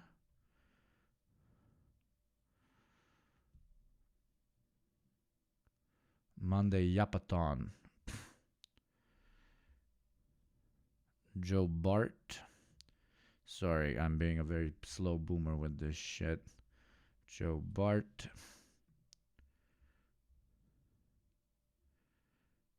Minecraft horror mods. Jesus, I'm socialist, bro.